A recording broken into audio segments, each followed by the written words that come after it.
Hello. I thought I clicked on the button to unmute, and I...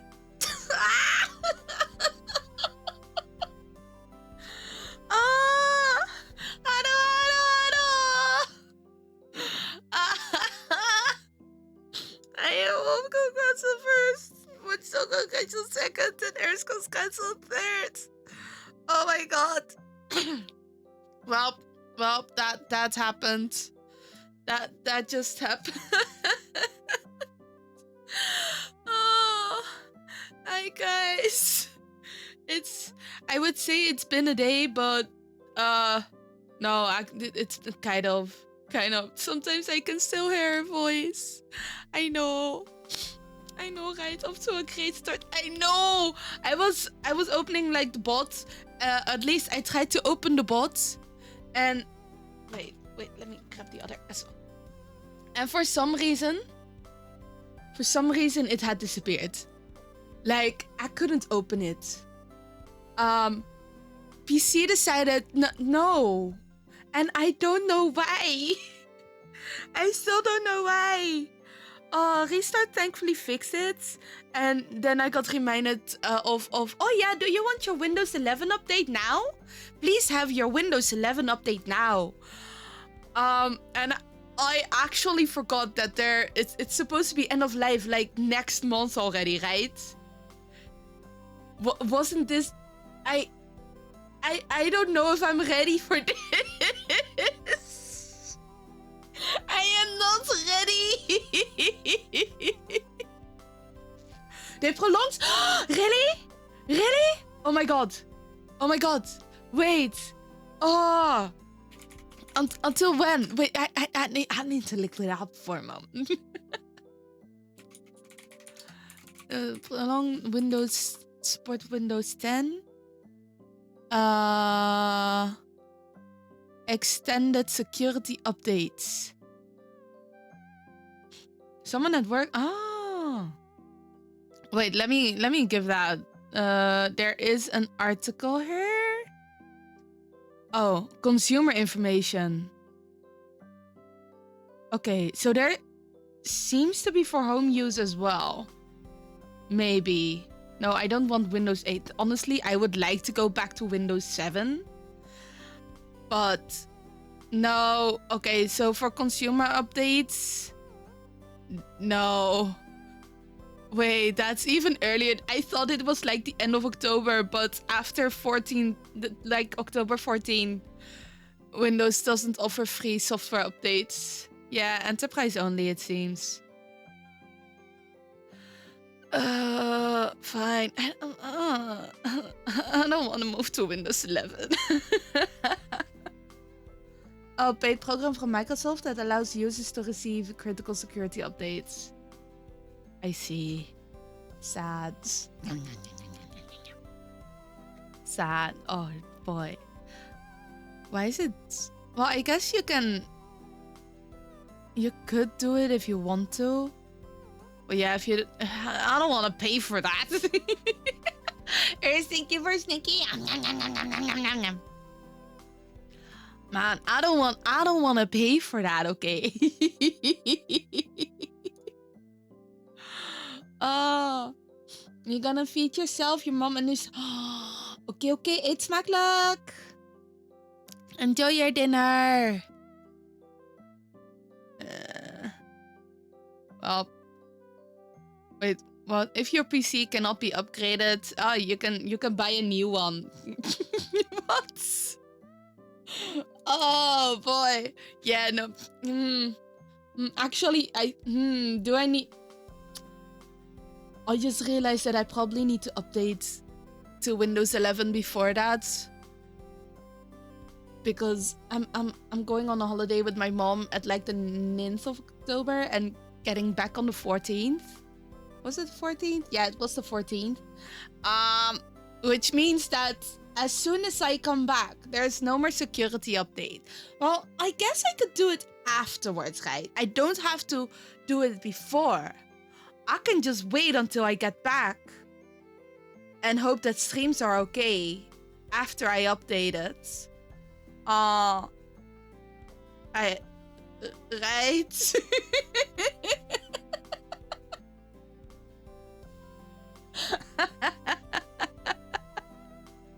AO3.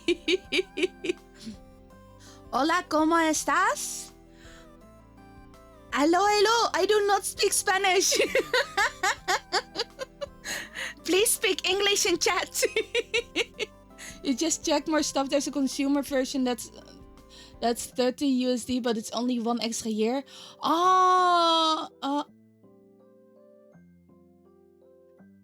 For what? You speak La Francia? Ho ho baguette.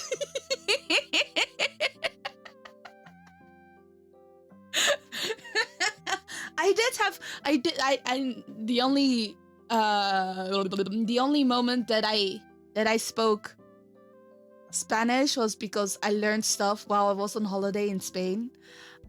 Which means that mostly I know gracias. It's gracias, right? Not grazie. Grazie was Italian, I think. Me no hablo English or something like that. And my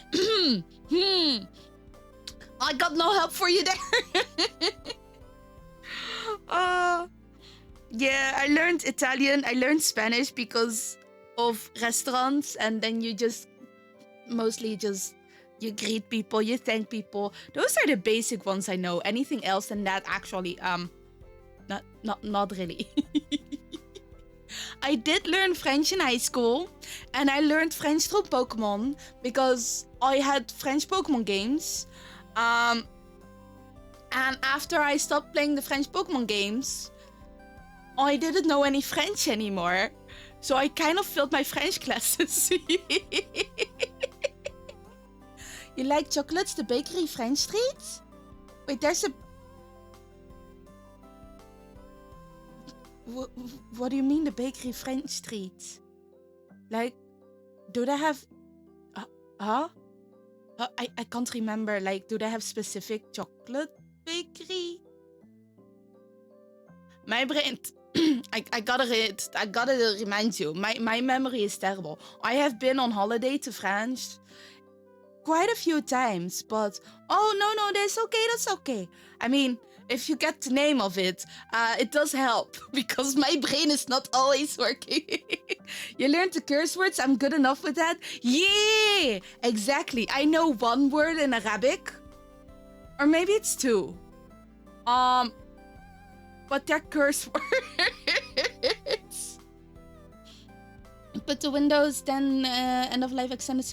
Okay, thank you. I will have a look after stream. Tangina? Am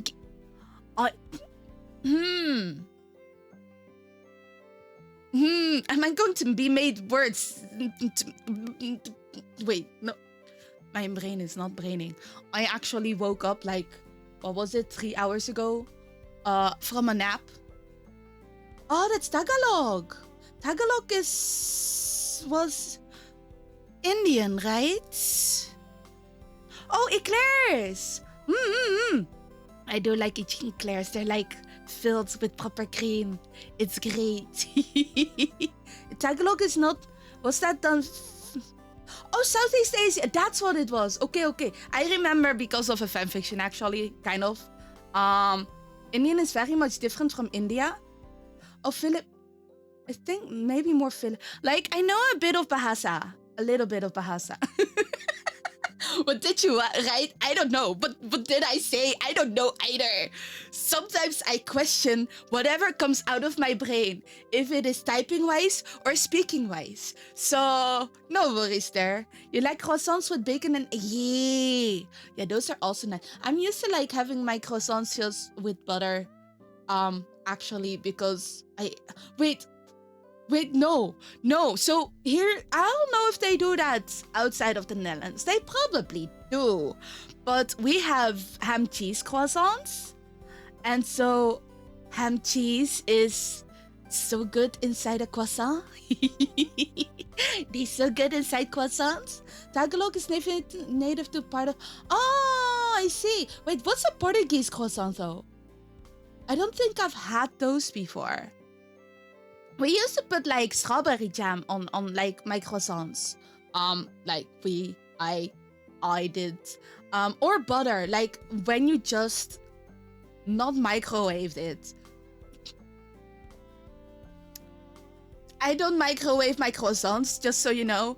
I mean, when you take them out of the oven or the air fryer.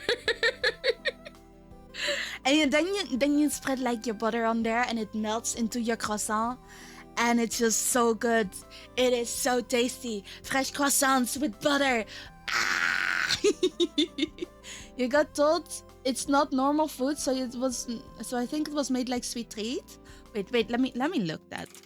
I am now very, how do I spell Portuguese again? Portuguese. Yeah. Okay. Croissant. Let me have a look. Oh, are these different? There is sugar in them then. You don't like croissants, just the pronunciation. Croissant! Croissant! Oh, I do like my croissants. Like a freshly baked one is just really nice. Are they like brioches? I am not entirely sure. Portuguese croissants, also known as croissant Portuguese, are a delightful twist on the classic French pastry, bursting with flavor and unique texture.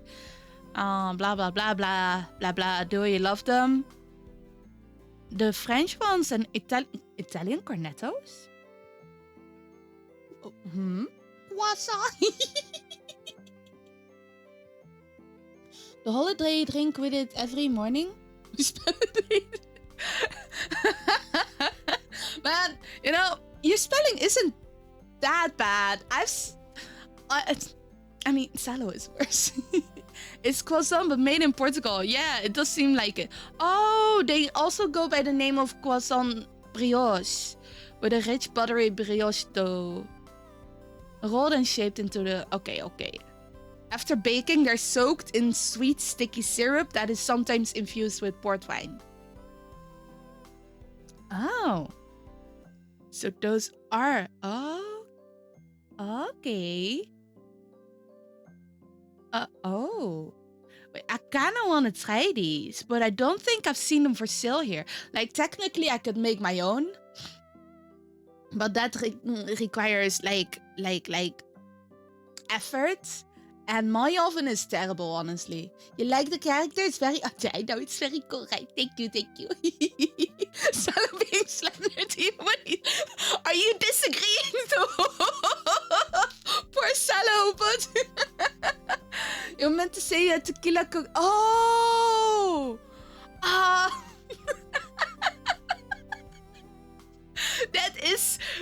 That is indeed a drink in the morning. Oh, that does remind me. When I was like, I was at a holiday home with friends the other day. Well, not the other day, like 2 weeks ago. And one of them just started the morning at 10 a.m. with sangrias. And I'm just like, wait. Well, good morning to you too.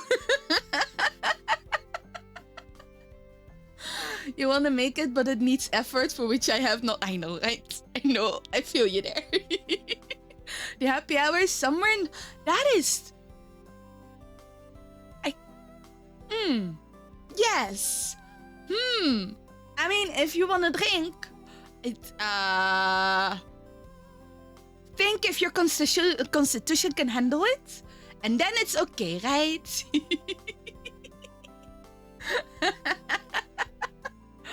Oh, I do want to try these at some point. Proper dough resting that they look a little different, but I don't see their insides, which makes it... Wait, this dough looks exactly like the ones that you have the... Like we have these bake your own croissant things, you know, the cans, and then you roll them out. And this dough looks exactly like that, actually. Have I been making, like, Portuguese croissants, even without like the sweet sticky stuff, with my mom for ages. Because my mom does like making these. Tenerife is one location for Drinky Heaven. Oh, that does. I went to Venice, I think. Yeah, to Venice like 5 years ago. And I remember being there for a few days, like 1 or 2 days, I think. Not a lot, but I had like this road trip, which was during COVID, and Venice was actually quiet. It was so quiet, but it was kind of nice because now I don't have to visit when the crowds are there. You've been to Disney Paris? Nice. But there was this restaurant owner, and usually I don't really, back then definitely, I don't drink a lot. But they told us like, oh, you know, nobody leaves Venice by car. So either you can have the limoncello, or you can have the limoncello. It'll be fine. You don't have to drive. It was funny. My dad trying to order food. They couldn't speak English. That does remind me of when my mom was there. I mean, I was there too, as was my little sister, and maybe my other sibling. I don't remember. It's been quite a while, but my mom always used to make us order the things because she couldn't speak French. Neither could we, but she put it under us. Oh, you gotta practice. It'll be fine. And so I remember her trying to order hot dogs because we were distracted, I think. I don't remember if we got the hot dogs, but I remember her really trying her best. So they kept thinking he wanted frogs. Fries, not... Wait. Did you want the fries? Or did they... or did they think he wanted the fries? I am now not sure if he wanted the fries or if he didn't want the fries. Me distracted? Nah, I wouldn't be. No way. I wouldn't. What are you talking about? I am a very focused cat. Yes. Of course I am. You're delusional, Master Wolf. Hi, Wolfie. How you doing? What's the thing you snacky? Oh, man. Why is it so warm suddenly? It was pretty cold these past few days, actually. I don't know how it's been at you guys, but it's been so windy and so rainy. I let the cats out into the garden the other day. Poor Barky. There was like this puddle of water just in front of the backyard door. And he jumped into the puddle. The poor little guy. Oh man. He jumped into the puddle, ran out into the backyard, and then had trouble trying to climb back home because he had to cross the puddle again. Oh, the poor little guy. But it was raining, so he was very conflicted on, do I want to go inside? Am I going to cross that puddle? What? It's been cold and windy the last few days. It's amazing. I like it. Hiya, welcome in. The risk he took was calculated. Yes. Hiya, Jerry. Oh, man. Oh boy, that poor little guy. I feel almost sorry for him, but he was the one that decided, yes, I will go outside in the rain, and then regretted it, which is very cat, I guess. Miso just stays out there, but you have a picture of your cat sleeping on. Nice. Mine just, they just kind of stick themselves to me sometimes, and I can't get rid of them. I do have. Wait, do I still have one where they're in the sink? Oh, thank you for the sippy, by the way. Wait, is that a second sippy? Okay. still have a picture of... Wait, let me have a check on if I still have these pictures. Like, I know that I have pictures of the cats in silly positions. Oh yeah, I have a Discord. Wait, let me... Yo. If you have pet pictures, just use the babies channel. I appreciate all the babies, except for spiders. Except for spiders. Not too fond of spiders. Really not too fond of spiders, but...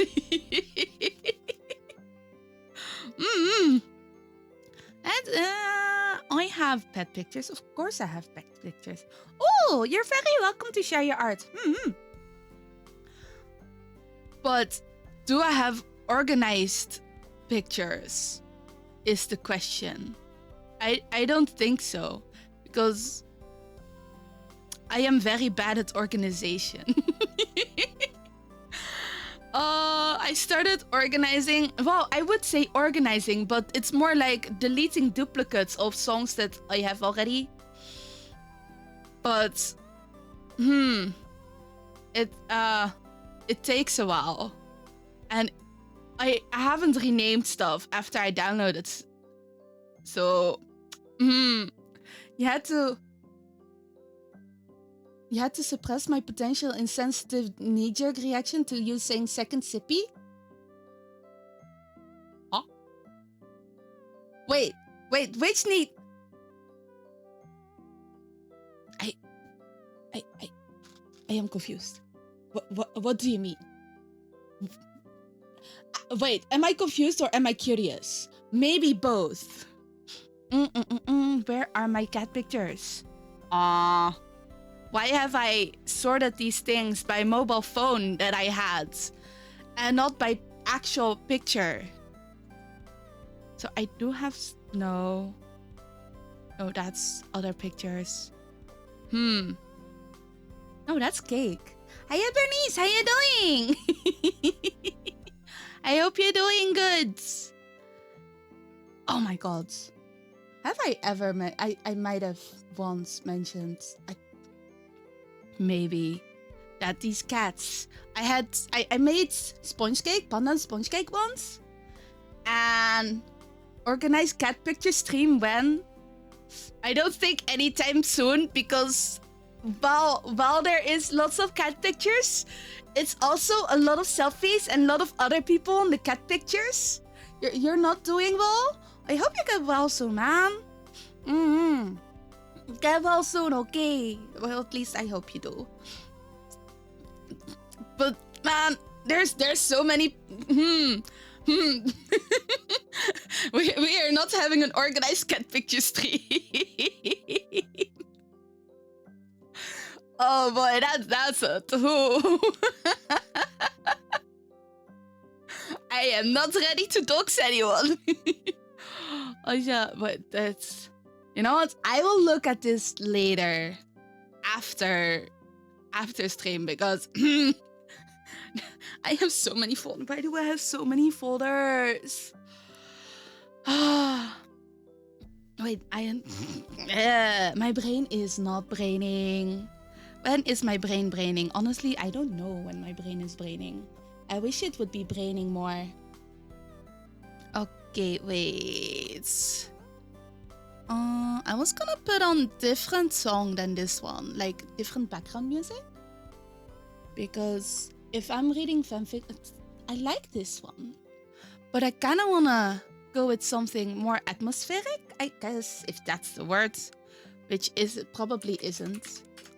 Can I just... Do they have...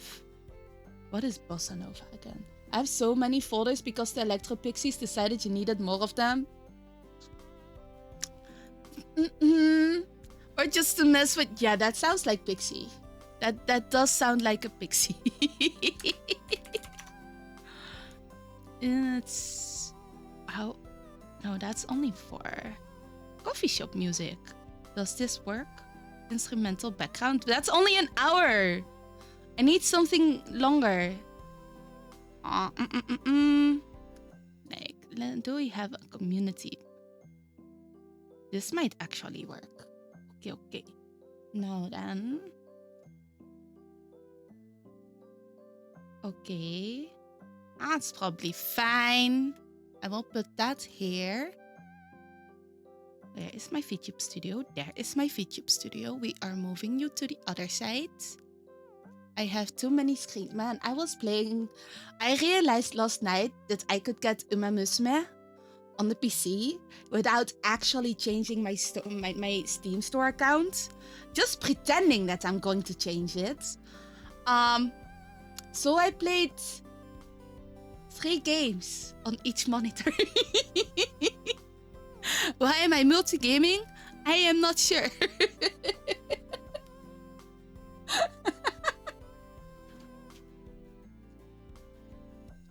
Okay, that is working, but I am now moving. Wait. 3 games on. Yeah, well, I mean, 1 game on each monitor. You don't have 3 monitors to play a game each on. I might have 4 of them. I have 4 monitors. Like, work gave me 2 to use, and so I connected those to my own PC as well. So now I have 2 of my own and 2 from work, but I can use 4 in my private time because they gave me them, and I realized, oh, this is nice. I can now have the games open and also have Discord open so I can see it, but mostly have like the game guide open so I can play the Uma Musume and keep the event helper open, because this game is so complicated sometimes. Like, why do I gotta look all of this up? But Haruudara pulled me back in. Couldn't help it. I was... You know, this is why I usually have a checklist, probably. Because then I remember how to do things. Wait, let me open up my sound settings for a moment, because these are fine to have in the... Actually, I don't know how much of this is copyright, so we're just gonna keep it on this one. But why is it showing as if there's stuff playing? You don't really need guides for the 2 main games you didn't play. Oh, I don't need guides for the 2 main games I play either. So I also play Counterside, and I don't... Well, except for when there's a new boss coming out, which is... today or tomorrow after maintenance. They're gonna have like a new boss again. But usually I just go to the scoreboard and copy paste their team, and I'm not that hardcore, thankfully, so I just copy paste and then I press the autoplay and hope that it works and change up some things after that. But for Uma Musume, there's so many choices I need to make. It's kind of insane. Wait, why is... Yes, voice meter out B3. Oh, that's why. Okay, we will have this here. It should probably be fine. There we go, so we can turn this one off. And we can turn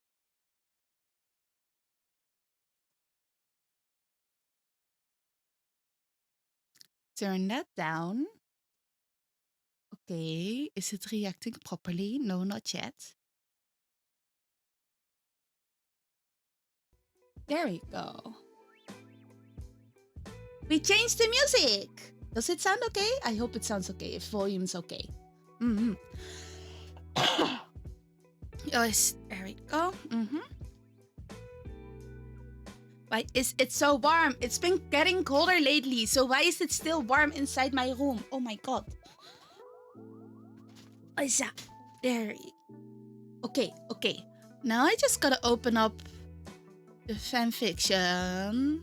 There's been a few submissions, right? Where did it go? We have the charity redeems. Yes. I had this open the other day. There we go. Okay, so Watchdog, you had... there's a few. And then Darky had one. Okay, okay. Let me open these. So...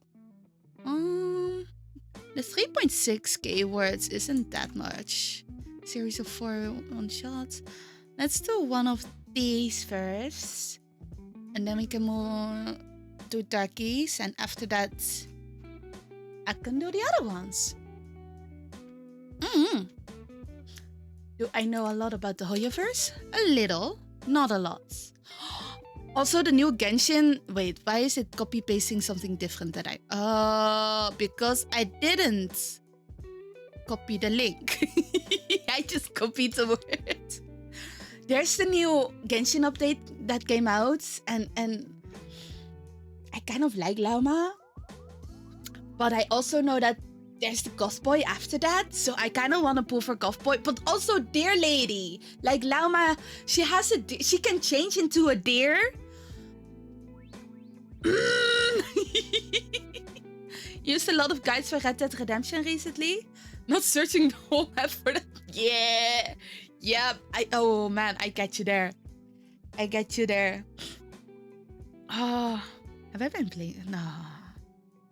Why is there more cat?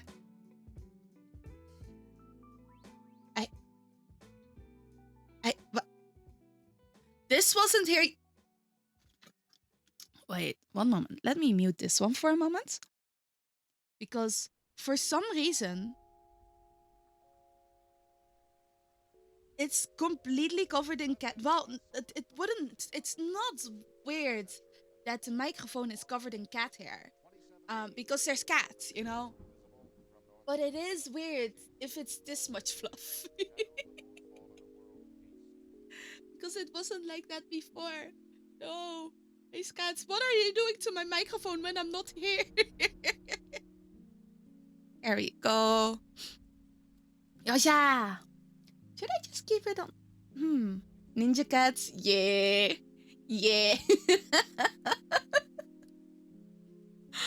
Oh, you silly boys. Doing unspeakable things.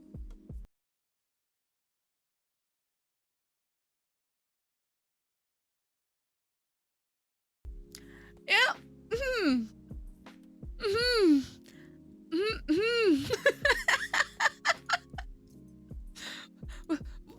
And why'd you have to put it like that? Why'd you? That's making no brain, stop, brain, no. Oh, Watchdog, why?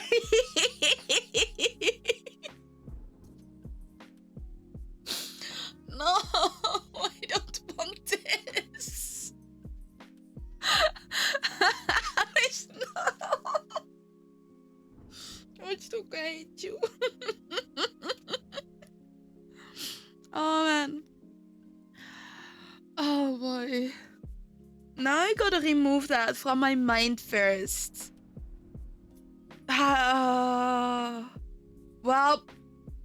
Well, and this is a good moment to be distracted, but it is not yet.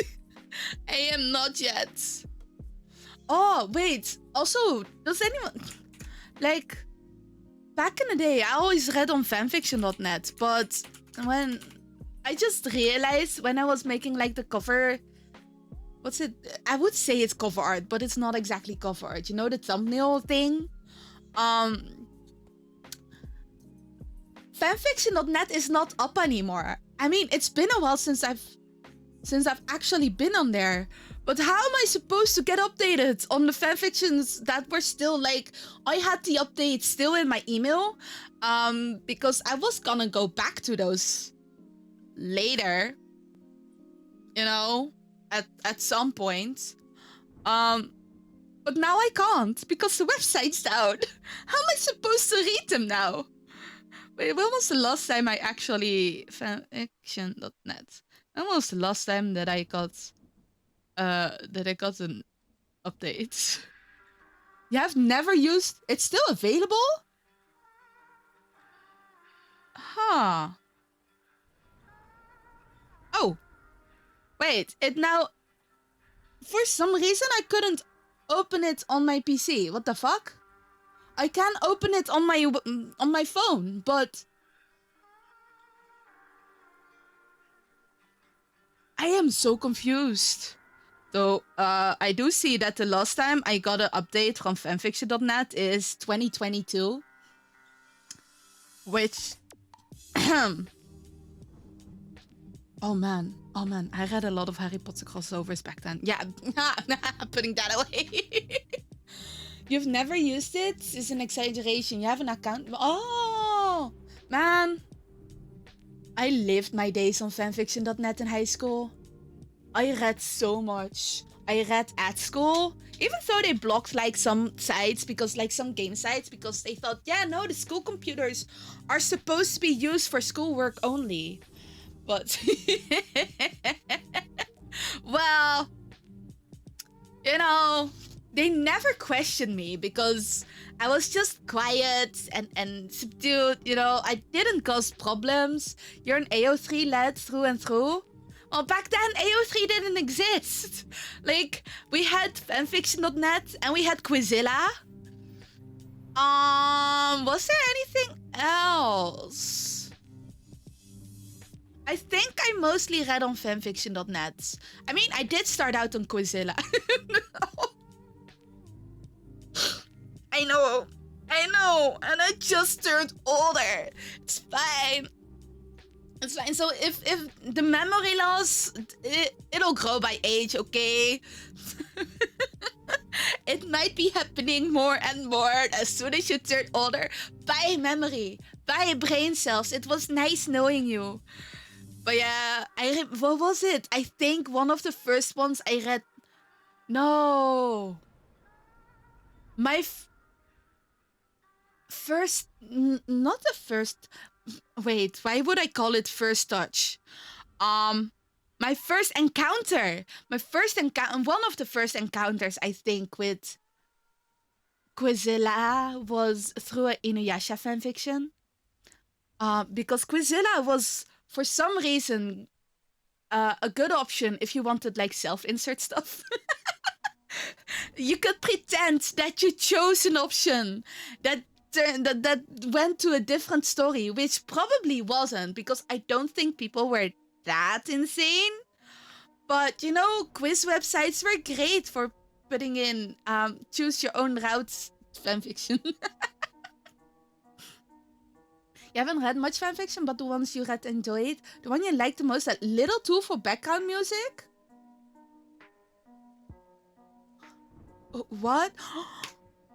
I did read one the other day. Well, I say the other day, but somewhere in these past 2 months, I think, from Alien Stage, and on AO3, and this person incorporated all these pictures and web design things, and I was impressed, but also confused. Like, yes, this looks cool, but also confused, because this is not how I remember my fanfiction to be. First fanfiction you read was a Ruby one with Weiss and Ruby.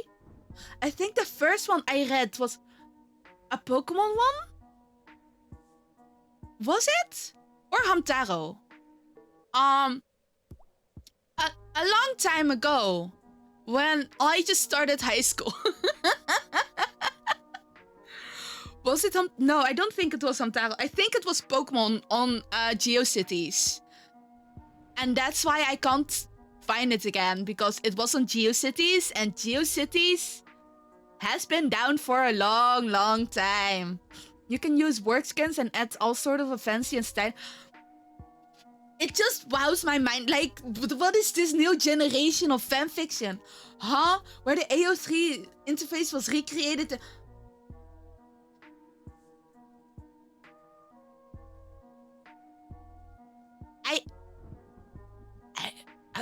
What?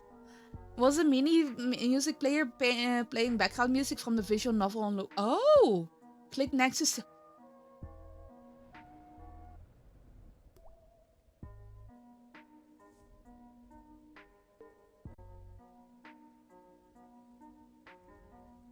Huh? Huh? I mean, that's super cool. Man, back in my day, they just put on in like the author's notes, like, oh, this is probably the YouTube music video that you should put on when you're reading this chapter, but you don't have to.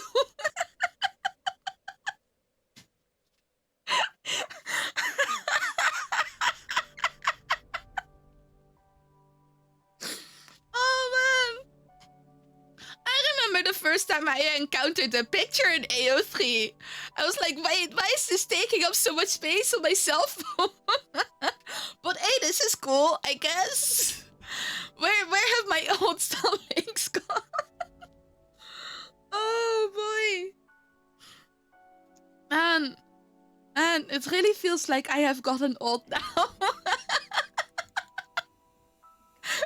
That's why we're wearing glasses. My eyesight is getting worse, just like my braids.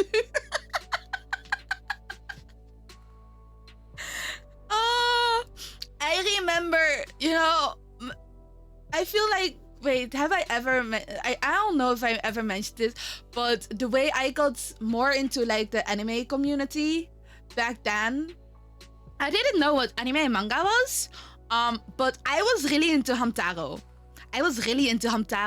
And so I was on MSN groups with people, and we just had like this Hamtaro roleplay thing, which was funny. And I still keep in contact actually with like a few of those, which is kind of interesting actually, because that's the first time. No, it's not the first time I met people on all over the world internationally. That was Neopets, but Neopets was different because that was just on the website. Like these guys, I actually connected with them and properly chatted and stuff, so that was kind of fun. But oh man, Hamtaro roleplay was my first.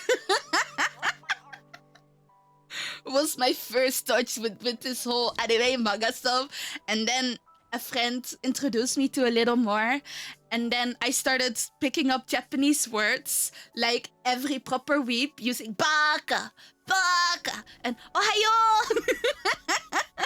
And then my cousin realized, wait, are you into that? Do you like that? And I realized that apparently a part of my family thought this was more regular because they come from Indonesia, and it was more used, like more common there. And that's how I got into anime. He brought over several series. Here we have Haira's slow descent into anime. Yeah, I could have been a proper, substantial. I don't think substantial's the words. A decent member of society. But no, here I am being a weep. Oh, I think the first anime I watched was, Full Metal Panic. And then was Chobits. Were they great? Are these great anime for like a young teenager to watch? I'm not sure. I am not sure. It's also probably the reason why I was really confused by GTO. Like Great Teacher Onizuka. She's at the final stage where she became an anime girl on the internet herself. Ta-da! I am finally living the dream life.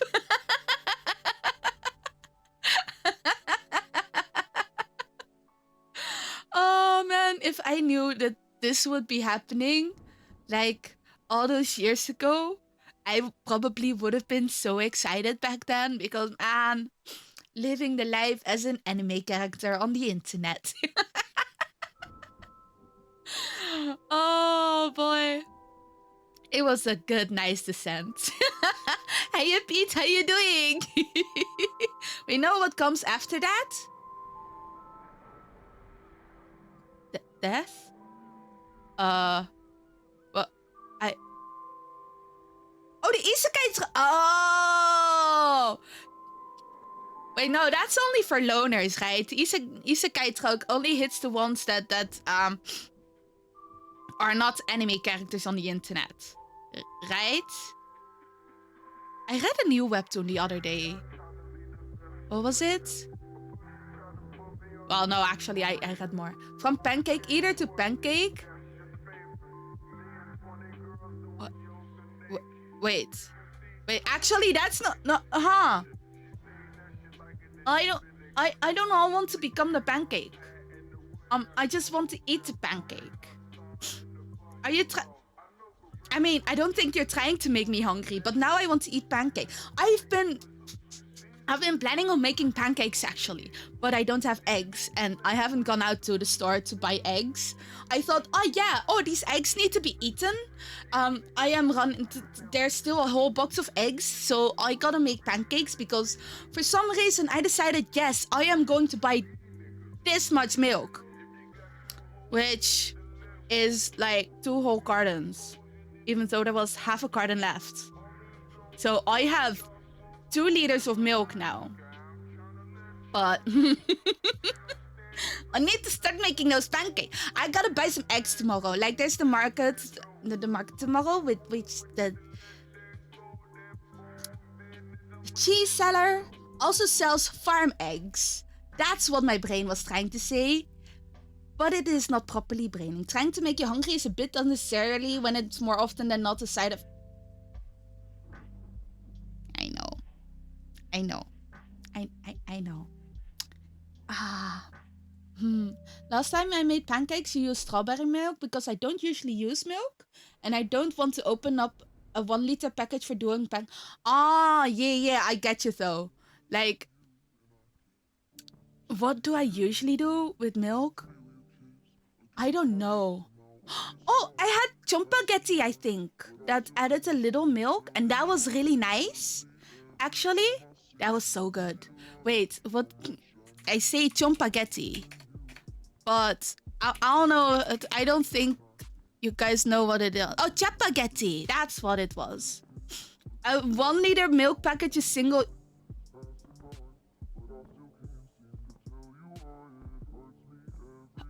Huh? What do you mean?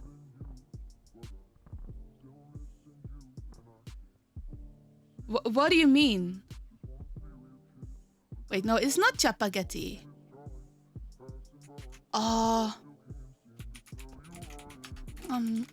It was spaghetti ramyun, like the carbonara kind of. No, that's ramen carbonara. That is a different one. I bought... Fuck. Drinking a liter...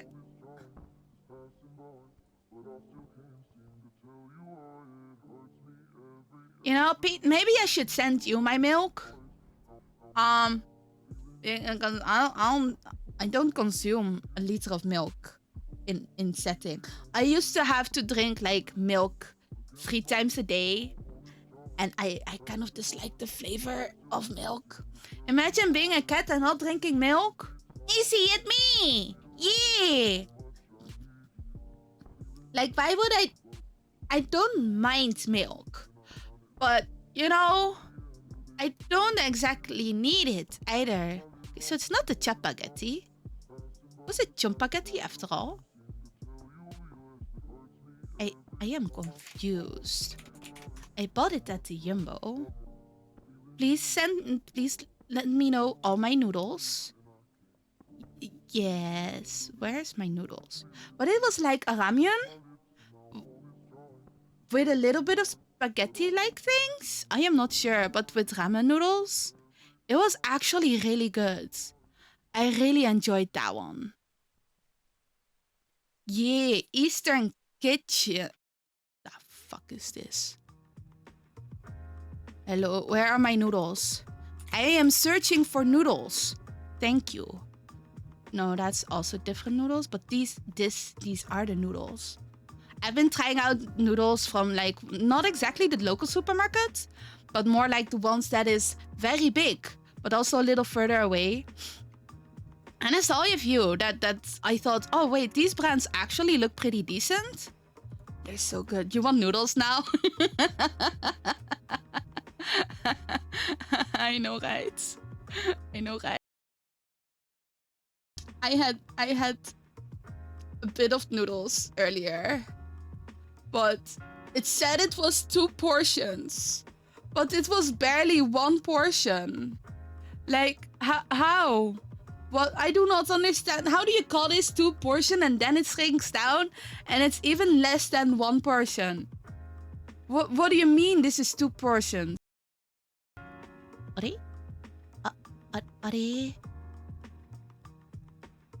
this is... It is not here.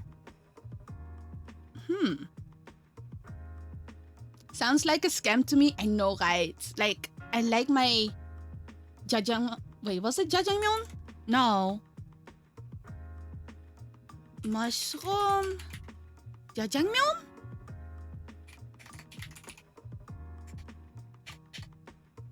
No, it's not jjigae. Jajangmyeon, I think. No, it is not jajangmyeon. That's the black bean sauce. It was the rice noodle Korean thing. Why is my brain not braining? That's a stir fry. This thing is glass noodles.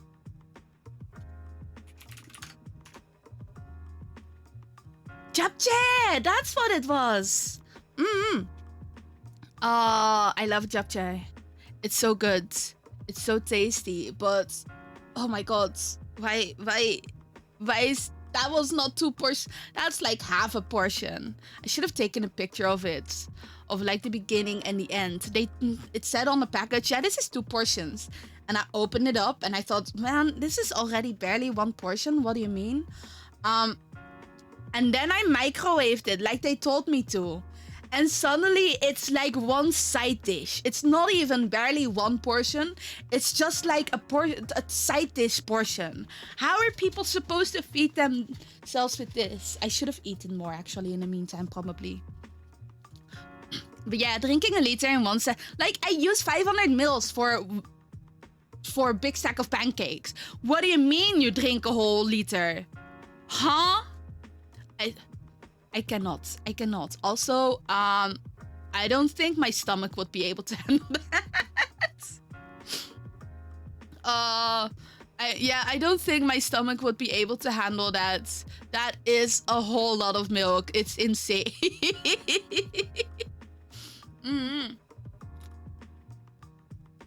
Okay. Shall we? Let's see. So there is... It's back up on AO3, but you need an account. Oh, let me actually open all of these. Yeah, I got an account. That's fine. What's my account name again? I am not sharing my screen. It's fine. It's fine if I'm not sharing my screen.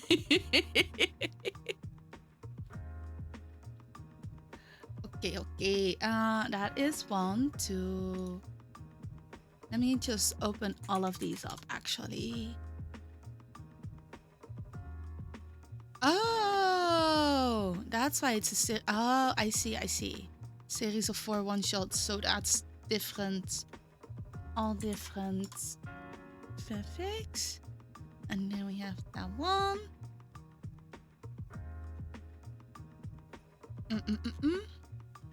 If you're not okay with downloading a random IPA... Oh, wait. It sounds like I don't use a password manager. No, I don't.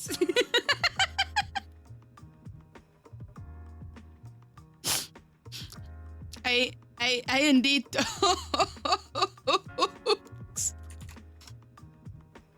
That's so sad. I just remember my passwords, okay? Because what if I suddenly don't have access to my password manager? I have a problem there. So I just remember my passwords. It's the one thing I do kind of remember. Because I just keep repeating them. At least you don't use the same password for everything. No, I don't. It changes up. Of course I don't, man. And as soon as something gets hacked into, I gotta change that shit.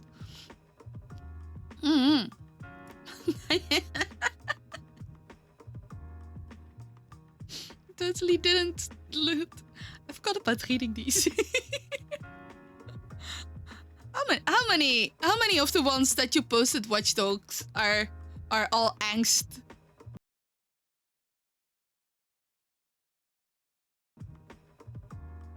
Wait.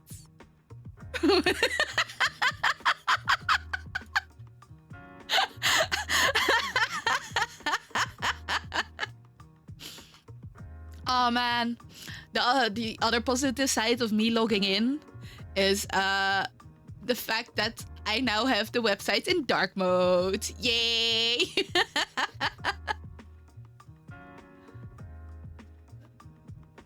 WID? Ah, okay. And then we have this one. Don't copy the message link. Which is Darkies, I think. Which is Love Life. Yee! Ooh! That's 9 chapters! We're creating a web account for a mod site earlier, and on creation I got an error message telling me my... Oh man. Oh no. Oh no, what? Was it that long? Like, usually you can have until like 45 characters, right? So I have had it before as well, where they tell you, oh, no, you can't have more than 12 characters. What? Not even? I don't know that some websites tell me, like, yeah, you can have a password between 8 and 12 characters, and Fine! Limit was 20? That's still pretty... You know, I see why you use a password manager if you use one, because 20 letters is a lot. 12 characters is too little? Yeah, but...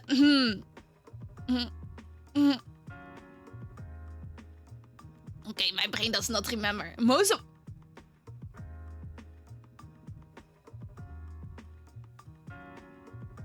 Yeah, okay, you know, I see why you use a password manager. Because that 30 characters is a lot to remember.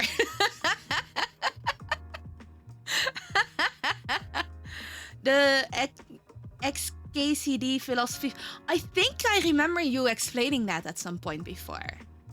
Which I don't remember what it was. Yeah, the passphrase one. Yeah, something like that. Okay, I have these open. Let's put these in. So, the WID is the least angst one. And then if I just put that one here, that one is 3,600. These are the one shots. Let's switch these around. I'm gonna put these in order. Okay. Wait! Firefox now also does chat groups? What?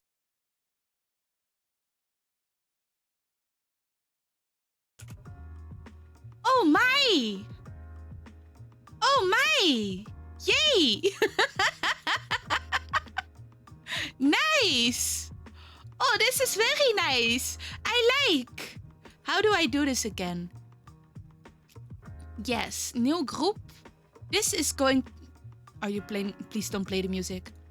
This is going to be my YouTube tab. Yes. Now I can just put these in here. Please don't play the... Please don't play. Please don't play. They do!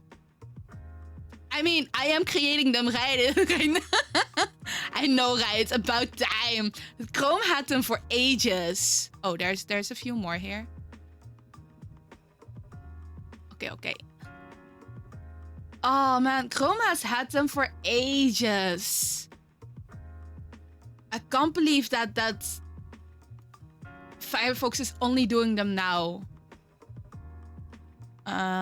Okay, now let's put this into tutorials. Yes. Am I organizing this right now? I guess I am. I am. Sorry.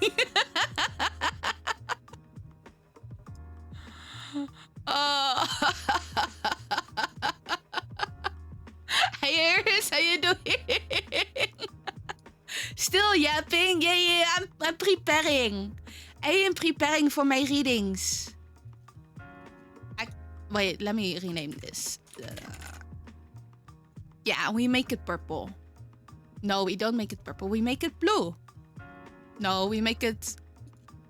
Let's make that yellow. Yes, I do like the yellow. Gotta go for a moment to charge. Oh, okay. Well, I assume that I'm going to be here still, but if I don't, thank you for dropping in, Wolfie. Weren't yet forced to organize. Yeah. Preparing by grouping all my Firefox.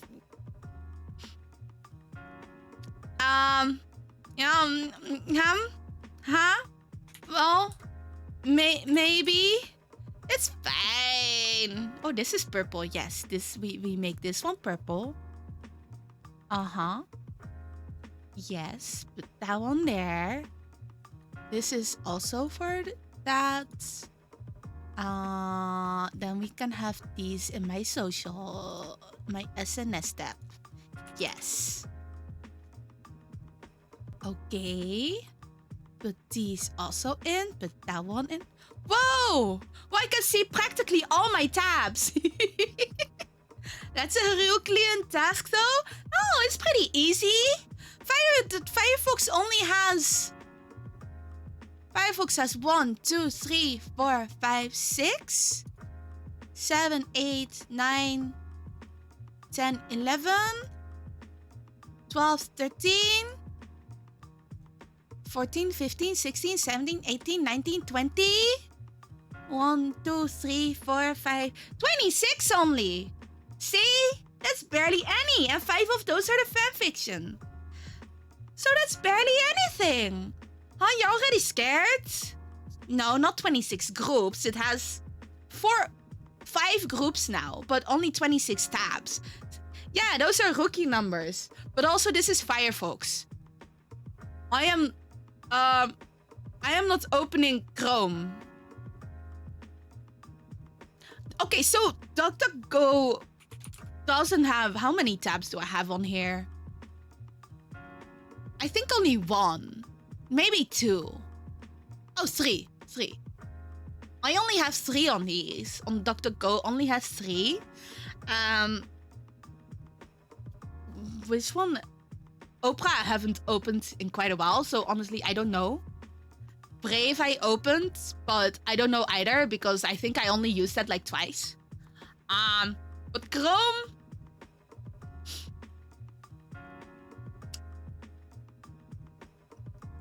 Is there a way to count your tabs without actually counting them manually? Wait, let me look at... Firefox almost...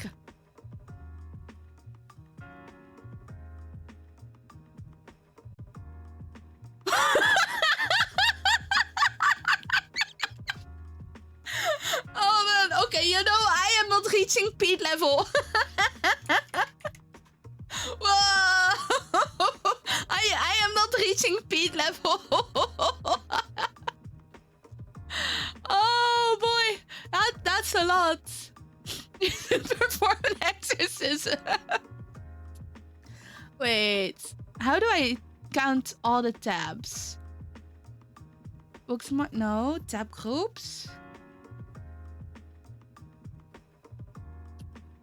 No, that's not it either. Oh, you have an extension to copy the URL of the tabs you have selected. Oh. Yeah, I don't think I have that as extension. You right click on tab and you...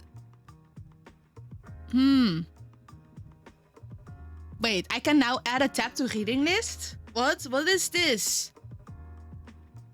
What's the Chrome add tab to reading list? I haven't seen that before. On Brave, my main browser, I have 138. On Zen, you have 18. Ah! Maybe right click one tab and choose close all.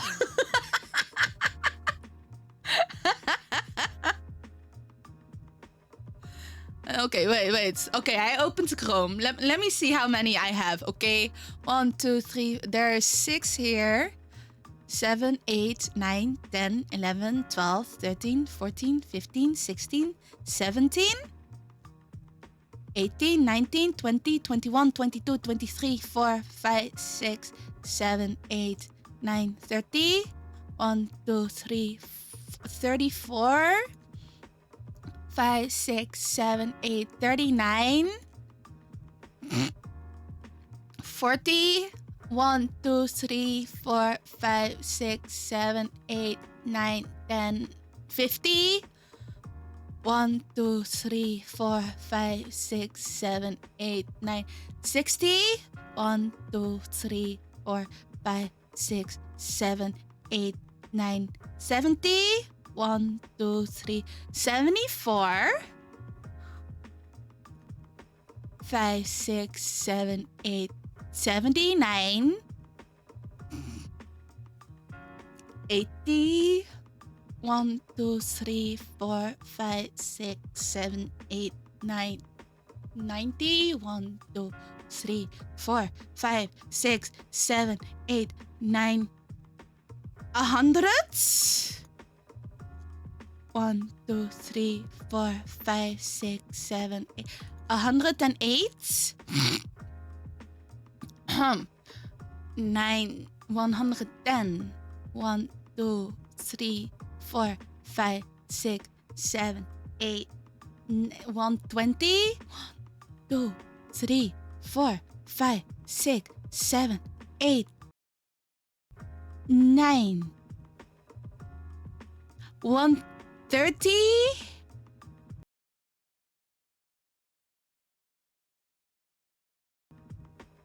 Why is there a YouTube video open here? 131. 132. Okay.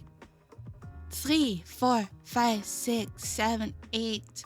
140. 1, 2, 3, 4, 5, 6, 7, 8. 150.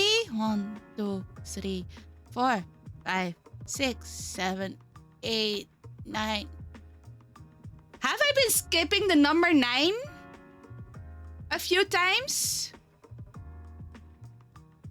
Oh well. 160. 1, 2, 3, 4, 5, 6, 7, 8, 9. 170. 1, 2, 3, 4, 5, 6, 7, 8, 9. 180. 1, 2, 3, 4, 5, 6, 7, 8, 9. 190. 1, 2, 3, 4, 5, 6, 7, 8, 9. 200. 1, 2, 3, 4, 5, 6, 7, 8, 9. 210 twabs. Willingly using Chrome, that's so sad. Well, it's more like I've used Chrome since quite a while now. And I do not feel like changing, you know, like moving all my tabs. I don't want to move all of these, okay? Where's Kante? You need them. I tell you how to count them and you read out my explanation? Wait. Oh, well, I tried that, but it didn't show. So I couldn't count it that way. But yeah. You don't use Chrome anymore, but you're still on a Chromium browser? Has some extension that do not have Firefox equivalent. Oh, does Brave do tab groups as well? did want to move like browsers, and then I looked at the amount of tabs and I thought, maybe when I can sit down for it at some point, which I don't know when it happens, but who knows? Oh, Brave also does tab groups. Nice. I use DuckDuckGo on my phone now though, but it's kind of nice because now I just have 2 browsers that have tabs open on phone. You mostly use Firefox, but you started using Chrome because Twitch streams free. Oh, really? Huh? Wait, no, that was because of the VPN. Never mind, that's different. I don't think I've seen it happen before because I play games and I have Twitch open on Firefox. Firefox is just worse for streaming applications. Yeah, I have also noticed that Firefox Twitch has like a delay behind Chrome, which is kind of I don't know why, man. And our video stuff, I have not had problems, actually. I think. I mean, it's not auto-playing, which is very nice, because Chrome autoplays. And if I open a YouTube tab on Chrome, and I forget to mute it, or I don't mute it, like, at the right moment, I gotta search through my tabs. I'm glad that they put the speaker icon on there now, so I know which one is playing. But man, I remember having to click through all of them to see which one had sound on there. And I had no idea which one. So sometimes it took a while. Your current FF tabs are 7 in number? But how are you supposed to remember things? Like, if I want to look up, like, this person again, how my bookmarks? Oh, yeah, I don't look at my bookmark. I bookmark stuff, and then 5 years later, I realize, oh, right, I had this bookmark. The one on my tab browser, like the one on the tab bar, on the browser bar. I also forget about those. I don't have a lot of bookmarks on Firefox, but I had like recipes. I had this one company that did like starry sky paintings for your ceiling, and that could glow in the dark. I had those. I forgot about those for a while. I still want them, but just not in this house because I feel like it's a waste. Because there needs to be so much that needs to be renovated. Okay, this one's kind of annoying me. I don't mind it if it's repeating a lot, but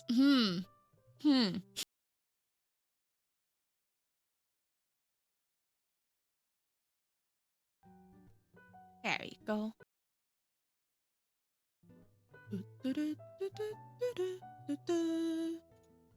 Wait.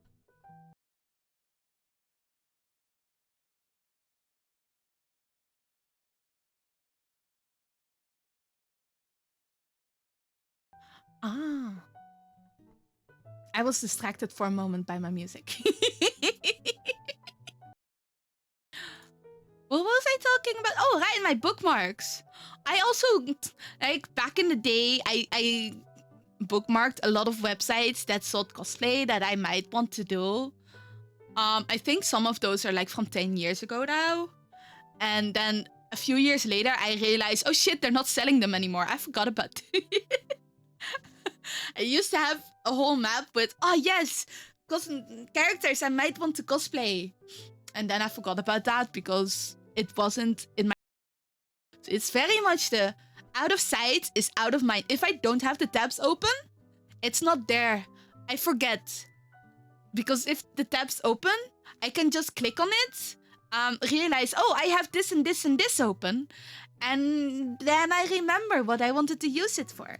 Like songs I was using for karaoke requests and stuff. I just need my tabs, okay? Otherwise, my brain is already not braining. It will be not braining even more then. I will be forgetting so much stuff. Oh my god. Ah. Why is my nose itchy? Is this more cat hair? Okay, have a good lurkers. Let me look in the mirror for a moment because there is something itchy and it's really annoying. Like, oh my god, why? Fine, fine. Mm-hmm.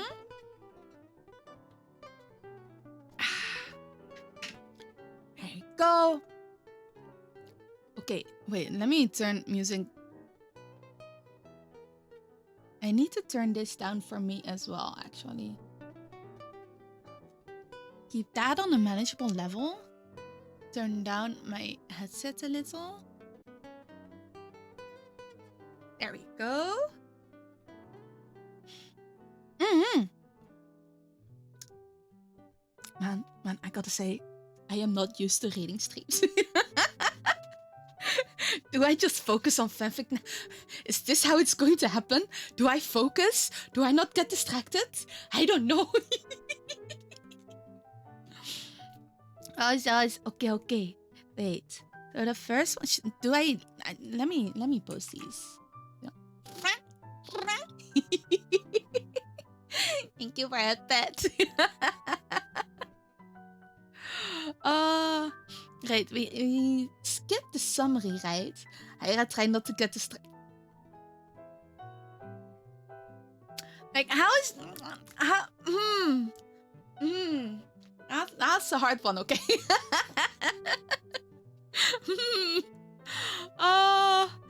Is this the new you love, you lose? If I did get distracted, I lose. You can't do this to me. Okay. Music fine. Fanfiction on. If people wanna read along, no. I don't want to edit the message. I can't even edit the message. Twitch.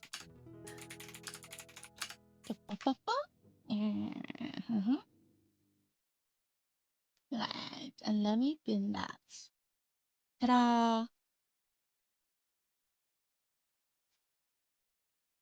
Okay, the music doesn't. I do like myself some Studio Ghibli cafe. Am I, man? Oh, okay. This kind of feels like one of the first streams all over again because I'm not used to reading out loud like this. I am used to reading game chats, but not like this. This is a whole new experience. Oh, yeah, okay. Let's see. Modern Davids.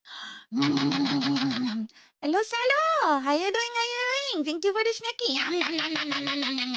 We believe. I am glad. Thank you. Wait, let me grab microphone. How you doing, Salo? I hope you're doing good. Choto is.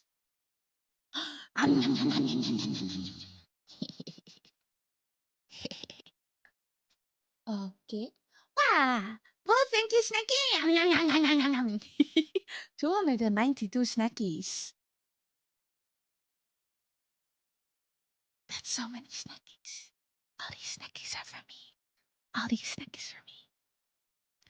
Okay. Ah. Mm. Because you have to om nom nom first in caps, otherwise you're om nom nomming wrong. Okay. Fine. I guess it's allowed this time. Hey Salo. Did you know that you are still the master in spelling mistakes?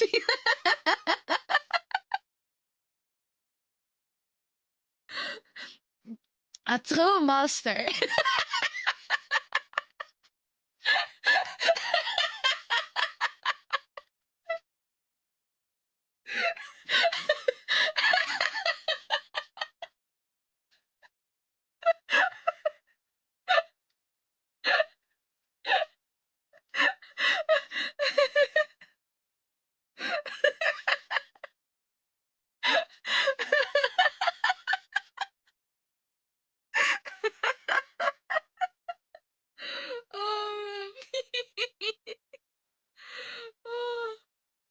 great. Thank you.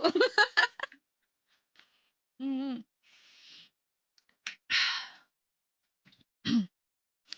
Wait, wait. We have answered the happy and oh, oh, oh. Okay. The effects of dendro and electro elements coming together is still a vague field of study, as are the reactions of the other elements. As she looked around the room to study the occupants' reactions, a flash of turquoise blue caught her eye. She forced herself not to track it or stare at the woman she hoped knew would be there. With the collaboration of both vision bearers and ordinary people, we may be able to further unlock the secrets of our world. Thank you! Lisa smiled thinly as she observed the crowd one last time as the applause began. And there she was, near the exit sign in the back of the room. A blonde woman met her green eyes with a sad light blue. Dr. Mincy, what do you... That question only brought along a flurry of others. As a cacophony? As a cacophony of voices forced her to turn her attention back to the front. She glanced towards the front of the crowd, where an assortment of young scientists waited, questions clear in their eyes. Dr. Mincy, can you further explain? Cacophony? A harsh, discordant mixture of... Oh, wait. Because all these people are talking through each other. I get it. Mm-hmm. When she glanced towards the back of the room again, she was only greeted by empty space. Swallowing down the disappointment, Lisa turned to the crowd with a bright smile and started answering questions. A shit show of lots of sounds mixed. Your message filled this. Huh?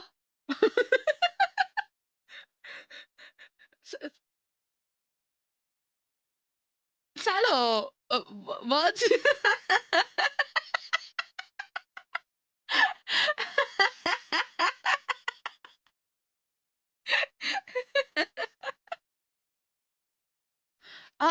Okay.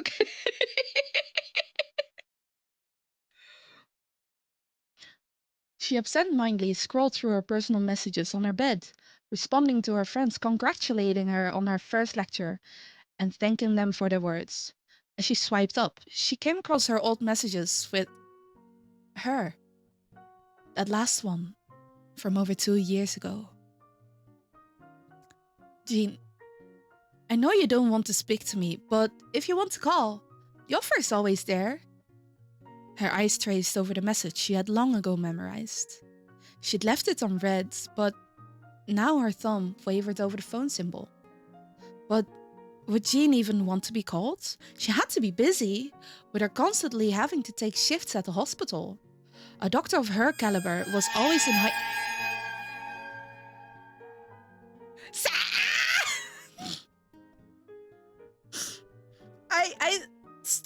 I heard the sound starting to play, and I was so confused, like, wait, this is not one of my alerts, what's going on? If this really was a try not to get distracted challenge, I would have lost.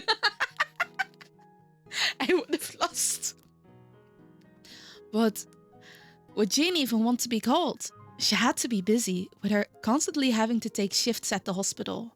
A doctor of her caliber was always in high demand, and she had never really learned to refuse shifts. And it had been 2 years. What if she had... I'm taking all your stuff. Her mind flashed back to that image that she had recently seen of her with another doctor. She had been pretty, and they had been laughing together in the picture. She attempted to push that thought out of her mind, but her fingers typed out what she was thinking, pressing send 2 times. Lisa! No! No, Lisa!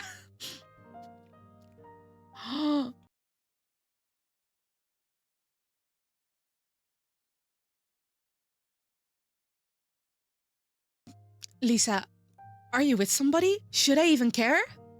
She paused, and in a burst of vindicative... how did I pronounce it? Vindicativeness sent the last message. No, you're not as happy as when I was there.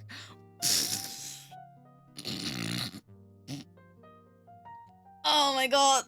Why are you self-sabotaging? No, Lisa, no. No. I felt that pain like, oh my god, wait, what? Oh no. Oh no. Wow. Ah. Horror. And then pain. She found herself on the floor in her panic, instantly regretting what she had done. Purple sparks began to fly as her electro-vision started to act up on her emotions. The fabric of the faded shirt she was wearing rustled. She could just hear the light laughs from Jean, those times when she wore it. It had been hers after all. Jolting back to the present, she hurriedly deleted the message. It was too late. The damage had already been done. They were marked red. Fuck! Shit! What had she been fucking thinking? Imagine Lisa should have been called Lisa. Oof. Oh. Lisa dead. Lisa dead. She felt like she was sinking. As she was about to throw her phone across the room to worry about tomorrow and grab herself a book to block out the world, a notification popped up on her phone. Another congratulation. But one with an invitation to a night out together. This particular individual had already tried multiple times and she had humored them a few times, but it just hadn't clicked. Sure, she was nice. She really was amazing in everything Lisa would have looked for in a partner, but like everything Jean had done, the bar had already been set far too high. Lisa, sorry cutie, I'm a bit busy. Sorry, cutie, I'm a bit busy right now. Maybe next time. One could say she had set it above the moon. Far above it. Yeah, modern AU. Why, doctor? Is it because she's a healer? Maybe because she's a healer, right? I guess that makes kind of sense. Was she a healer? I don't actually know because I haven't played with Jean before. She heard the thud of a bag hitting the floor near her and the screeching of the chair across from her as it was pulled back. The familiar light scent of her perfume flooded her senses. Although Lisa paused her typing, she kept her gaze on the screen of the laptop, resolutely refusing to look at her. To her, the bustling of the cafe faded away until all she could hear was the deafening silence. I saw you at the back of my lecture last night, standing under the exit sign, she said, breaking the silence while still keeping her eyes glued to the screen. Jean remained silent. Lisa looked up from her laptop at those despondent yet familiar blue eyes that she had loved so much and bitterly loved. I knew it wasn't really you though, because you were always in front row. Lisa, faltering when Lisa interrupted her. What do you want, Jean? It's been 2 years. Why now? You've been in Mondstadt for all this time, so why come back now? As she readied herself to continue her tirade, a shy voice broke into their little bubble. Excuse me? Dr. Mincy? Lisa broke her gaze with Jean. A young scholar, looking to be spantamad, had approached them. Oh hey, cutie, she said, the sides of her mouth curling up into a flirtatious smile. In the corner of her eye, she could see Jean just rolling her eyes at her antics. To her amusement, the scholar flushed a bright red as she tried to gather her words. I was wondering if you could answer my question about your lecture last night? Of course. What is it? She replied, giving the scholar her full attention, all traces of flirtatiousness now gone. It led them into a discussion that lasted quite a few minutes, the two of them getting quite animated, and a time in which she tried to ignore the fact that Jean was staring at her intently, smiling fondly. Ah, I see now. Thank you, Dr. Mincy. I have to go try some things now, the scholar said. eyes bright as they hurried out of the cafe, mind racing with ideas. She turned to meet Jean's stare, only to find it distant and unfocused. Jean? You ask me why. This is the reason. What? Jean laughed and smiled. It wavered and didn't reach her eyes. Well, put it together. You're a brilliant person, Lisa. That week before they had broken up, Jean had been distant. She'd just gotten her offering of a residency in Mondstadt, and Lisa had gotten a job to be a librarian lined up just after. The two of them could stay together, and Lisa could do her research remotely, away from Sumeru. But then, 2 days before they had been planning to leave for Mondstadt, Jean had broken up with her without reason, stating she'd fallen out of love and they could just stay friends. Lisa had given up on the librarian job, instead opting to stay in Sumeru. You didn't, she blurted out. Tell me that wasn't the reason. Jean looked at her proudly, eyes hardening. I wasn't going to let you ruin your future. That should have been my choice, Lisa snapped, glaring at her. I could have worked remotely. It would have been easy. We could have just stayed together. 2 years and this was the reason? Lisa. Jean, moving to Mondstadt wouldn't have ruined my future because my future was you. Her voice broke, but she continued, eyes softening, grabbing onto Jean's hands and holding them in her own. I don't want to be 20-something and still stuck in my head about 17 in my bedroom talking. You said that by now we'd paint the walls of our shared apartment. Jean blurted out, eyes glossy. You were right, you know. What? Your message last night. I'm not as happy as when you were there. In the last 2 years, I have never been. Lisa was silent, taking in those words. There hasn't been anyone else. There's never been. Not in these last 2 years. Not now, not ever. Jean continued, looking her in the eyes. I came here to tell you that I got offered a job at Sumeru Hospital. I just moved back here. The opportunities are the same, if not better, and the pay is just slightly worse, but it's worth it. The to be with you remained unspoken, but Lisa could tell that was what she wanted to say. Jean gave her a teasing smile. What? Speechless? I never thought I'd see the days. Lisa let out a choked out laugh, giving Jean a disbelieving look. I think we could work it out. Jean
week. Because I remember because the closet door was a little open and he been wanting to get in, and that's when I gave him cat toy. He's been dragging that around, asking me to throw that like somewhere and play with him every 5 minutes again. I am not getting any cat rest. The only reason I am getting cat rest is because he's not in the room right now. But yes, he is doing great. He is energetic. He loves going outside. He loves going outside even when it's cold and rainy. I don't know why, because I don't. But, you know, it works out for him. Yeah. And now it's warm inside. You know, I feel like sometimes I need like a thermometer. A thermometer? You know, the thing that measures how warm it is inside my room. Because I feel like it's, what, 27 degrees or something? And I don't know. I have no idea what temperature it is. All I know is that it's warm. Yeah, the thermometer. Is the accent on the thir? Or is it on the me? Or on the ma? Or the ter? Which part is like the accent on? That's the part I'm confused. Is it a thermometer? Is it a thermometer? Is it a thermometer? Thermometer?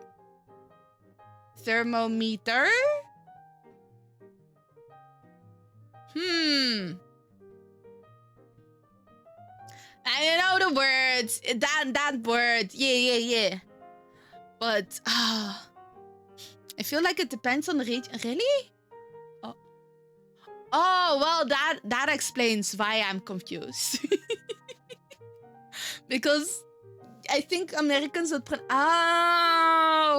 like a few other words where I go like, oh, is it this word or this word? I don't know. And then I realize, oh, it's because it's there's a difference between UK and American. Classic English indeed. Now, where did I put my hair tie again? Because I want to tie my hair up. Do I need to grab the stick? I think I might need to grab the stick. I had a hair tie earlier, but now I don't. The hell language. You know, it could have been worse. Like, you know, what was it? Mandarin or Cantonese? Like, people understand from the context, but sometimes they don't. Sometimes you mispronounce things. Like, oh, I would like to visit your mom. Or, oh, I would like to visit your horse. German is the hell... Why is German the hell language? Huh? Like, did I have to do this? This German is consistent with itself. I had to do this. No, I think I had to do this upside down. Oh, I put the stick in the wrong way. Also, welcome back, Salo. Hell is awful, lawful evil. Oh. Wait, did I... Oh no, I mentioned it on Discord that I really enjoyed the Demon Slayer movie. Man, it was good. I forgot how well animated this stuff could be. Especially in movie form.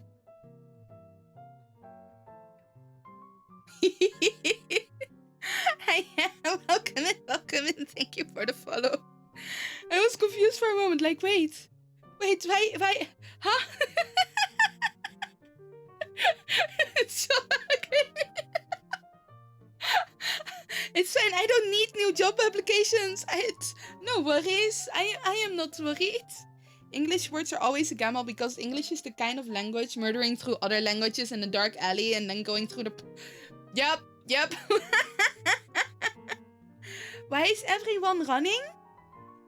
I don't know. Why is everyone running? Huh? Wait.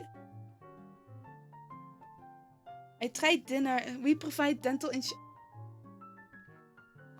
Huh? But wait, which job are you talking about now?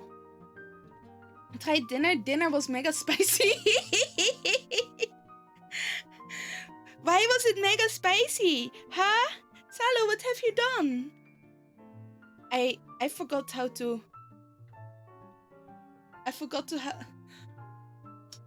So last time I tried to tie my hair up with a stick, right? I forgot how to do it again. Oh! Oh!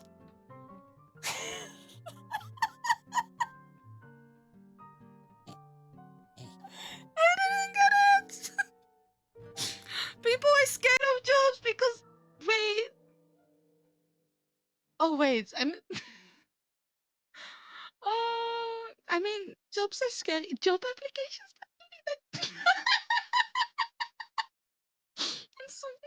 I am slow. I am slow. Run a stick in your hair until something happens. Yeah, that's my plan. That's what I did last time. It worked. It should work this time again, right? Do I put this? No. No. I. You... It's... What do you mean? Why? No. What do you mean? Oh, I think it's working. Please run the stick through. Is it working? Having a job? No, it's not working. I need to put hair ties here properly. Where the fuck did I put my hair ties? I am confused. That is not a hair tie. That is also not a hair tie. One moment.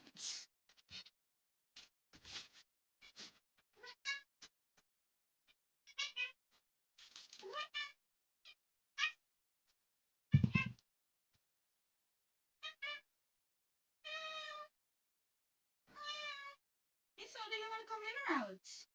There we go. My hair ties in are different. They are. They really are. Capital Eater, you know what? What do you... Huh? No! No, don't know me Sunday. Well, I mean, good luck trying to know me Sunday. I'm not here. I can't tell which that was, but you heard me out. It's a Misa! Okay, wait, let me make some space, Misa. One moment, I can put my phone somewhere else. That's fine. I can put this somewhere else too.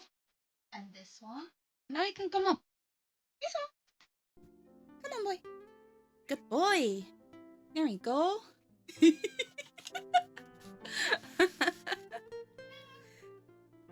How to make the day scary? You tell an unemployed you're starting on. Oh man, the first work day. Yep. Why do you want to work for a company? Ever since I was little, I was a kind of being able to... Why do I want to work for your company? I would like to go on holidays and pay my rent, please. I like money. I like having money and not having to stress about not having money. But yes, it is a miso. Hi, hello boy. I can multitask here with petting the miso and reading fanfiction. Whoa! What are you... Miso, what are you doing? Where are you going? Do you not want the headpets? Well, there are a lot of boxes here. Because I have been prepping for my week away. So there's a lot of boxes. Where... Oh, you want to go lie up there? Okay, come on. There you go. I will move this one for you. I can move that. That's fine. Starting the new week unemployed? Well, you're not starting the new week unemployed. You're telling the unemployed that he's starting on Monday. Suddenly, you gotta start a job. Imagine having a job. I know. Man, you wanna...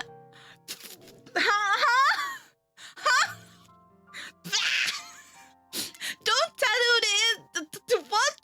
Don't tattoo the inside of your eyelid, you silly. Hiya, Pada, how you doing? I hope you're doing well. Miso, the downside of you lying there is that you're behind me.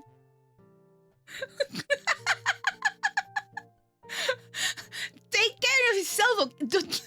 I don't think... Wait. But you wanna? Well...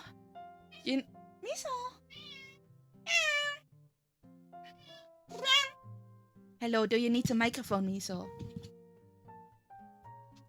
I guess if you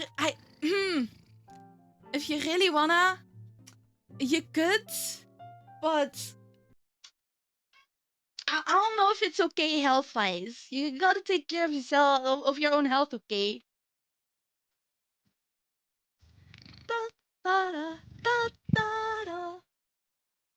Okay, Misa has one of the microphones now. I don't know if you hear the birds.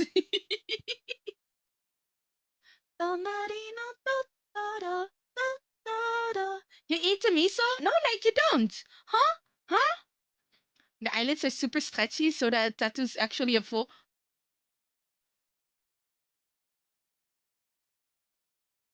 Huh? Huh? Miso? And you guess you'll just have a normal eyelid? Yay! You know, if you put me on the inside of your glasses, that also works. If you don't wear glasses, you can still put me on the inside of glasses, and then it also works. So you can put them on and take them off if needed. Miso, what are you? Miso, hello. What are you planning? What are you doing, you silly? Come here, boy. Okay, okay. I want you. You don't want me? I want you. What? What? I. Salo. Salo, I'm just really confused now. Where miso cam? There are no miso cam. I only have one webcam, okay? I mean, technically, I guess I could use the iPhone, but I might need to replace that battery because it doesn't last like the four stream hours. So it's my dad's old iPhone, but I wonder if there will ever be a higher stream where I don't think, what the fuck are you talking about? Man, if there ever is one where Salo is in chat, because that is like a rule though. If there ever is one, it's a cause for celebration. It works if you look directly at the sun with your eyes closed. It will look all orange.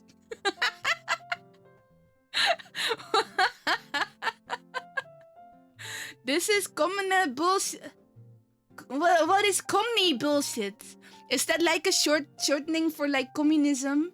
Because I don't think it's commie bullshit. Maybe. I don't know. The wolf speaks not but the truth.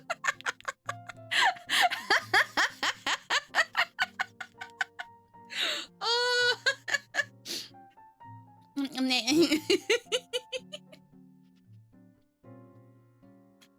If it does happen, we will have a celebration drink.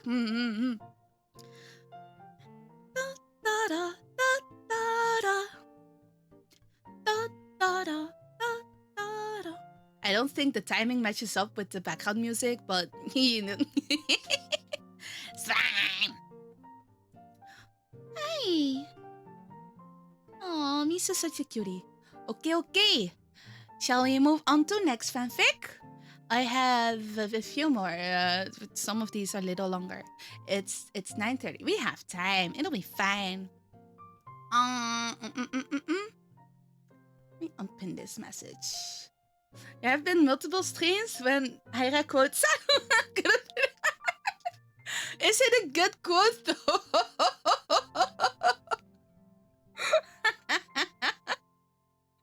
Come over Monday. I speak no English kind of bull. Huh?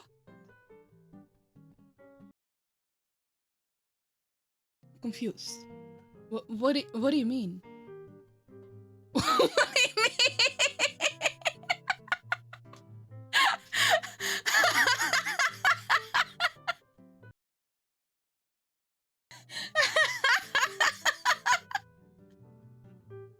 You can't be confused at that. Why not? You're suddenly going come over Mondo. I speak no English kind of. Oh. Yeah. I mean, there's the being confused at Salo, and there's the Salo not managing through the caps. You said the first time doesn't count, neither did the second time.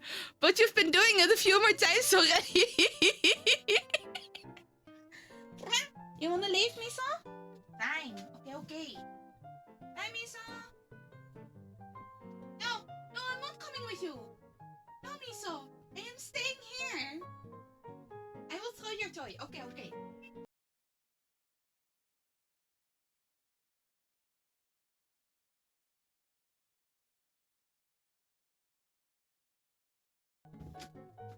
Okay, there we go. He just wanted to go play. He wanted attention to go play. I think he's just trying to kidnap. He wants me to go downstairs and go play with him. But we already did that. Well, I mean, we did that this morning and before stream. But, well, he wants that all the time.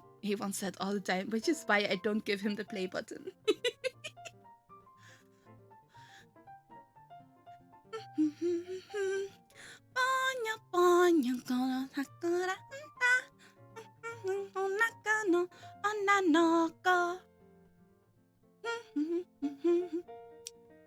Gray Sky, thank you for the snacky. Okay, new Heirabot can ban me from cat. Why you saying murder Heirabot? Huh?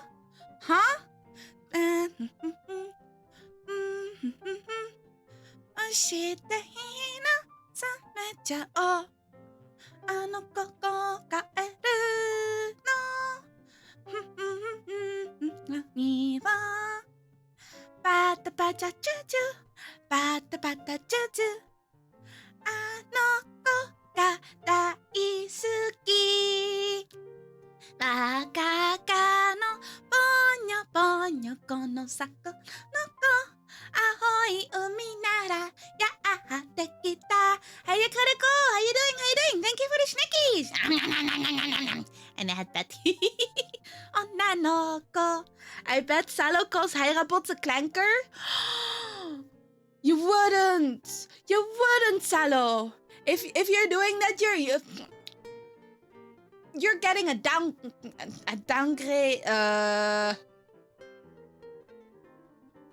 I'm gonna laugh at you for not being Clipper number 1.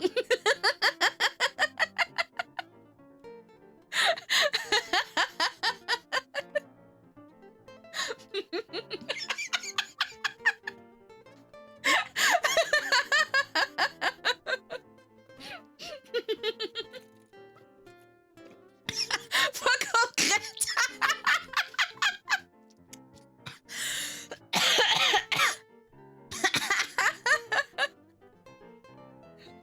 Oh boy. Man, I almost choked on my drink. Can I translate Bolton's speech?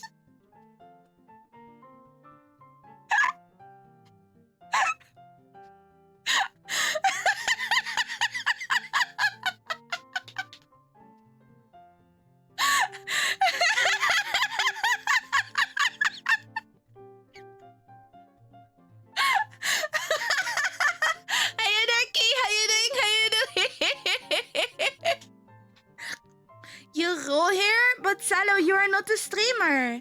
Darky, thank you for the snacky. No more of this, you manager? Are you now my manager? Did I gain a VTube manager? What? Are you gonna make sure that I get money? And sponsors and free games? Salo skipping button. No. Darky, I was talking about Salo. Manager? You hardly know her. Do you know manage him? Oh, that's terrible. I have terrible jokes. I know, but no. VTube manager from... Ah. Okay. Well, I guess... Salo, you just got rejected from the job by Darky. I am sorry. You got... Here's my money! Here's your money now. Wait. wait, you do that twice. Salo, did you press send twice? What is this? Here's his your money now.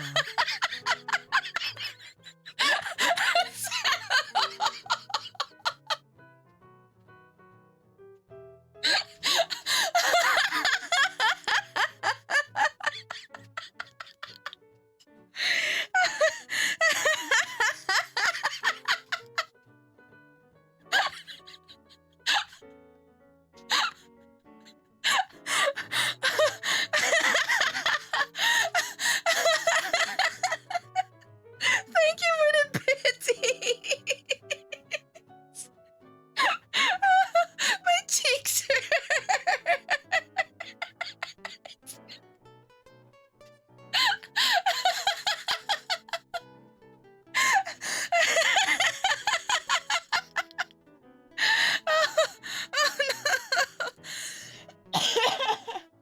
Oh boy. Oh boy. Oh.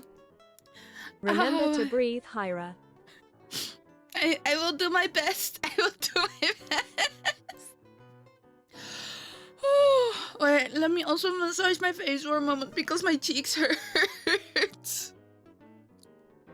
Man, Salo really giving me. Fuck this shit, I'm out. Fuck this shit, I'm out. No thanks, don't mind me. I'ma just grab myself and leave.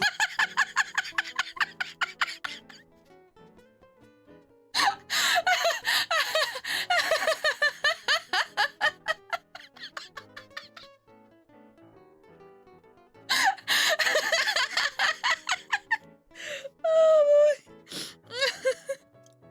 Serieus, Salo made it not type that great, but they're absolutely amazing at getting Ira and chat to love her asshole. Salo, true entertainment. Yeah. Oh boy. I was about to say something earlier, and then I thought, wait, I don't think I should. That's gonna get quoted. I am not finishing this. Salo's free entertainment. I know. Salo, great. Okay, Salo, you're. If you, I can make. Wait. Where's my paint? One moment. Where is it? Choto. Let me go grab that for a moment. Okay. And also PC. Has there been any? There has been. There has been fanfiction reading. Yes. Okay. Last time you painted vogel shit on me. Hey, Salo, fun fact. And that's the video I'm editing right now.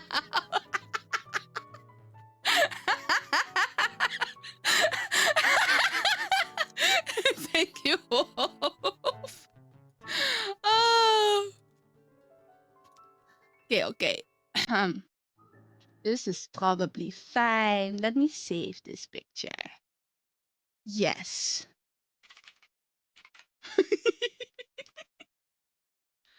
Now we have that. Okay.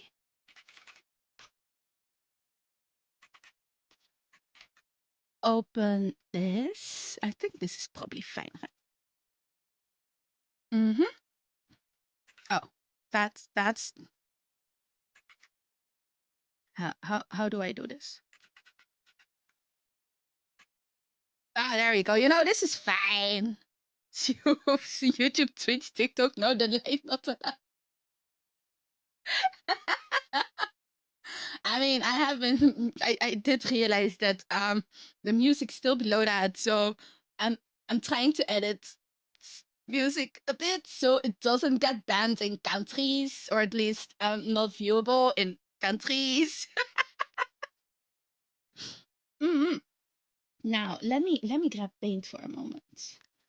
So this is fine. It's Windows capture paint. You can't have spaces. What? Why not? They're the CEO. Of course they can. they get to decide if they can. Here, Amazon said so. There we go. Okay, okay. Yeah, we'll move that. We'll make that a little smaller. It's just not the true CEO.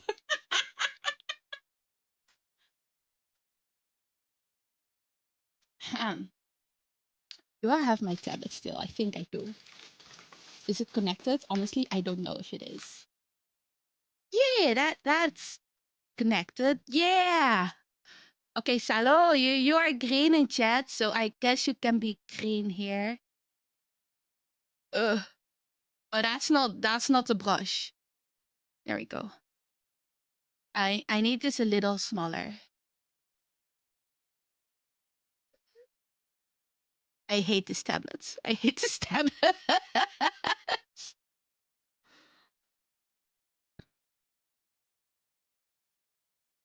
Uh-huh. Wait. Great.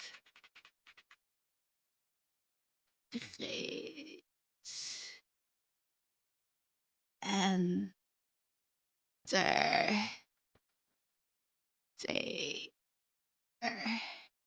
No. Say. And how do I write again? Enter. Say. No. There you go, Salo.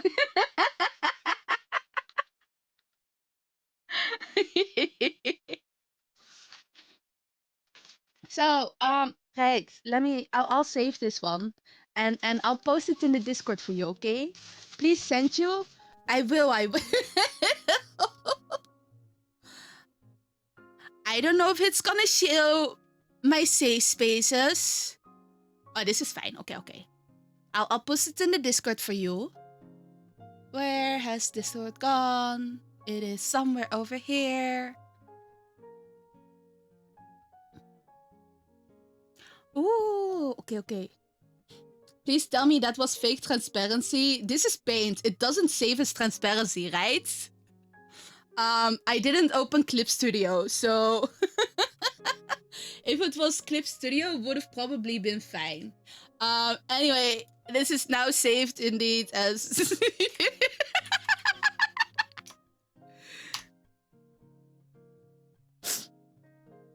yeah. There you go, Salo. You get your trophy. It's in Discord. I hope you enjoy it. You can put it up in your room if you want to.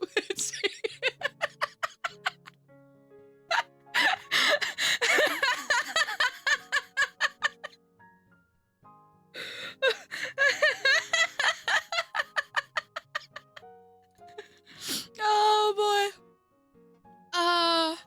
And enjoy your trophy. In the meantime, let us move on to the next fanfiction. Which is Build Start.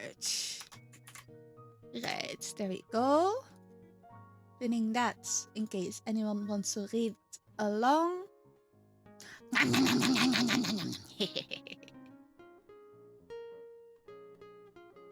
Nice. Okay, this one is a little longer than the other one, I think. Oh boy, this one? Uh-oh. Uh-oh. Oh, what? Oh boy. Oh. Fine, okay. The night's air was bitingly cold as March sat on the steps outside of the Wildfire Club. Deafeningly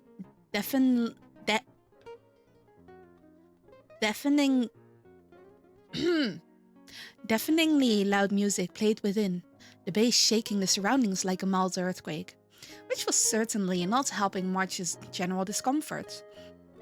Her ears rang, her brief time in the club, enough to partially deafen her. Loud noises and flashing lights drove her senses mad. She had to step outside to take a break from it all. She had gone to Wildfire for a good time. Dunhang insisted she needed to get out. Climb out of her room, more of a depression cave at this point.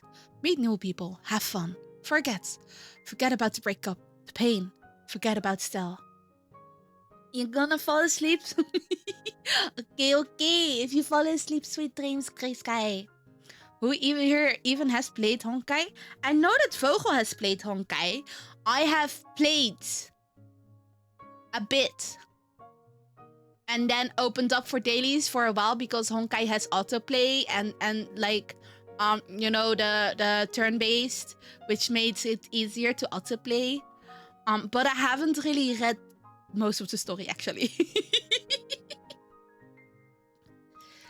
Still, the separation hit March hard. She lost everything in one fell swoop. In one single moment, she went from the happiest she'd ever been to absolute rock bottom. Stell was her everything. Every moment with her was pure bliss. She was so sickeningly in love with her. That girl she met by pure chance. You seem to like games that play by themselves because I can multitask. Because then I can put that one on, and if I want to pay attention to it, I can pay attention for it. And I can just play multiple things at once, or it's fine if I don't have to focus mainly on it, because if I have to focus mainly on it, that means I can't do anything else in the meantime, and I got so many things to do. It costs so much effort. Like in Memes, I cannot autoplay, and if I play one career, I am there for an hour, and why do I gotta play like 5 careers to get rid of my energy? It's all the wasted energy. All the wasted energy. It hurts me. It hurts me. This is why gacha not good for me. Yes, the energy. I could have used that to get better horses. To have great horses. But no. No. It takes me several hours to play that game that day. I have given up on that. I only play when it's convenient for me. Even if I try to do my best to get like the best horses. But I can now play on PC at least, so I don't have to look at my phone. Just steal a horse running from the police will get you to lose angry? Nah, I won't be angry then. Also, I can't ride a horse, okay? I let other people ride the horse. I can't ride the horse. I have ridden horse before because my aunt had a horse. And it was really cute. It was lovely. But also taking care of the horse was tiring. I realized brushing a horse is a whole workout by itself. And I saw a video actually earlier today, I think, that someone vacuumed a horse.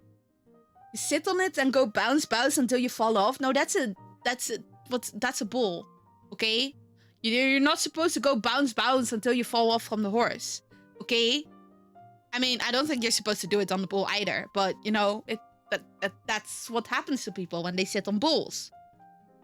I did ride on ponies before. It was a lot of fun, and after that I decided, yes, I want to ride horses. And then my mom said, no, it's too expensive.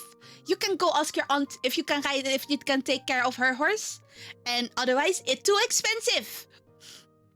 Because I don't know why was horse riding so expensive. I guess because horses are expensive, but I have actually no idea how much it cost. All I knew is that my mom thought it was too expensive, so instead of that, I did swimming, I did tennis, I did acrobatics, I did gymnastics, I did a lot of other things, just not horse riding. Wait, where was I? Okay, there we go. She still remembered the day they met 2 years ago. Stella had just happened to sit next to March on the subway one night. Is this another modern AU? Horse thieves were considered some of the worst of all criminals at some point in history? Worthy of death penalty? Really? But what if they take better care of the horse than you? Ah, it's another modern AU. Okay, that makes sense now. Seeing Ion and Misme, it makes sense to leave horse alone. Yeah. Look at these babies. This is a funny conversation. You sit on them and you go bounce, bounce until you fall. All I can see is practically just, Goldship carrying you on their back and then deciding, no, I don't want to anymore, and then throws you off. Also, you know what my favorite song is, and now is also my song for production, at least it was last night. Vaccine. Just going, vaccine, vaccine, vaccine, vaccine, vaccine, vaccine, vaccine, vaccine, vaccine, vaccine, vaccine.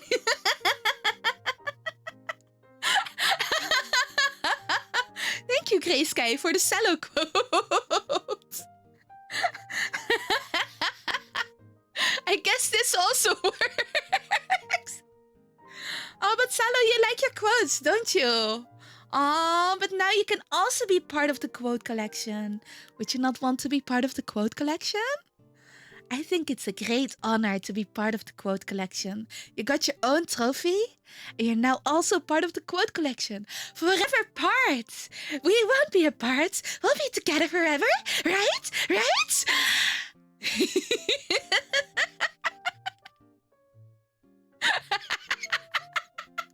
Oh, I guess you hate it. Well, fine. Fine. You're never leaving, though. Never leaving. You grumpy.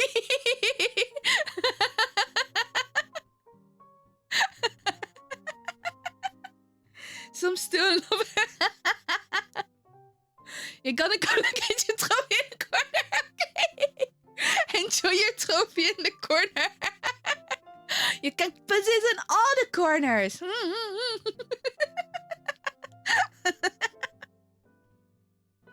Oh boy.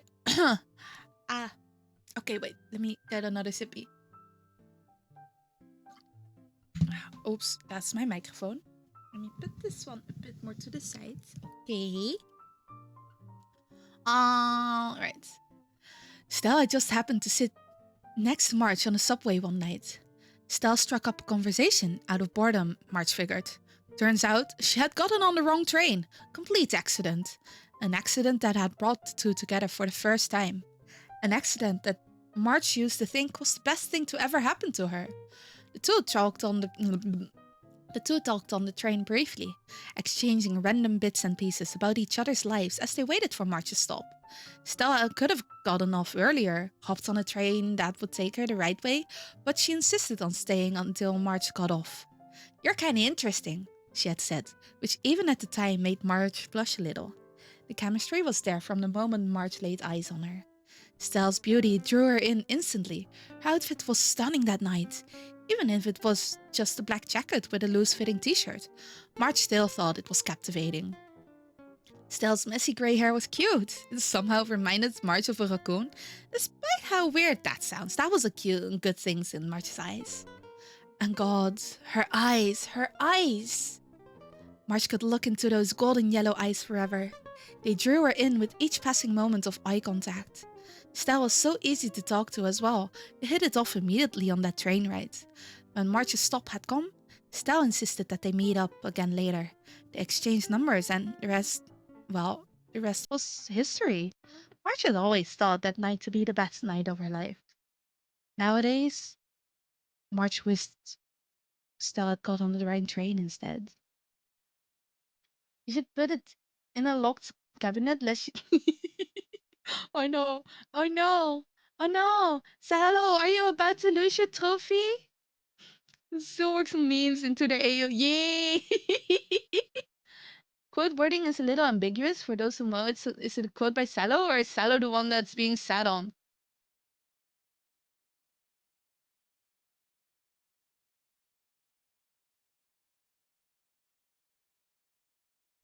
Will Smith spelled bounce instead of Salo saying. Wait, those were misspelled?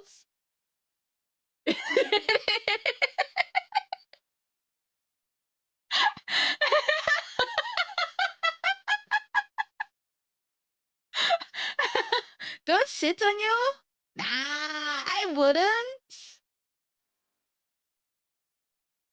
Nah.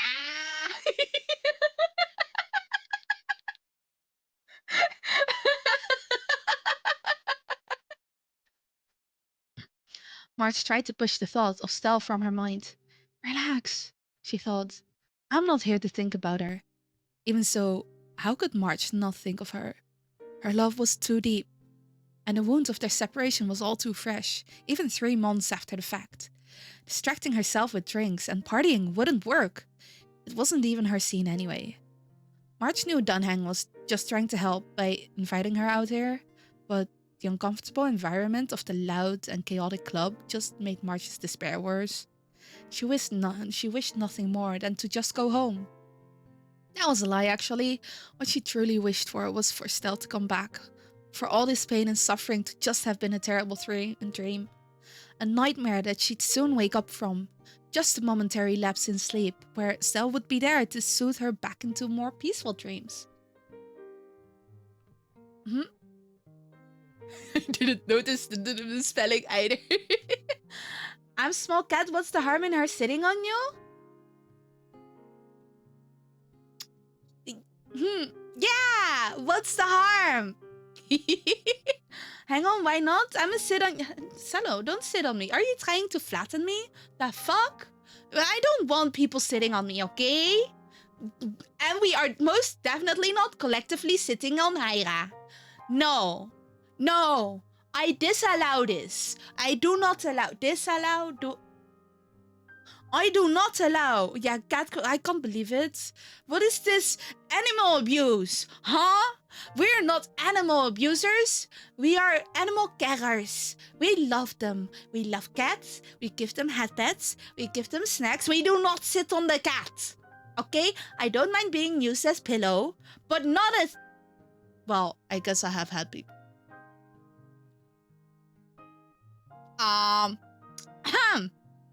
We do not... No! No! Feed the cats! Give me all your snackies now! But March knew this was no dream. This was her reality now, and she'd have to face it. God, how she didn't want to face it. March put her head in her hands as she slumped forwards on the steps. She felt like crying, and it was taking all of her willpower to stop the tears from flowing. All this thinking about Stell was making her miserable. She wanted to just let all this emotion flow, to bawl her eyes out. The catharsis afterward would at least keep the depressive thoughts at bay, but she would resist, for now at least. She didn't want to cry in public. March reached for her pockets, taking out her phone, ready to call a ride home. Uber, Lyft, whatever. And she couldn't sit around and wait for Dunhang to take her home. Oh, she just needed to leave. And she couldn't sit and wait around for Dunhang to take her home. Not in this state. She needed to go home and, well, just feel for a bit. Cry into her pillow. Curse God for the tragedy of her breakup. Just feel. March was midway through booking her ride when she heard the rustling noises of someone sitting down on the steps beside her. She glanced in the unknown person's direction, and a lock of silvery grey hair caught her eye. An oppressive weight formed in her chest as she turned her head. Her body locked up. A lump formed in her throat. She was too stunned to react. The one sitting beside her. No, there was no way. Stell looked back at March as she sat frozen in shock. Hey, Stell mumbled, looking at the ground in front of her. March was scared, shocked, and in some small part of her soul, happy. Seeing Stell beside her now. She sat rather far away from March, keeping a good distance between the two former lovers. It took all of March's willpower to muster up response. Why is my nose itchy? This is really annoying. Holy shit. I feel like there's constant cat hair on my nose, and it's just really annoying. Wait, one moment. That was my phone. Sorry. I'm gonna BRB for a moment and see if I can rinse my face quickly and see if I can get that off, because it's really bothering me. You keep hearing Marge instead of March? Marge. Is there a difference in pronunciations? I don't know. Shit. Right, BRB for moments.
Okay, I'm hoping that's gonna be enough, but just yeah, man, I remember that happening. Oh, I remember that, man. Oh, wait. Oh, there we were. There we were. What? What are you? March couldn't even. Now it pops up in my head every time I say March. March couldn't even finish her sentence. The words caught in her throat like Velcro to, well, Velcro. I was out with friends. I saw you walk out here a few minutes ago. Stal responded, knowing exactly what March was trying to say.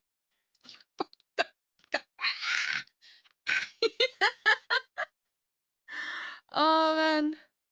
Well, this is now a new ship, I guess. This is we have Marge with Stel. Um, enjoy it.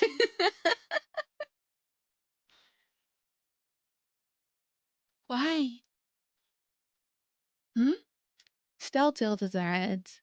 Usually, Marge would have no trouble reading the emotions on her face, but now Marge saw nothing but a blank expression. Wh- Why did you follow me out? Marge's voice cracked. Marge's Marge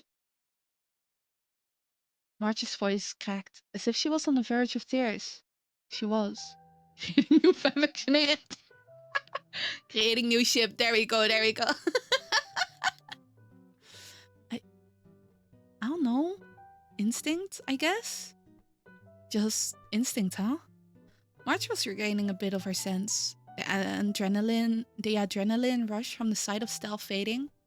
An uncomfortable silence hung in the air as both Stell and Marge sat, filled only by the muffled music from the club behind them.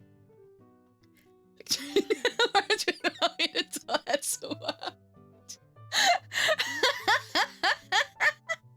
Oh man. Oh boy. Oh, that is something indeed. It was Marge who finally elected to break this silence. Why? Mm, uh, Why what? Stell shifted uncomfortably on the steps, slouching forward a little. Why'd you do it? Marge's question had no specifics, but the two women both knew exactly what she meant. Towards the end of their relationship, Stell grew distant. A lot more distant than usual. While she was never as clingy as Marge, admittedly, was, she still made an effort to spend time with Marge, to chat with her, to go on dates, the like. But in the final few weeks, Stell seemed to just be drifting away slowly. Marge noticed, of course. She always tried to be in tune with Stell's emotions, or lack thereof, but Stell just made excuses. Work was exhausting, she was busy with schoolwork, things Marge could accept. But even then, knowing nothing she knew now, Marge had some suspicion something was wrong. And that suspicion was confirmed when Marge glanced at Stell's phone one day, eyeing a notification she had never seen before. A contact labeled only as unknown sender, and under that contact name, a flirtatious message. The sight of it plummeted Marge's heart into the bottomless depths of misery. She wanted to block it from her mind, to forget what she'd seen, to continue in a happy relationship with Stell, blissfully ignorant, but she couldn't. She had to know more. Marge took Stell's phone one night when she was in the shower, scrolled through the messages with that contact, and what she saw only confirmed her worst fear. Oh no, did she cheat? Did she cheat? Cheating bitch! Huh? Oh man! Oh man!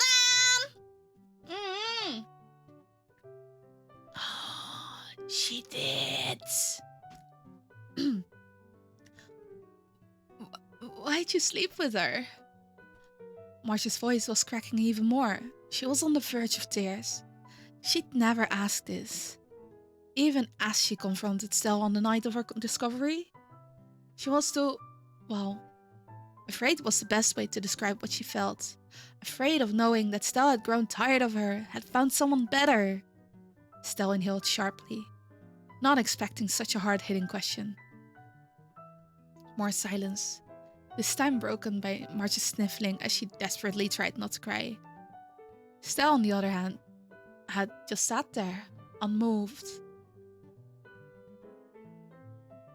I can't give you a good answer, Stell finally said after an eternity of silence. There isn't one. No good answer? No reason? No reason as to why she threw away 2 years of a loving relationship with Marge for a one-night stand with some purple-haired bitch? Marge knew who Stell had slept with. She'd seen her around at work. Kafka, a co-worker. One whom Marge was suspicious of from the beginning. She was always flirty around Stell. Always a little too touchy, a little too seductive. And whenever Marge brought her concerns up to Stell, she insisted it was no big deal. She's just like that with everyone, Stell would say before changing the subject.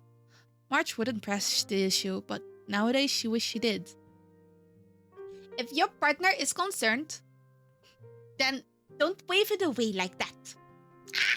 Well, I mean, I guess some of them can be a little overreacting, but I feel like if she has suspicions or doesn't feel comfortable about it, and you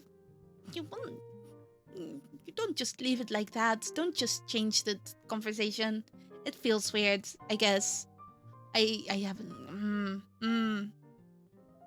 Marge sat still on the steps, searching every corner of her mind for a response. Bullshit! A rare curse from Marge. One twinged with both rage and sadness. I told you there's no good answer. I don't know what you want to hear, Marge. What do I want to hear? Marge's voice held more anger than sorrow. She was practically yelling.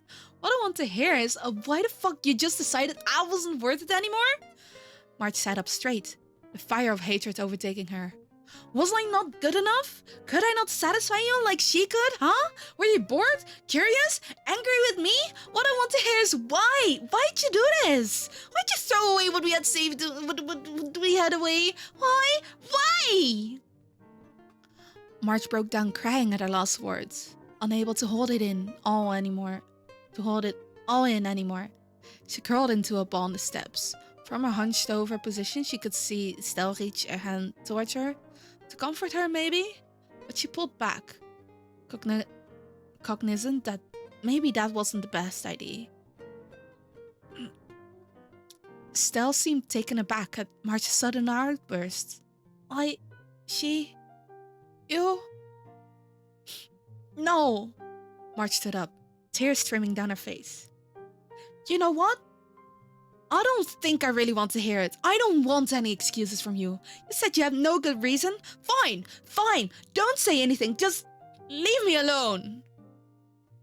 Marge began walking down from the steps, turning her back on Stell. Marge, wait! Stell stood, and Marge turned to face her. A moment passed, a moment tenser than anything Marge had felt in a while. Fuck you! March's sadness boiled over into hatred as she seethed at Stell. There was venom in her words. March wanted this to hurt. One look at her face and she knew her words had found their mark. Stell was shocked, her eyes shaking, mouth quivering. March could even glimpse a few tears forming. She didn't care. She didn't care if she'd made Stell feel bad. Maybe she could just relay just an ounce of the misery she had been feeling for the past 3 months to Stell. In March's eyes, Stell deserved this. March turned away and walked. To where? She didn't know. Eventually, she ducked out of sight into a nearby street, walking a little further before her legs gave out, and she collapsed to her knees. The tears wouldn't stop flowing. She bawled her eyes out as she propped herself up on a nearby wall. It was all too much. She didn't expect this to happen tonight. She wasn't prepared for this confrontation. She couldn't, she'd been fantasizing about something like this happening, about an opportunity to let loose at Stell, to scream and shout and pour her anger and sorrow out at Stell. She wanted to hurt Stell just as much as Stell hurt her. March imagined it would be satisfying, cathartic. This was just awful. The streets were luckily quite empty, so nobody witnessed March crying on the pavement, save for the occasional passerby on the opposite end of the road. She took her phone out to call a ride, finalizing her destination and confirming the trip. Just as she did, footsteps rang out behind her. She turned to look, seeing Stell walking towards her shakily. Her face was red, eyes bloodshot, her tears glistened in the streetlight. I told you to leave me alone. March's voice was hoarse, barely above a whisper. I can't do that, March, Stell replied, her voice shaking. I can't. God, I still... Don't finish that. March knew what Stell was about to say. She could hear it in her tone. Don't you dare say that, not after what you did. It's true, Stell shouted. I still love you, March. Liar. I'm not lying. If you still love me, why'd you cheat? Why? If you hadn't fucking gone off and fucked Kafka, we would still be together. Why? Stell froze up again. She'd already told March her reasoning, that there was no good answer. So why was she still following her? Fuck! Okay! You want to know? You really do? Yes! God damn it, yes! Of course March wanted to know. Fine, I just felt like it and I made a stupid choice and That's it? You felt like it? Rage filled March to the very core. I told you there was no good answer. Stell looked down, dismayed. How could you say you still love me if that was your reason? You fucked her because you felt like it? March laughed. No, cackled. Ridiculous. This was ridiculous. You wanted sex. God, you knew I couldn't give you that. Was I just not good enough? Not satisfying? Or did you just want to see what it was like for someone who wasn't me? Stell remained silent, glancing down at the ground. March took that as confirmation. I'm sorry. I don't want your apologies. I want you gone. March stood up, her phone buzzing to let her know her ride was near. Stell opened her mouth to speak, but a quick glare from March was enough to convey that it was best to remain silent. A moment passed with the two just staring at each other on the sidewalk, before finally, after an agonizingly long wait, March's ride pulled up to the curb. Never speak to me again. Get out of my life. Stay out. March spat as she opened the door and got in the car, slamming it behind her with a bit too much force. Bad night. The driver began to speak. Just go. March had no time for this. She just wanted to go home. She just wanted this night to be over.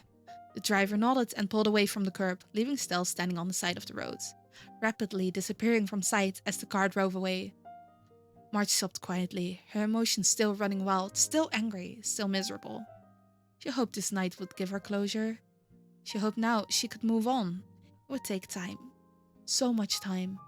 But with this, with a proper ending, with the relief of releasing her emotions and lashing out against Stell, she could move on a little faster. Well, that was alright. Well, Oh, that angst, huh? All the angst.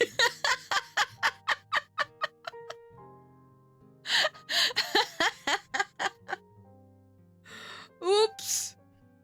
Oh man. No, there's no recovering from that. Oof. Oof. Is that what it is? Is that what you usually read Watch Dog? I know, right? It only gets worse.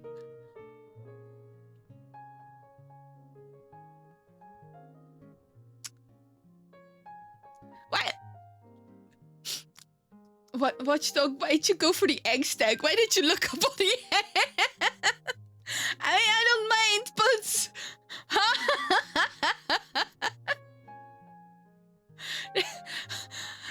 all of them have angst tags. They get even worse. Oh no. Oh no. Man.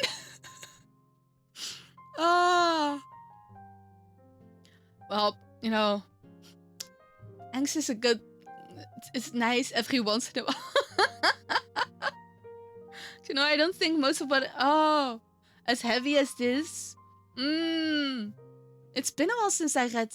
Wait, no, I've definitely.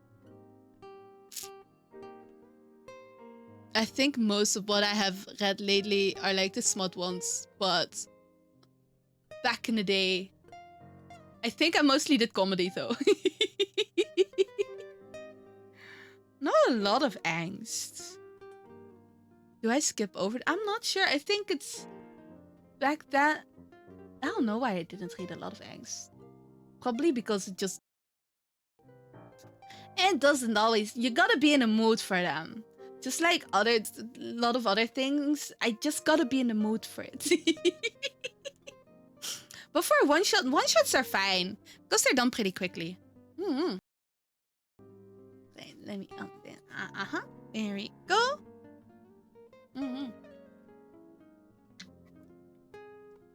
I am running out of sippy zone. Oh, man. You know, cheating when you're drunk is one thing.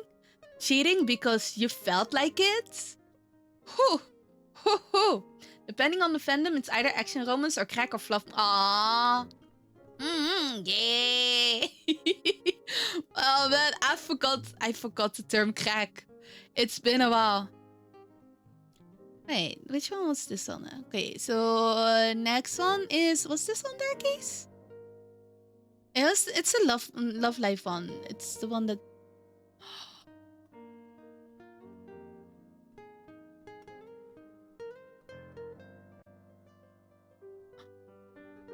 Love Life is... Yeah, it is Dark Case. I just saw the tags. You have angst. This one is blood and gore, torture, dark fantasy, death and horror.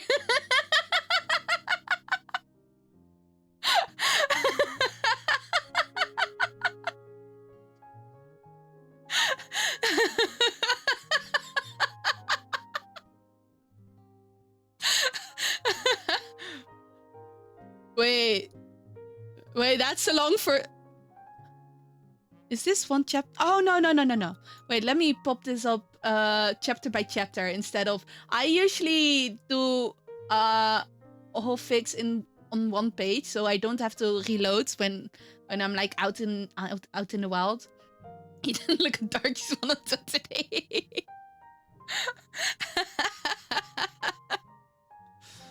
First chapter is pretty decently sized, I guess.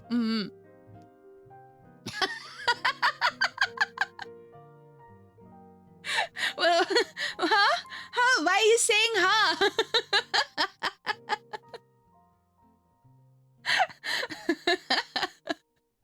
It does say, yep. Oh, you were on mute while playing. Is it? Yeah, it is yours.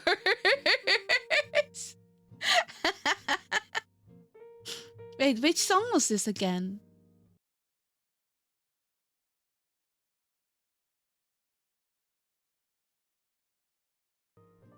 Hiya, Pig. How you doing? Okay, let me post the link here. Oh boy, you're the one that posted it. We'll do one chapter. First chapter of Darkies is 5k words. That should be pretty decent, right? It's not. Oh, oops. Oh well. It's not that long. You gotta go to. Ah. Okay. What fanfiction are you reading? Right now, it's a love life one. I got it pinned on top. So if you want to give it a read or read along, that's the one. After that, we got a few more one-shots, I guess. Like, I'll do one chapter from this one first because it does seem to be a longer one. And then we'll go back to one of the one-shots again, I think. Unless I'm really invested. Wait, which song is this again? Let me see if I can.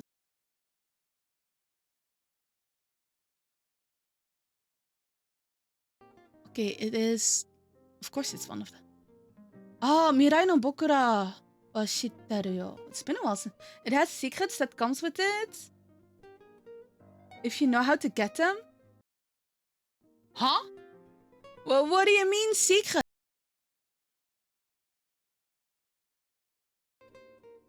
What do you mean secrets? You love the videos where YouTubers read some of the fanfiction? I've not seen those before.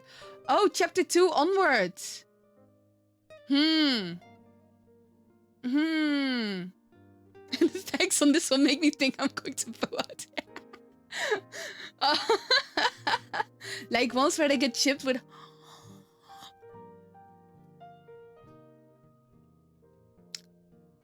I mean, as long as they're okay with that. Okay, Grey Sky, sweet dreams. Thank you for dropping by. I'll see you next time. Bye. Okay. Let's go. Okay, wait, let's. Can I open? No, I'll just leave this one on.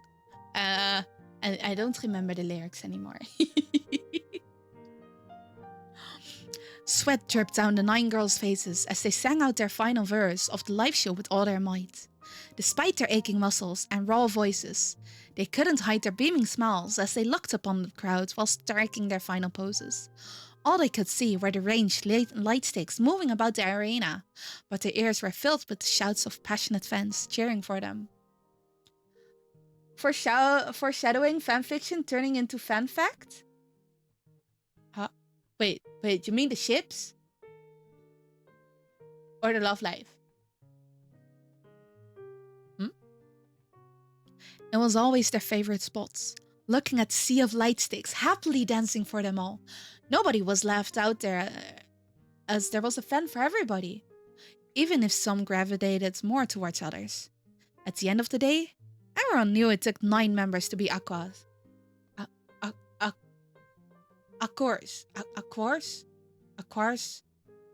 Aqua? I forgot how they pronounced this. Was it Aqua? Aquars? No more or less. After taking in their moment of gratitude, it was time for the finale.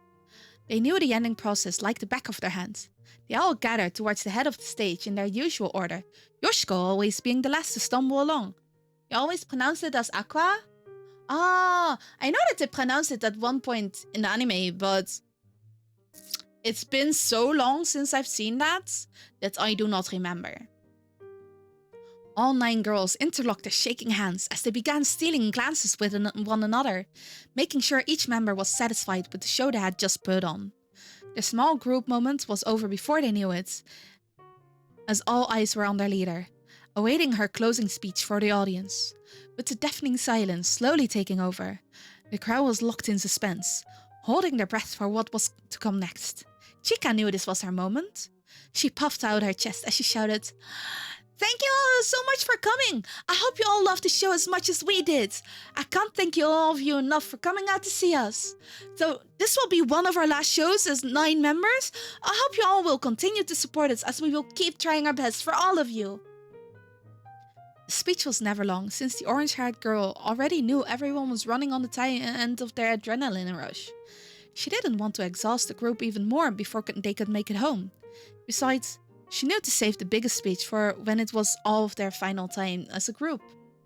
With this in mind, Chica began her bow as the girls followed along, not breaking their connected hands. After getting back up, they each took out their earpieces, allowing them to hear the crowd's cheers roar upon the arena in their full glory. Chica was the first to break their aligned order as the rest followed along. While waving towards the sections they felt they might have missed during the live show, the 9 girls slowly made their way backstage, thanking the crowd a multitude of times for their support. They heard numerous shouts of each member's name with stomps accompanying it, guaranteeing each member felt their passion for them. Crickets could be heard chirping all around the weary school idols as they sat at the bus stop, awaiting their ride. It was the last bus of the night, and the girls barely made it. They couldn't leave without a final encore performance. However, doing so meant they had to run to make it to their destination on time. They all slumped upon the benches as they finally let their hearts calm down for the night. With 15 minutes to spare, and no one around in sight, all the girls began talking amongst themselves. Like to point out, this was a 2-person project. Fanfiction itself was written by a friend, but the whole idea... Oh! Okay. Pretty interesting though. Like, you do the IDs and the other person does the right, which is pretty basic for movie and game stuff and such, right? I mean, I haven't done it myself. I can't say I'm a great writer. I am not a great writer. Oh, I have not been writing in a while. Yeah, kind of like different artists for manga.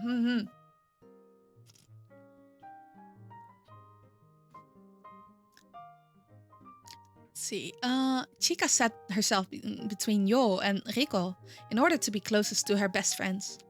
Still on a high from their show, Chica broke the fatigued atmosphere of the trio to shout out, what a great show, I love singing on that stage with all of you guys. It kind of makes me proud, but how far we've come when it was just the 3 of us starting out. Chica looked towards the deserted road in front of them. It was only lit by the nearby street lights, creating a dim atmosphere for the young girl. She whispered aloud while smiling, I wish it wasn't over just yet. I just want more time on that stage. Yo giggled tiredly at the orange-haired girl's statements.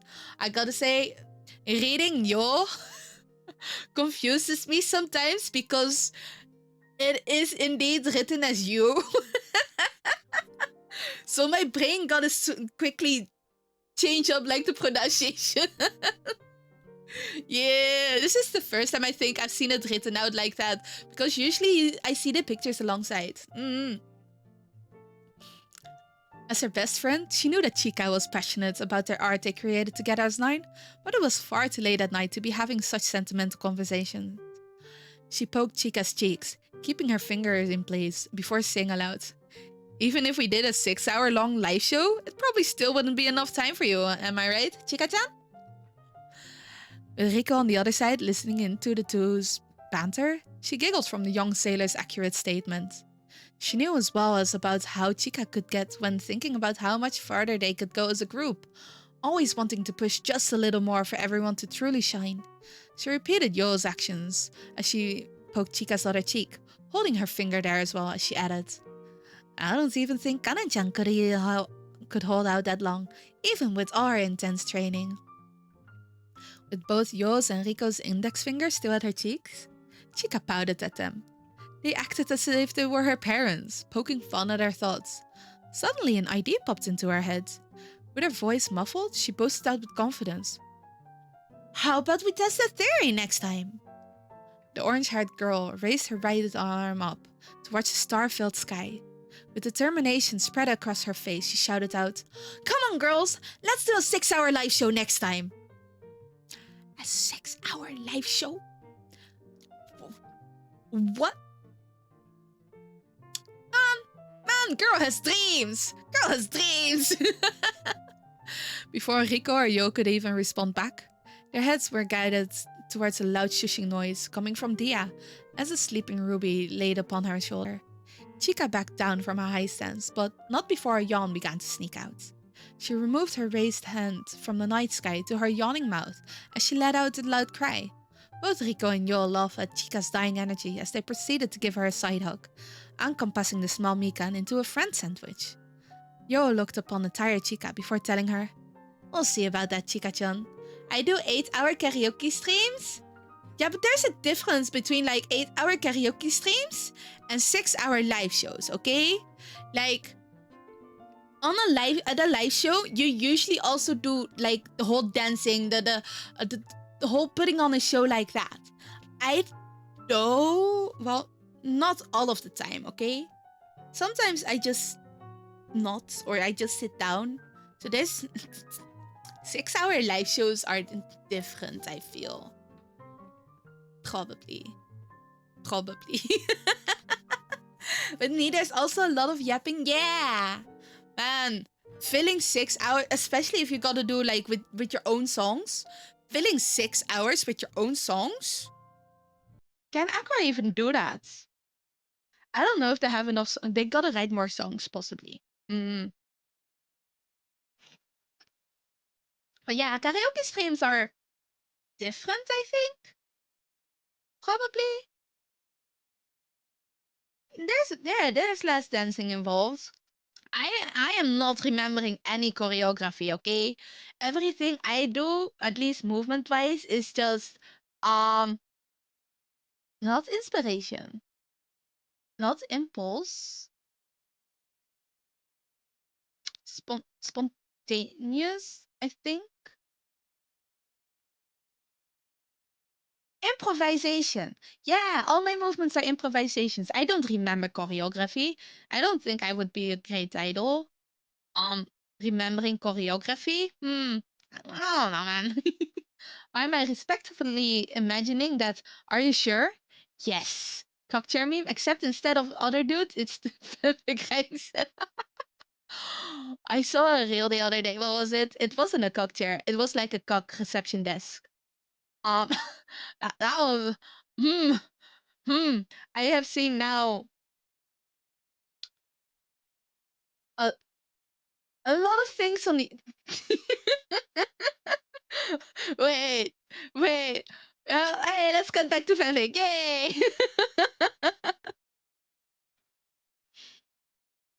After sharing the fits of giggles, the second years proceeded to talk amongst themselves, mentally preparing for their next live show.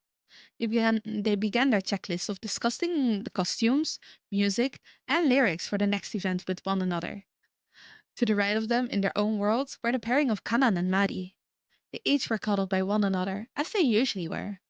Mari had taken the brochures from the tourist area and was explaining to Kanan all the places they could go when they had free time together. Kanan, however, was using Mari's warmth to lull herself to sleep.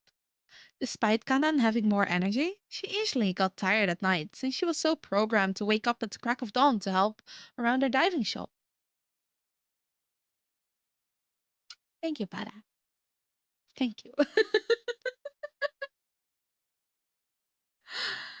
While occasionally opening one eye to see what Maria was talking about. Kanan continued to doze off on the blonde shoulder while hearing the usual shiny under Maria's breath. Finally, the last four members sat upon the opposite sides of the second year trio. Ruby rested her head upon Dia's shoulder, fighting to stay awake. She didn't want to bother her sister later if she were to have to wake her up for the bus. Ruby just wanted to prove that she was responsible enough to do things like this on her own. That way, when Dia finally left for college, she wouldn't be worried about her over the simplest things. Next to the Kurosawas sat Hanamaru, eating her usual noppo bread. The small first year was in her own little world when she was snacking upon her favorite edibles. Since all 8 members were sitting down, however, it left the unfortunate fate of Yoshiko to stand. She stood impatiently at the edge of the sidewalk, tapping her foot incessantly. The members paid no mind to her at first, believing she was still on a high from the show, until her fidgeting became worse as she started looking around the area. Hanamaru was the first to notice this unusual behavior from the blue-haired girl. Letting her curiosity get the best of her, Hanamaru decided to ask what was on her mind.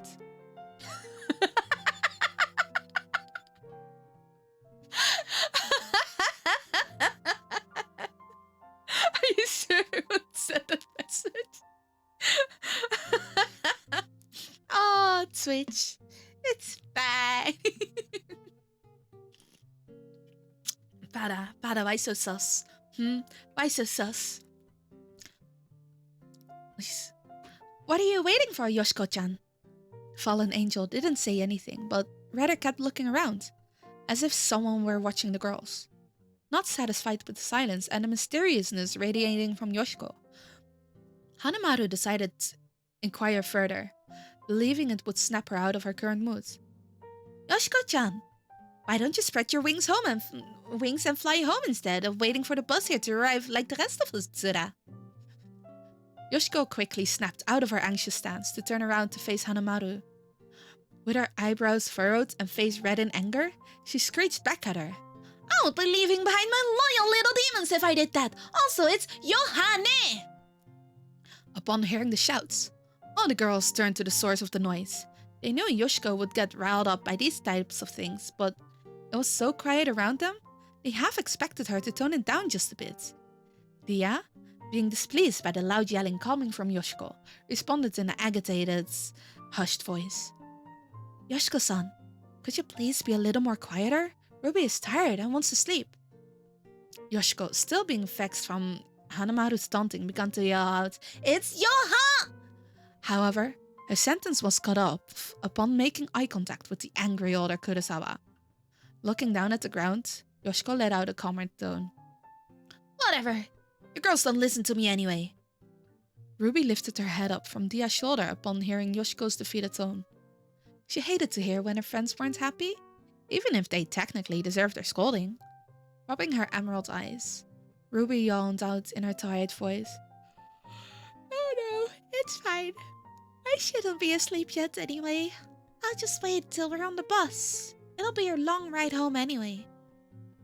Hearing Ruby defend her, Yoshiko struck her signature pose, accompanied with her evil laugh. Now in her fallen angel persona, Yoshiko looked upon Ruby as she said in her calming deep voice, Thank you, little demon Ruby! Ruby couldn't help but gulp nervously. When Yoshiko was in her fallen angel mode, it always frightened her, but if Yoshiko was happy, then she would play along. Before Yoshiko could continue on her lookout though, the bus suddenly appeared from the shadows right behind her. As the shuttle bus pulled near the girls, it honked as to signal them to hurry up. With the loud noise coming from the large machine, Yoshiko jumped from fright as it broke her out of Johanna's character. Everyone began to gather their things as they got onto the bus one by one. As usual, each girl paired with one another for the ride home. Since there were only 9 members, it meant one would be left out, usually being Hanamaru. She often used the entire seat to lay upon with her snacks all the way in the back. On her right were the pairs of Ruby and Dia, along with Chika and Yo. Across from the Kurosawas were Mari and Kanan, with Yoshiko and Riko in front of them. After each girl took their seat and got settled in for the long ride home, they all drifted to their own little world to pass the time. As the bus engine rumbled, it filled the silence that was brought upon the exhausted girls. The night sky consumed the light all around them, while the moon weakly guided their eyes to the figures of the trees they passed. Each girl distracted themselves with one another. Kanan was exhausted entirely by the time the bus ride started, with the soft bumps of the road to rock her to bed slowly. She slumped upon Mari, as if she were her own personal pillow, while keeping a firm grasp on her arm for comfort. Mari, however, was wide awake and used her free left hand to scroll mindlessly through her phone. Occasionally, she looked over to Kanan to make sure she wasn't drooling or seeing the little pictures she was taking of the sleeping diver. Oh yeah. Yep. The nose itch isn't completely gone. Okay.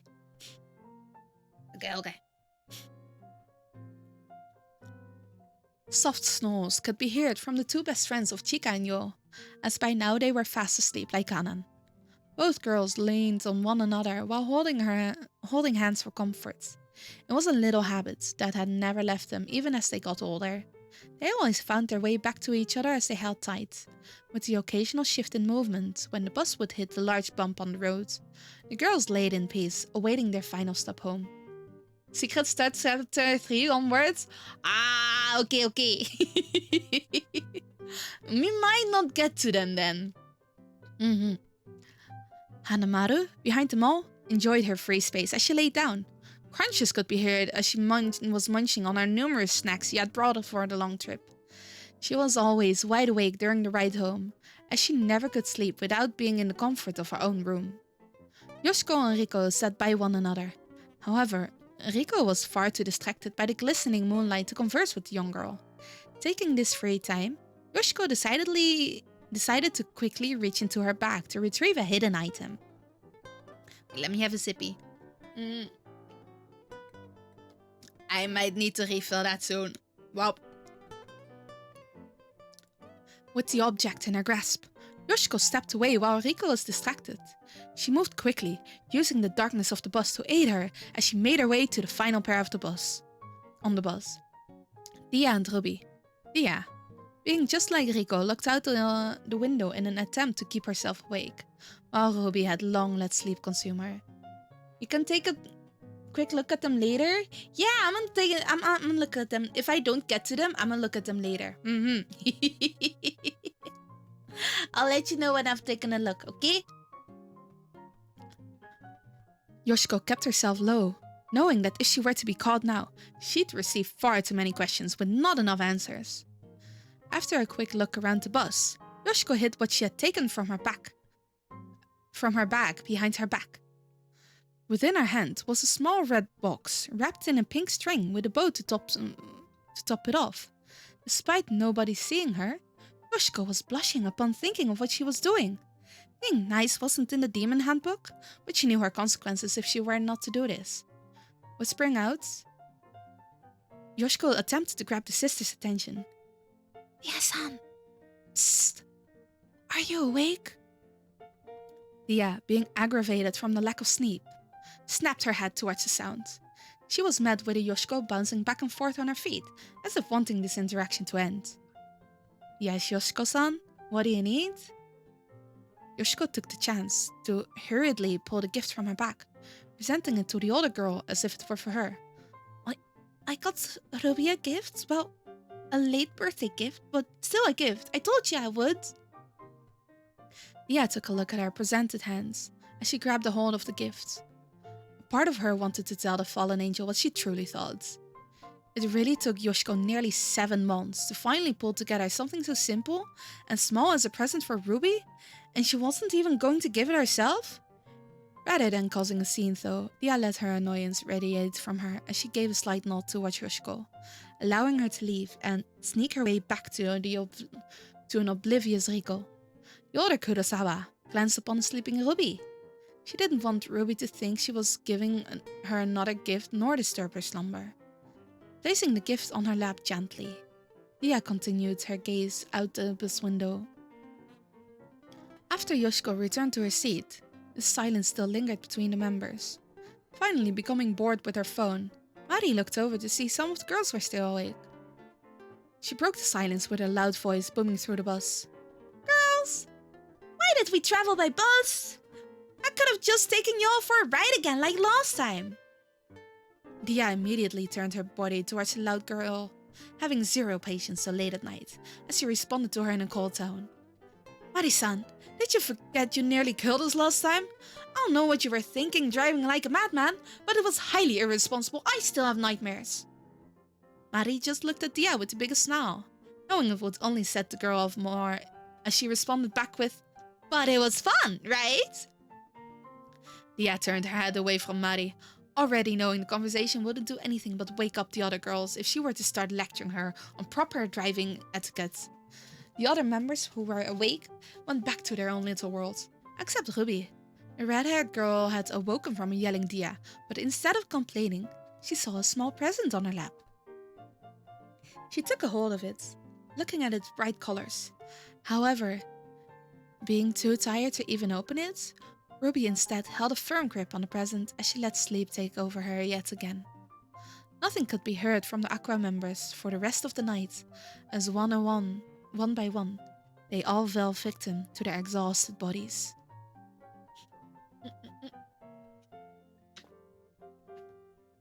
Ruby, get up! Emerald eyes peeled open as a voice invaded Ruby's ears. It was bright out, and all that could be seen was the ceiling of a room and the open curtain of the window, letting in an array of sunshine. With a loud groan, Ruby sat up to look around her messy room. She couldn't recall the memory of ever getting into bed.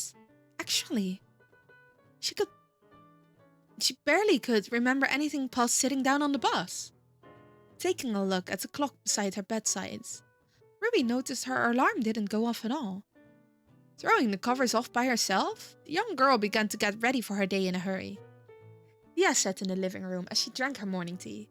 Being the first one awake in the household was just a habit she had picked up since she was young. As she brought her tea to her lips, all that could be heard were the heavy thumbs of a certain troublesome little sister attempting to get ready on time. Ruby, could you watch your steps? You sound like an elephant running around the house. Ruby, who had just barely found her school bag, skidded to a stop in front of Dia with her school uniform skewed and hair barely put together. Sighing in disappointment, Dia got up to help her younger sister at least look somewhat presentable for the day.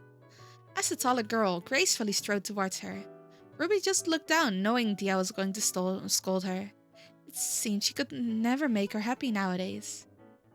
Ruby, you're getting quite careless. Dia began her lecture as she started fixing Ruby's appearance. Knowing she couldn't escape her older sister's words, Ruby just looked behind Dia to focus on anything beside her.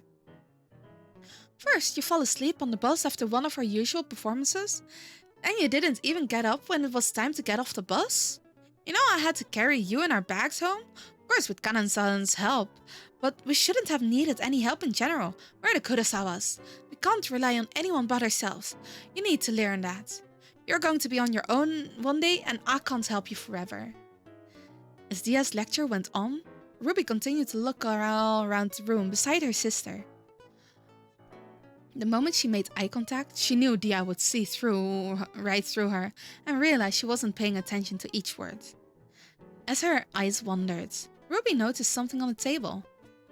A red present. It seemed familiar to the young girl, but she couldn't place her finger on it. Ne-chan. Ne-chan, what's that? Ruby pointed her finger past the older girl as she was just on the ending of fixing her uniform. Dia turned around to see what Ruby was distracted by, only to see the small present. Dia's mood dropped as she turned back to her younger sister. It's your birthday present from Yoshiko-san. Ruby jumped up in enthusiasm as Dia went to retrieve it for the young girl. But before that, breakfast. Ruby slumped on her cushion and hurriedly scarfed down her rice bowl Dia had prepared. Ruby, you better slow down, you might get... Done! Ruby thrusted her bowl in the air with excitement as she began wiping off the extra pieces of food still around her mouth. Dia sighed as she got up to give Ruby her gift. She grabbed a hold of the box and presented it to a bouncing Ruby. As soon as it was set down before her, Ruby began to tear into it, not caring about how much of a mess she made. After throwing the wrapping paper all around, she finally came into contact with her present, an axolotl keychain. It was just roughly smaller than her palm. Immediately admiring the small creation, Ruby bounced out of her seat as she shoved the present in her older sister's face. Look, One-chan, look! Dia gracefully steered the object away from her, giving the object a strange look. Something was off about the gift. Ah, that's nice, Ruby. How kind of Yoshiko-san to give you a keychain. Dia tried her best to sound genuine, but her sarcasm naturally flowed into her words. She took a hold of the small keychain to observe it more as Ruby kept stroking it in Dia's hand as if it were real. Don't you think it's strange she gave you such a foreign animal as a keychain? It doesn't remind me of you whatsoever. And besides, axolotls don't really have any meaning behind them. Now then, if it were, say, a frog, I could see that being a good gift, since they're considered good luck as well as bring protection. Don't you think, Ruby? But axolotls are cute as fuck! I love axolotls! Of course, Dia's questioning just went in one ear and out of the other for the younger sister. Letting out a sigh, knowing nothing was getting through to the red-haired girl, Dia handed back the small animal. She couldn't really judge what the gift was when, at the end of the day, it was a gift in general. Ruby began attaching her keychain to her set of keys, when Dia suddenly remembered something important. Yeah! I love axolotls. They are so cute. They are so cute. Ruby, just so you're informed, I'm not going to be around when you return home from school today. Mother and father want me to join them for something, so this is going to be first priority.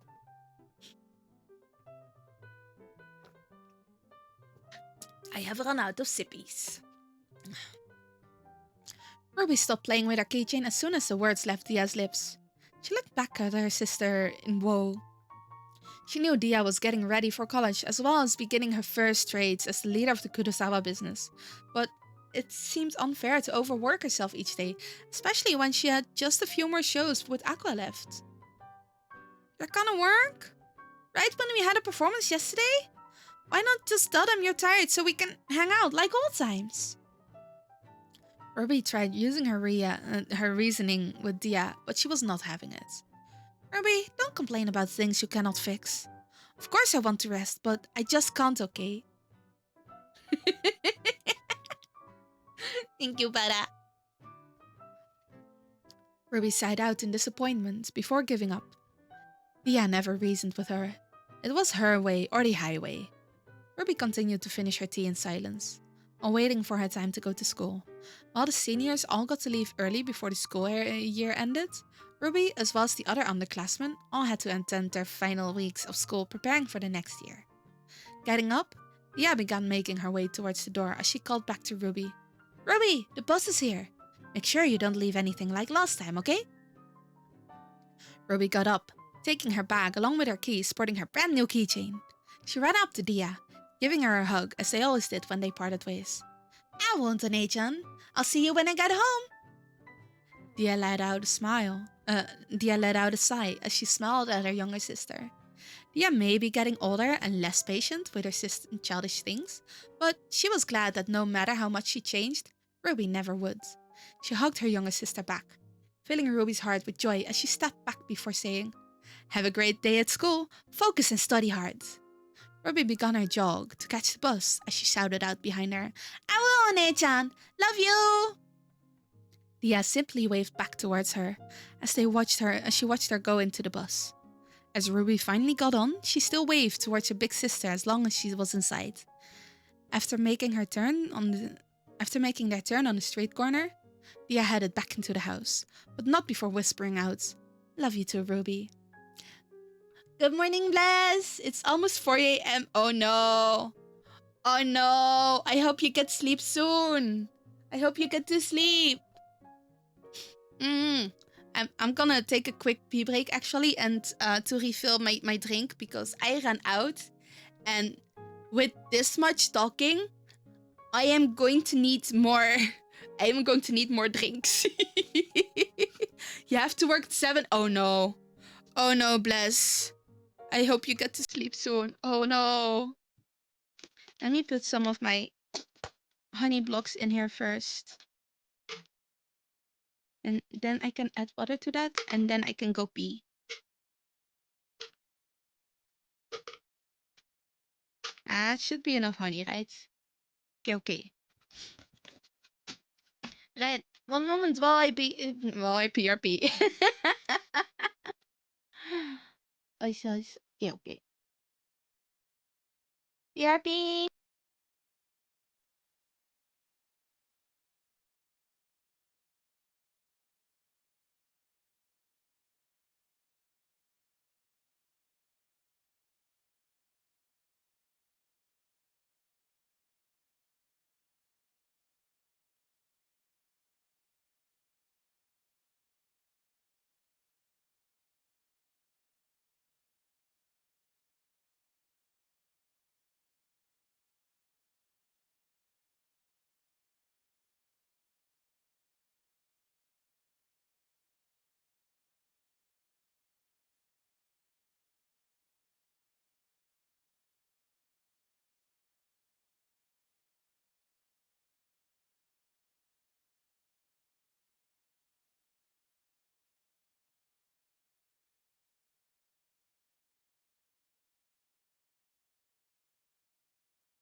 It was a good meat. Why would I say this?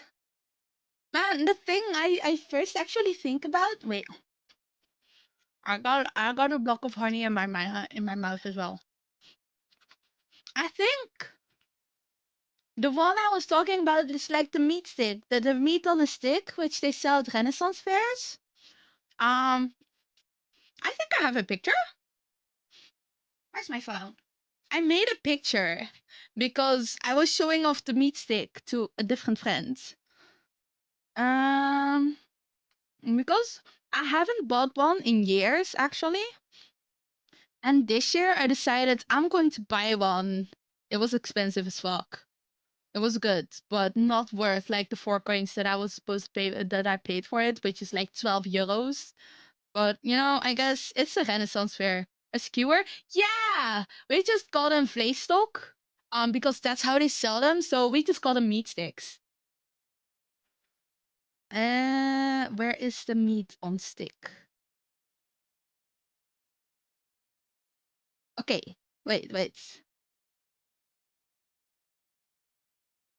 So let me send this so I can put it on the PC.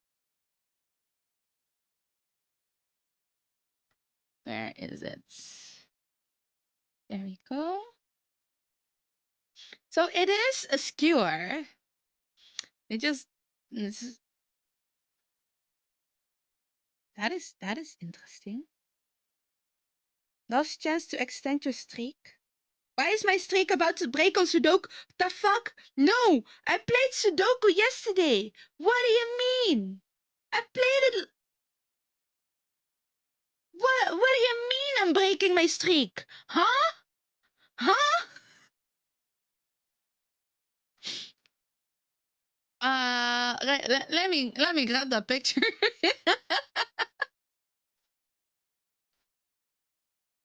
Let's see.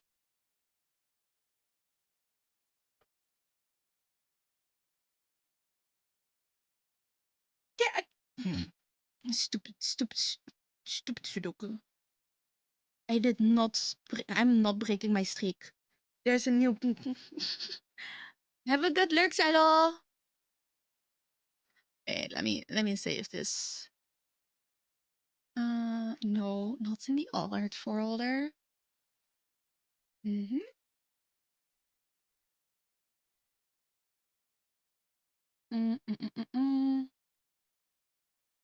Let's do that here. Okay.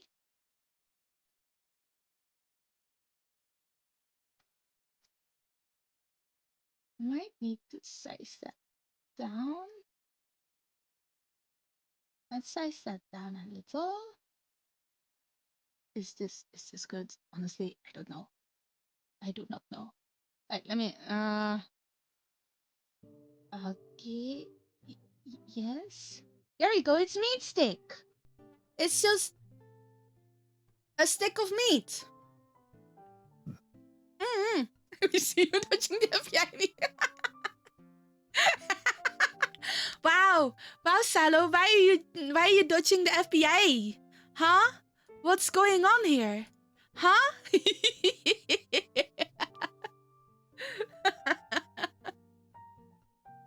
But yeah, it is meat stick. It's very long. It was a big meat stick. Worth 12 euros? No. Tasty? Yes. But they used to be so much better though. They used to be just like 5 euros for this big stick of meat. And I love these. I really love these. They were so tasty. Oh my god. But yeah, like for comparison, I am not small. As a reminder, I am regular sized, which means that these sticks were, what was it? Like 20. Wait. Let me get, honestly, comparison does not help my brain. Actually. How long is my leg? I do not know. This stick was 20 centimeters long. You're not convinced? Could be it. This was a 20 centimeter long stick. No, that's 20 inch. This is not 20 centimeters. This was, how long is... Yeah, that was more like 40 centimeters. That's why I thought it was 20 inch. That's the other side. Regular size for a cat. Oh, there's a difference between my cat modes and human mode, okay? Like, I am big now. I mean, I've always been regular size, but I'm bigger now. Let's put it that way, you know? Cat form is different from human form. I am still I am average Dutch human size. Yes. Not regular average cat. Average regular human size. Yes. For the Dutch even. So not even Mediterranean or Asian. No. I am Dutch average size. Exactly. So it's long stick.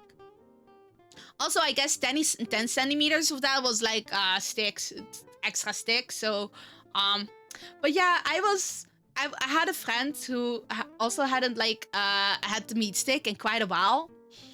So I ate part of the meat stick, and then I thought, yeah, I'll let them have a taste as well because I like sharing my meat. I like sharing my food.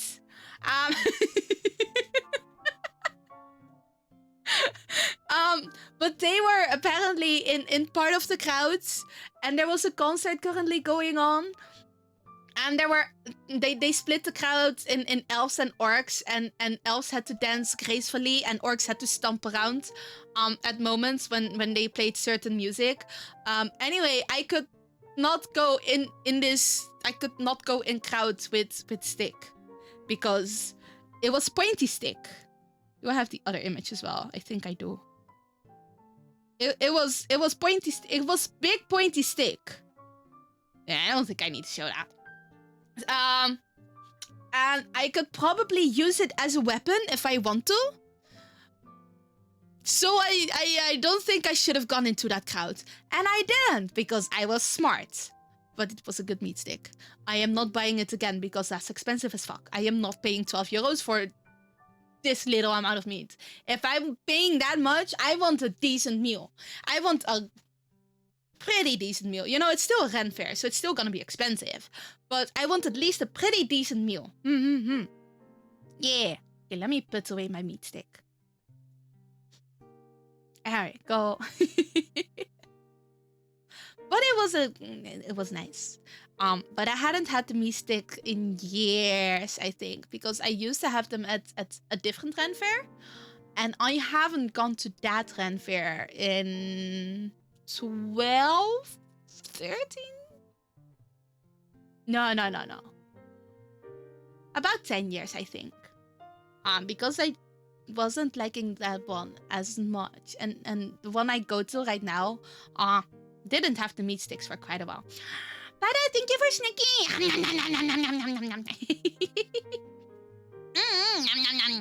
Nice. I like my meat sticks. Yeah, they're very tasty. Now I do want another meat stick, but I don't want to pay 12 euros for that. Guys, we have one last part of this chapter left. I have my honey water, which I'm going to take a sip of. I don't think it's going to be a long stream today because I am noticing that the amount of talking isn't exactly great for my throat. As the bus neared her house, Ruby immediately jumped up in her seat to get ready to run off. On her way home, she kept trying to call each of the members once more, but nobody was answering. It was worrying the young girl's heart out. As the bus rolled to a stop, Ruby sprinted off, not before thanking the bus driver quickly. Reaching the front of her house at full speed, Ruby didn't bother to slow down. Wait. I missed a part. Okay. I was confused. Like, wait, what's going on? Ruby dragged her feet to the rooftop of the school as she prepared herself for the one good thing about her day. The entire school day, she just couldn't focus. And neither Hanamaru nor Yoshiko were in class to help her as she was scolded by the teacher. During lunch, she tried messaging them, but she got no response. which wasn't uncommon from Hanamaru since she still had a hard time with technology. But Yoshiko was always on her phone in and out of class. From things going from bad to worse after the morning time, Ruby was ready to unwind and hang out with her friends, or at least the ones that were actually at school. As she stepped up each stair, she began to get worried. Usually by the time she got near the roof, at least Riko and Yo were doing stretches and chatting. Yet she couldn't hear anything. Ruby made it to the last step before the rooftop, only to realize it was completely empty. Not a soul could be seen. She began to look around to see if any of the girls had left their bags, but there was nothing. It looked just as it did when they left for practice each day. Ruby checked her phone, believing she had gotten to practice early. In reality though, she was about 5 minutes late. Everyone should have been there. Ruby decided to call Dia in hopes she had missed a previously discussed meeting in a different area while she was asleep on the bus that day before. Scrolling through her contact list, Ruby dialed up her sister, awaiting her call. "Pick up, One-chan, please!" Ruby pleaded with the phone, as all that could be heard around was the howling of the wind passing through the trees, giving Ruby shivers down her spine. As the phone went to the dial tone, Ruby tried calling the other members, but one by one, everyone's phone went to voicemail. Something seemed off about the entire situation to Ruby. First, her sister didn't answer her phone, then none of the other members? It was either the cruelest joke or something was truly wrong. Ruby picked up her bags and dressed back into her school uniform as quick as she could. She hadn't missed the last bus to go home. She still had time to go see if Dia could explain what was going on.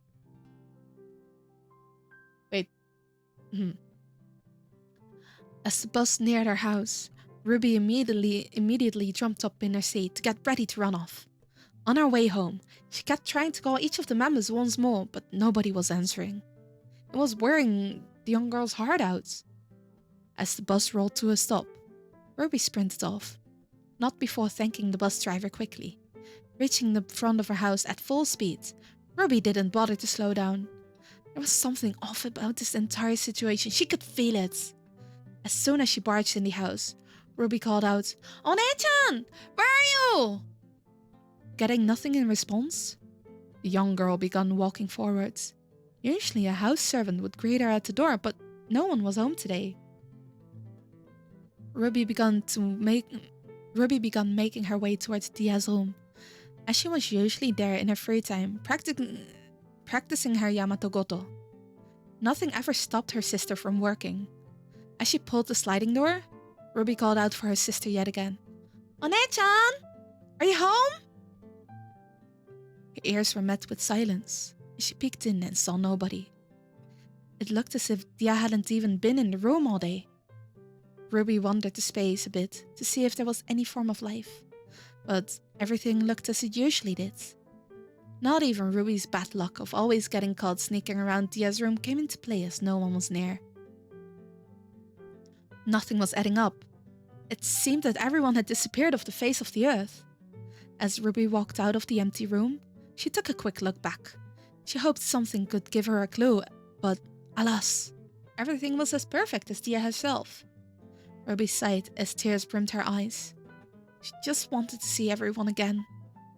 Ruby slid her own door open to her room, heading for her desk.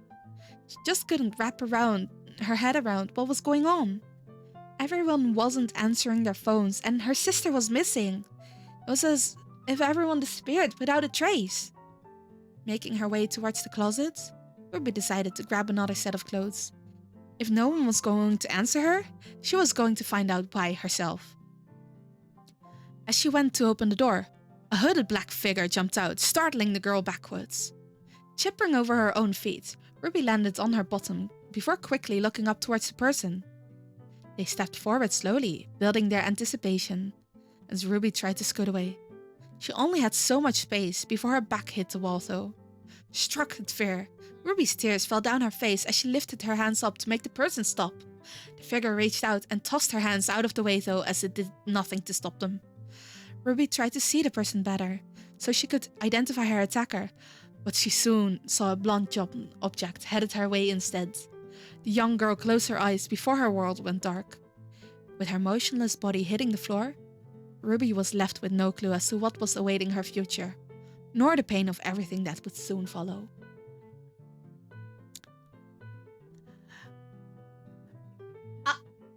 Uh-oh.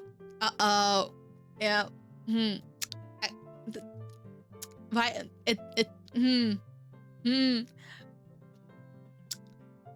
Wait, what was the word again? Not the pressure, but like the emphasis of the axolotl keychain feels like it's something to do with that. But why axolotl keychain cute? Fuck! I don't want it to be. But oh no. Oh no. I know. Ah.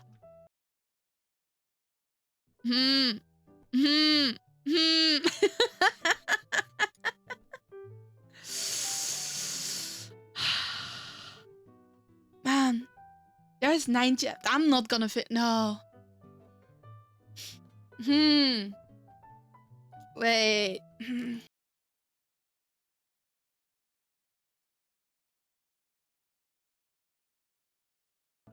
Oh, these are shorter though. Wait, how much words were in this chapter? Was this like the longest? The first chapter the longest, maybe?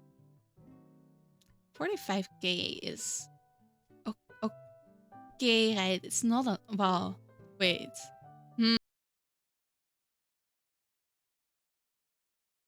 Chapter 1 was 5k.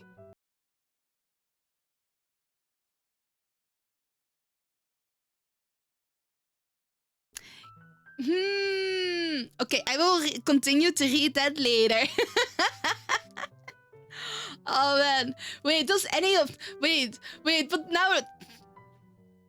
Watchdog, you also only have like angst. Can we have a cute one? Like either a comedy or like a fluff one to end off the night with? Chapter 2 and 3 are 7k. Okay. I don't... Otherwise, maybe I can look... Can I look through the ones... Wait, I don't know if I can look through the ones that I have seen. I don't know if those are any better. They're not angst, but... Let's do one more one-shot from Watchdog as well. And then I might try to see about finding a cute one to end the night with. Because I don't want to end on angst or horror. I don't...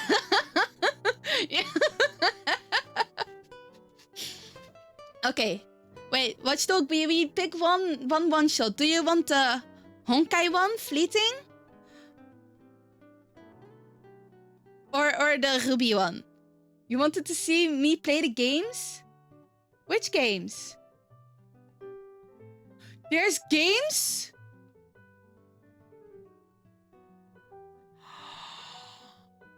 Maybe another time. Yeah, I don't think we're gonna get to that. But maybe another... Maybe I'll do this one more time after. Like when I return back... Maybe... No, wait. No, not next week. I'm gone for next week.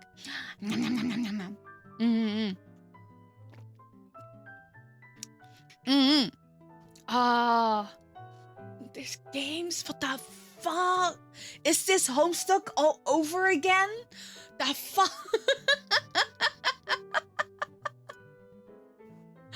Small games. Yeah, man. Man, this is Homestuck all over again, where I think I just read fanfiction and I read like a webcomic, and then suddenly there's games. Suddenly the screen is just getting bigger, the video's taking up the whole screen. What? Oh man. But yeah. I might just do this another time then. Let's do Fleeting. Okay. Did I forget to pin that?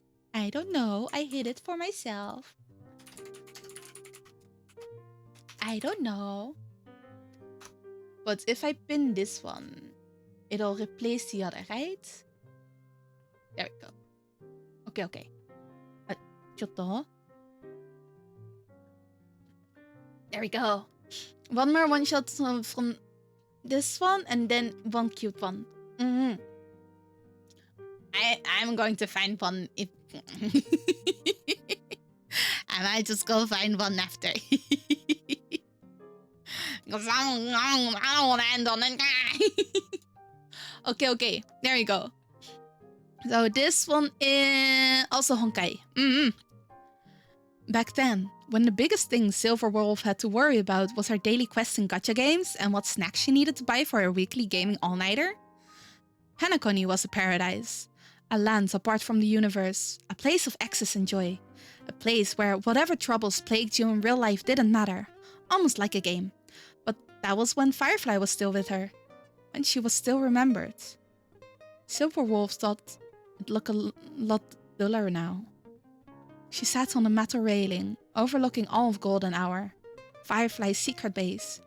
The stars shone just as bright as when Firefly had shown Silverwolf the rooftop so long ago on a whim. They had been passing through Dream's Edge. Hello! Welcome in, Raiders! Welcome in! Lucky Raid! Hello, Raiders! I am Hyra. I am CatTuber. I usually play comfy games and do like karaoke stream once a month. And today I am finally fulfilling one of the charity goals, which is reading fanfics from chat submitted. Reading chat submitted fanfics. You're just in time for more angst. Yes. It's been a lot of angsty fics. I need one after this that is cute.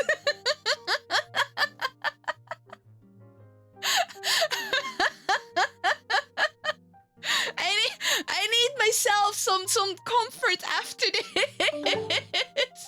Thank you for the follow. What were you playing? I can't see. Can I see? But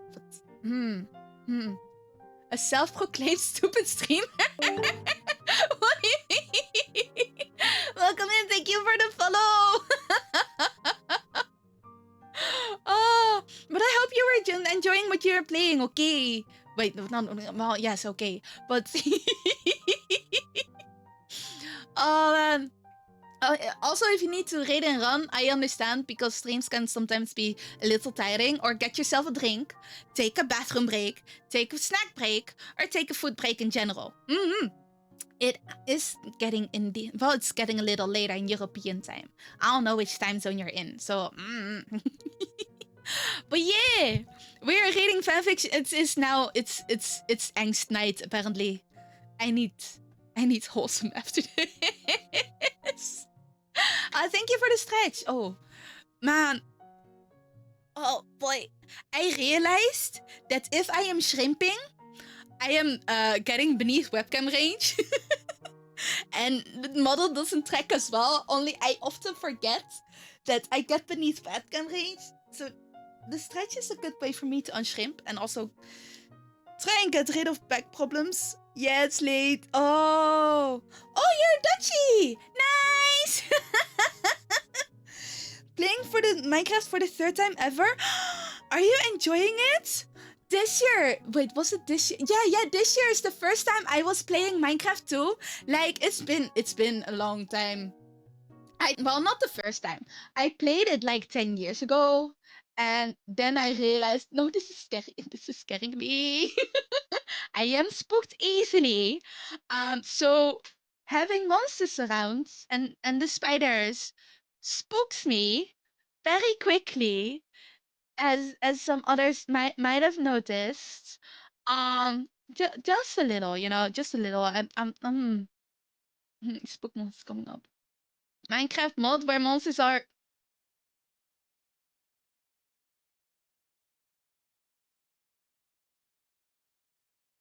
Watchdog, we're banning you.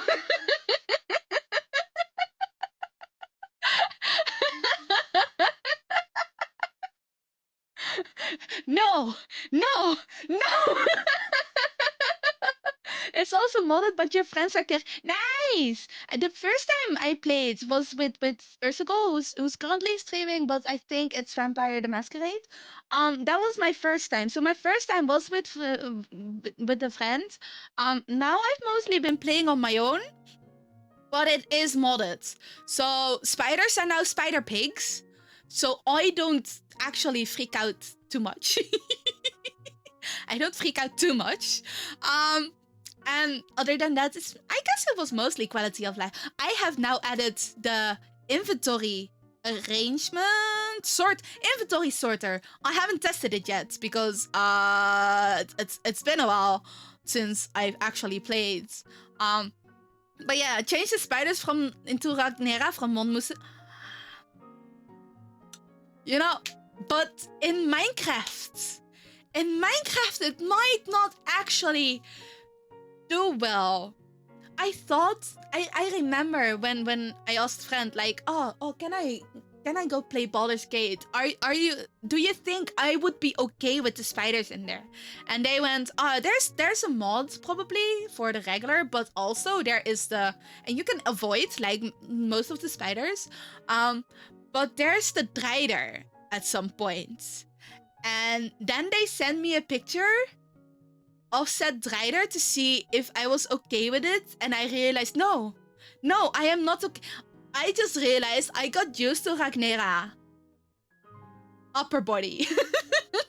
When I looked at a full picture of Ragnera, I realized, oh no, I am still not okay. Spiders where? There's spiders in my house. There's spiders in Minecraft. There's also spiders in Hollow Knight, because I remember like talking last stream about, maybe I can play Hollow Knight and then Silksong. But I looked up and there's probably too many spiders, or at least spider-like creatures that crawl over your screen, and I don't think there's a...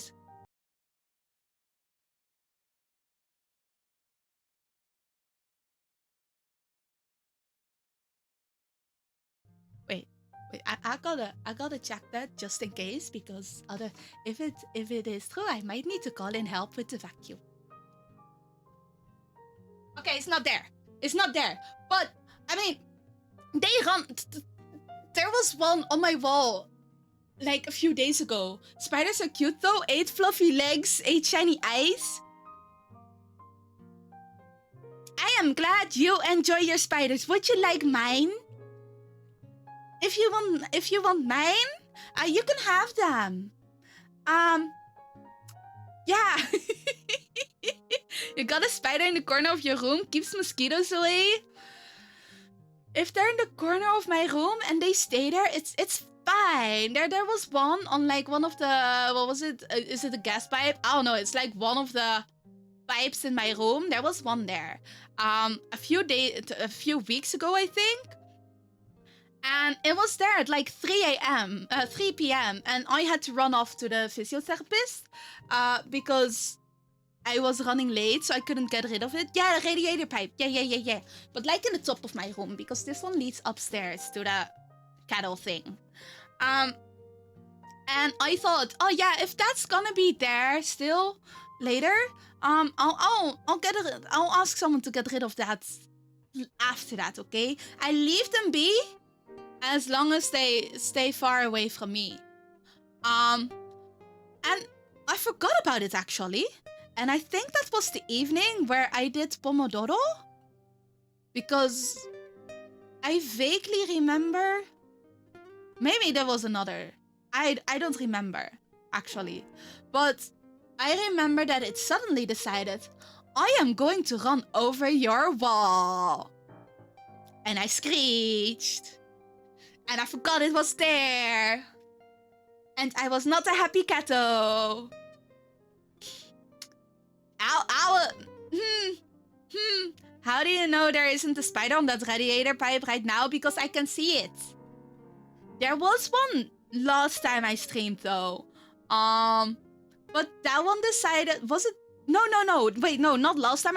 There was one on my birthday, and it decided I'm going to go down, and then I took out my fan, and I guess I blew enough wind on it that it decided, you know what, I'm gonna go towards this hole, where I probably crawled out of, but I don't know, man.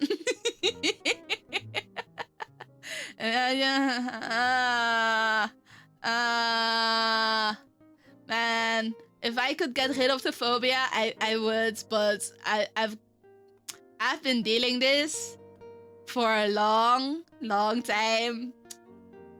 Spiders are in my walls, I know. But I care more about entertainment than sleep. We're in the same class.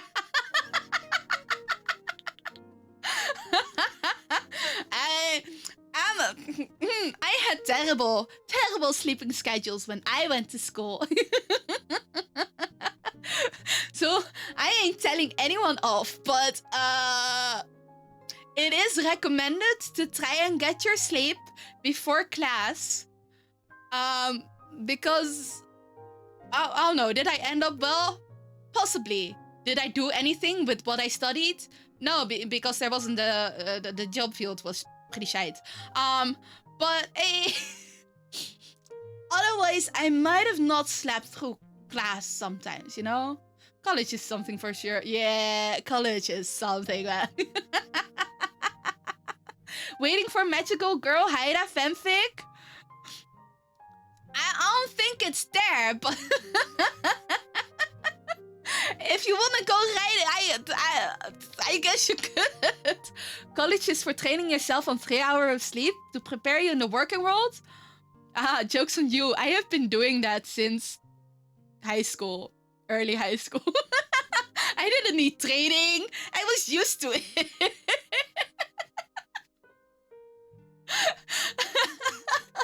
Oh no. No, you know, my sleep schedule has been different since a long time ago. Magical girl Haida who fights the evil 8-foot. Wait, but okay, so I don't think I ever mentioned this, but my first time D&D with a friend who like I've only played homebrew. I've played from a book once, but I've mostly played homebrew. Anyway, I realized that in storytelling, I can also not handle spiders because I immediately imagine everything. But yeah, there was a spider boss, and I thought D&D was kind of fun, but I did not like the spider. Man, I was doing so bad during that session. Holy shit. And so with my current DM, I just requested when they asked like, oh, do we want anything not there? Like, you know, certain topics or certain triggers. I mentioned I would like no spiders, please. Thank you. You gotta go get some sleep. Yeah, you go get your rest, okay? Sweet dreams. Thank you for the raid. Good luck at school tomorrow. Good night, Lucky Nag. Both my parents sleep like poo-poo. I inherit bad sleep. My mom goes to bed on time and wakes up early. My dad doesn't. Like, my dad's somewhere in his 70s now, and he still stays awake until like 4 a.m. And I realized, yeah, I inherited a lot from my dad. I am glad to see I am indeed my father's child. Magical girl Haida as a cat going to cat store turns into a human. Your dad's the real one? Yeah, I love my dad. He's also the one that I probably inherited my love for music for. My mom, despite being like Indonesian, she plays a lot of Dutch music, and I just I'm not even a cat girl, just a very confused human.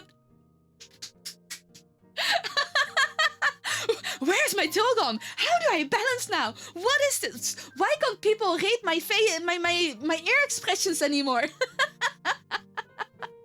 Dad goes to bed at 10-11, then sleeps around 2, then wakes up at 5-6. My mom took the easy route and went for sleeping pills. Man, I tried sleeping pills last year because I had a real sleeping problem back then. I realized that this is now making me sleep 18 hours. I'll change other things. Always happy to read. Thank you. Gotta get 6 a.m. Good luck. I wish you luck. Why am I naked? Where's my dick? Oh, I'm not a sphinx. What is this? I am not a sphinx.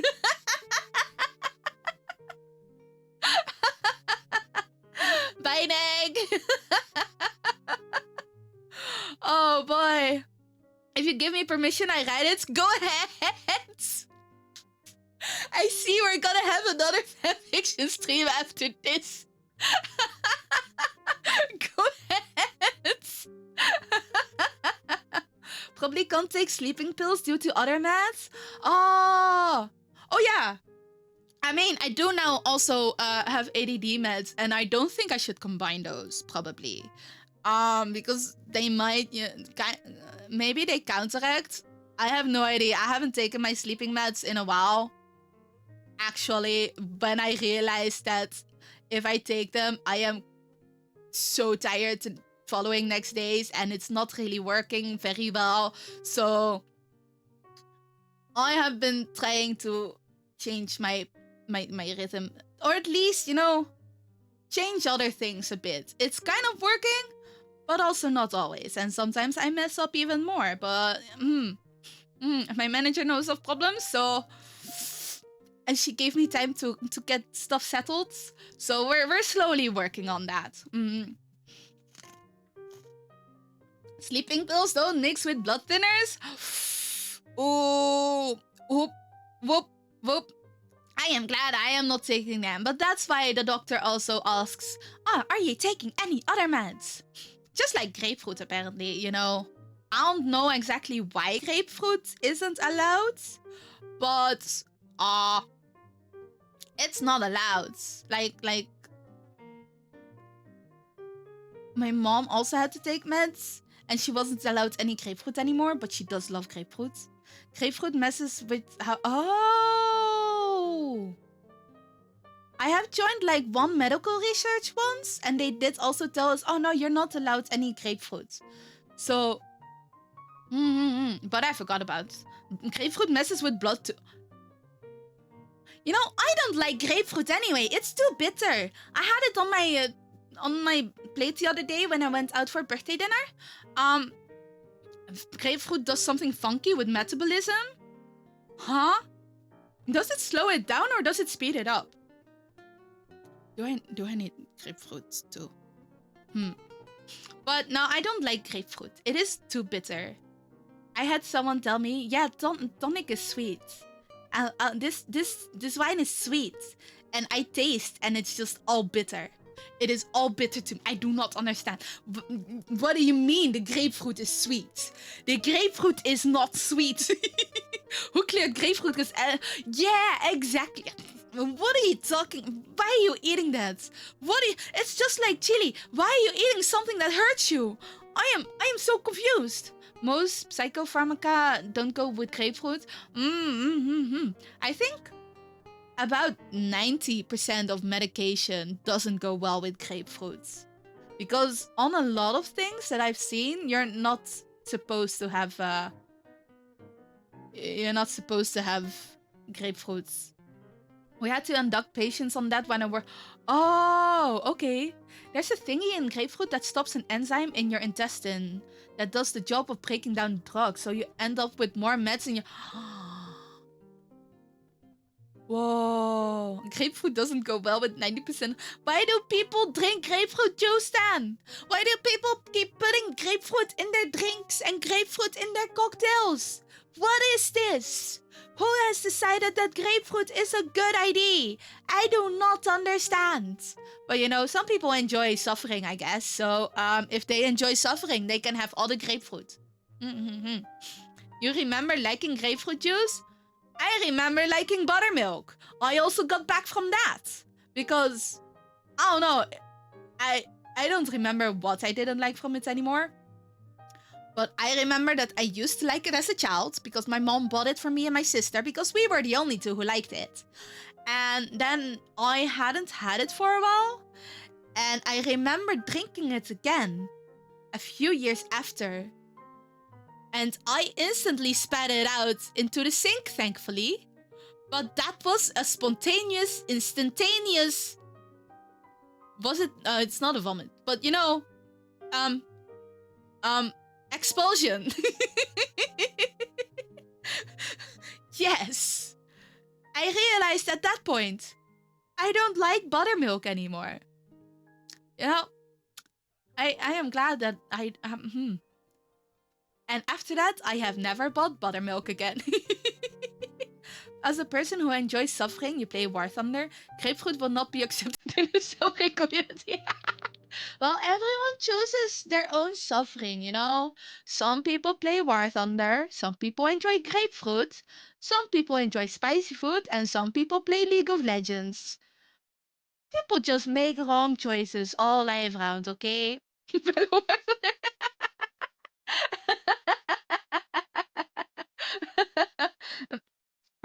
I am glad you guys have found comrades.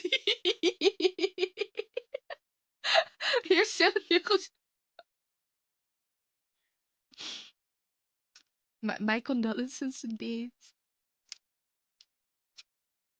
R.I.P. Jeno. R.I.P. Jeno. Jeno also said us. I don't think how much I spent on that game. Wait, wait. I thought it was just, you know, well, I wouldn't call it a regular game, but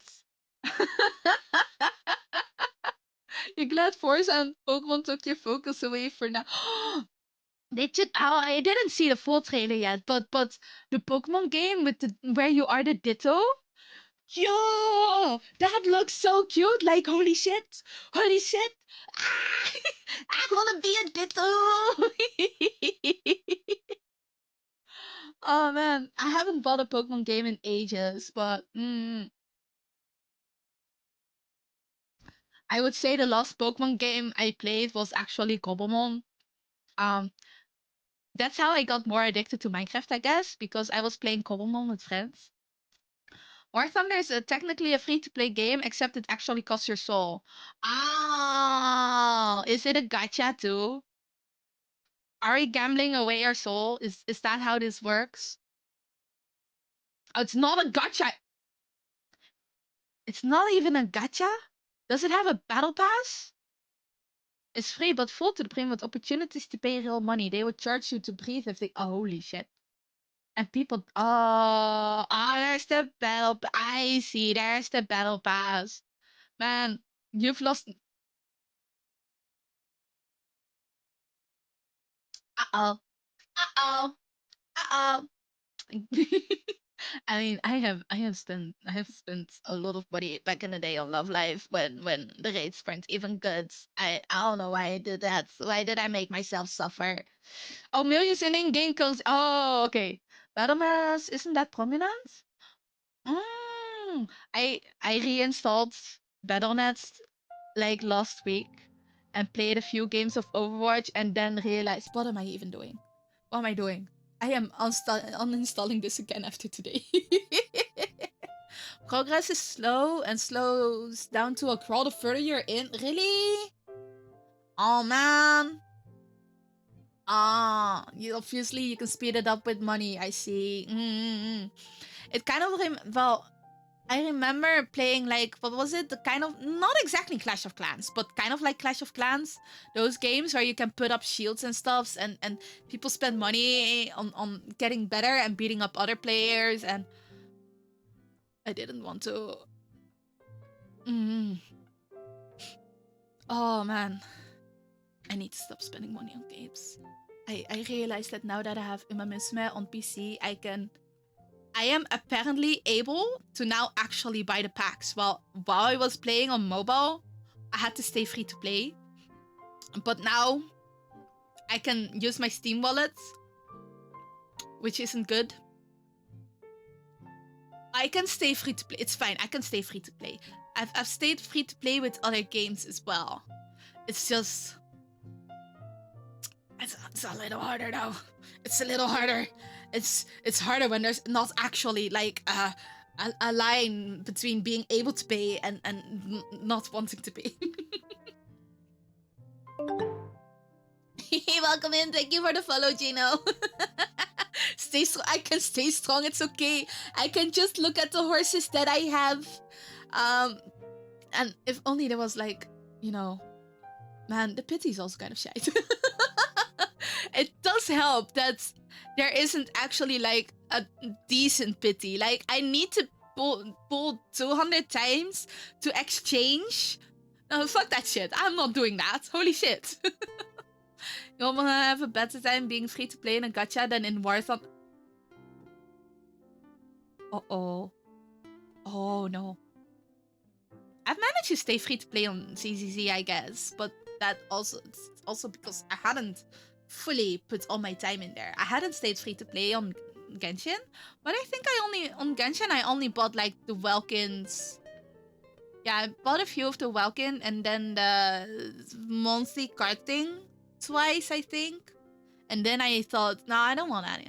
I'm not spending enough time on this game anymore to spend on it. I have thankfully not been as bad as I have been with Love Life. The progression in War Thunder is abysmal. Really? Oof. Oof, that sucks though. If as soon as they start pushing like all the packs and stuff in your face, if everything becomes paying, I just quickly get bored of it. It doesn't matter how the rest goes. I just wanna be.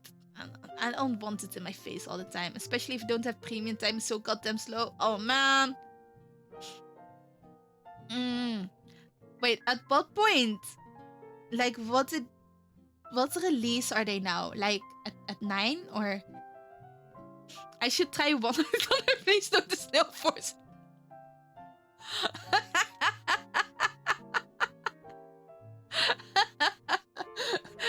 Wait.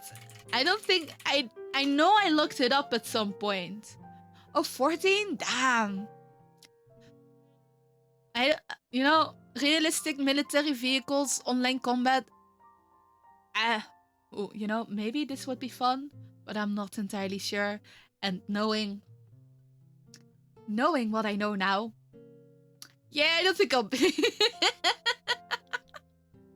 I don't think I'll play this. If I want to play one with like military stuff, I'll go back to Red Alert. Which I do kind of want to play at some point again, because I had a lot of fun with those games. Battle ratings go up in 0.3 or 0.4. Red Alert is a big yay! Like I think the only one I played is Red Alert 2. But man, that thing was fun. They had all those videos that they put in, the acting, it was great. So yeah, I want to play that one again at some point. I spent a lot of my childhood, would I say most? I don't know if I would say most. But because I didn't really have access to consoles back then, but I did have my PC. The one place not corrupted by capitalism, isn't that because there's communism in there? The old CNC games are amazing. Oh, wait. CNC Generals? Oh, Command and Conquer, right? Yee! Oh, I have only played like the Red Alert 2. But man, they do look about the same. Yes, I want to play this again. I don't know when, but I will play this again at some point. A dragon tank. Oh my god. Oh my god. Eee! There's so many of these that I love.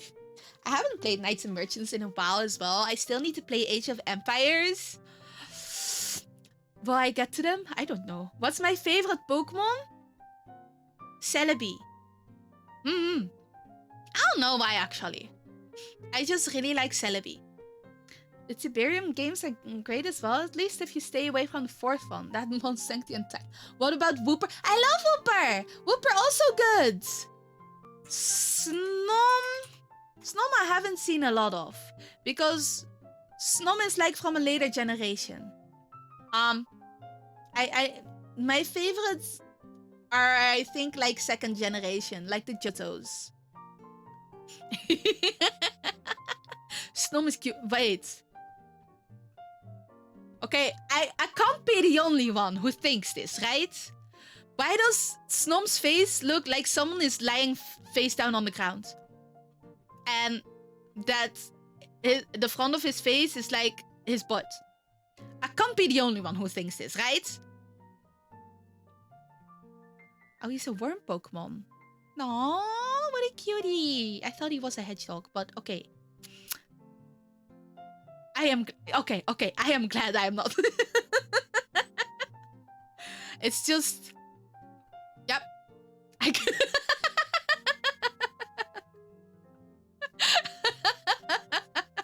It's just someone laying down. Tired guy with a fancy hat. Exactly. He doesn't want to live his life anymore. He just wants to be chill, be lazy, not go to work. Oh, poor guy. Born to play, forced to work.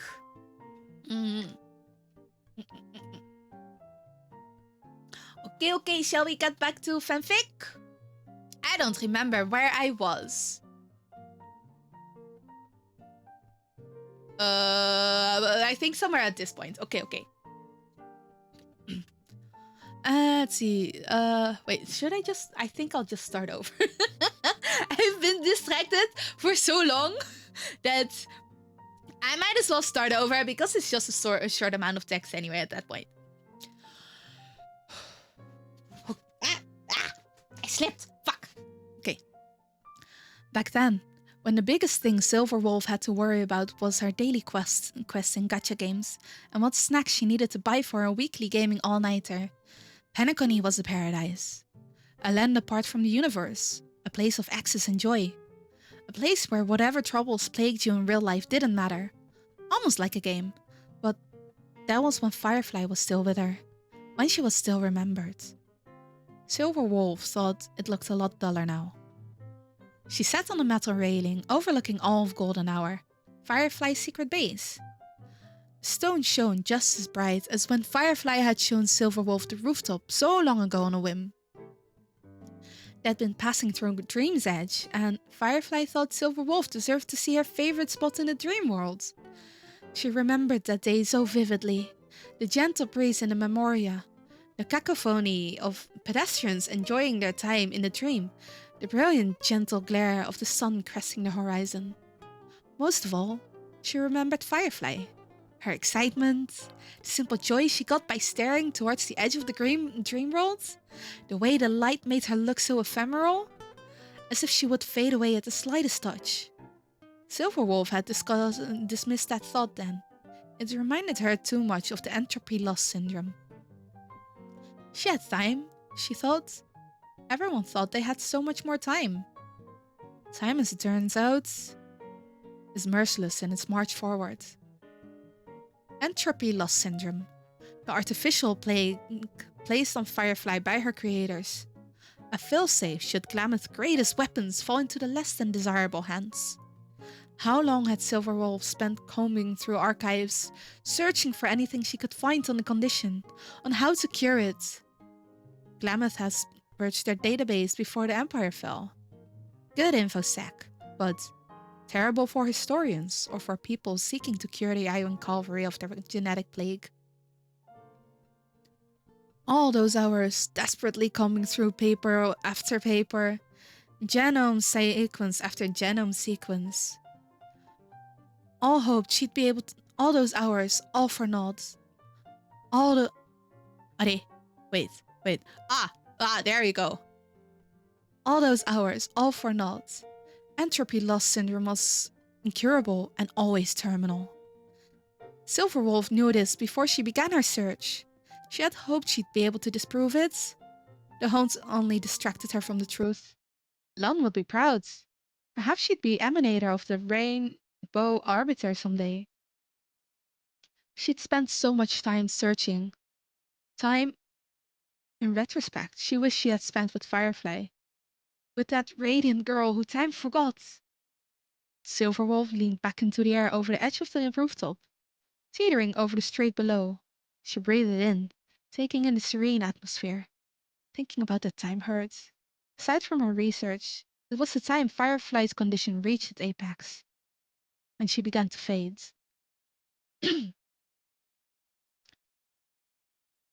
Wait. Why does music sound so happy when something this depressing? Holy shit. Okay, wait. Let me pause for. We've been listening to Ghibli cafe music for the past 3 hours. I don't know what's after this, but I'm skipping. There we go. Okay. Silverwolf couldn't think of a more horrifying disease. At least most common infections had the decency to let the living mourn. Entropy loss didn't stop at just killing the victim. No, it killed their memory. It erased them on a fundamental level. She remembered stumbling back into the Stellaron Hunter's home base after a mission, only to notice Firefly's hand was slightly transparent. She tried to hide it, but Silverwolf's eyes were too good. At that moment, she knew there wasn't much time left. It will be okay, Wolfie, Firefly had said, tears welling up in her eyes. We still have so much time ahead of us. Silverwolf laughed to herself at that memory. Firefly was a lot of things, but she was not a liar. By the look of Firefly's fading hand and the ever-present glowing cracks on her face, Silverwolf had estimated she had a year left, maybe 2. Silverwolf was also many things, but she was not a doctor. Firefly vanished within a month. It happened so fast, yet so excruciatingly drawn out. Firefly had been confined towards her SAM, towards the only thing extending her rapidly dwindling lifespan. Towards the end, the only thing extending her rapidly dwindling lifespan. Her gentle voice was replaced with the iron growl of that war machine. Her touch was cold steel, her gaze far too analytical. Silverwolf had considered Firefly gone at that point. Only SAM remained. And then even SAM vanished. Its systems couldn't keep up with the entropy loss. For all Glamour's scientific glory, they sure did design terrible life support systems. Silverwolf broke on the day she realized Firefly was gone. Everyone did. Stell was inconsolable. Kafka drowned her sorrows in cheap wine. She even saw Blade shed a singular tear at the sight of an old picture. Silverwolf, for her part, threw herself into her games. She needed a distraction to keep herself from breaking down. But gaming wasn't the same. Firefly, her best friend, was gone.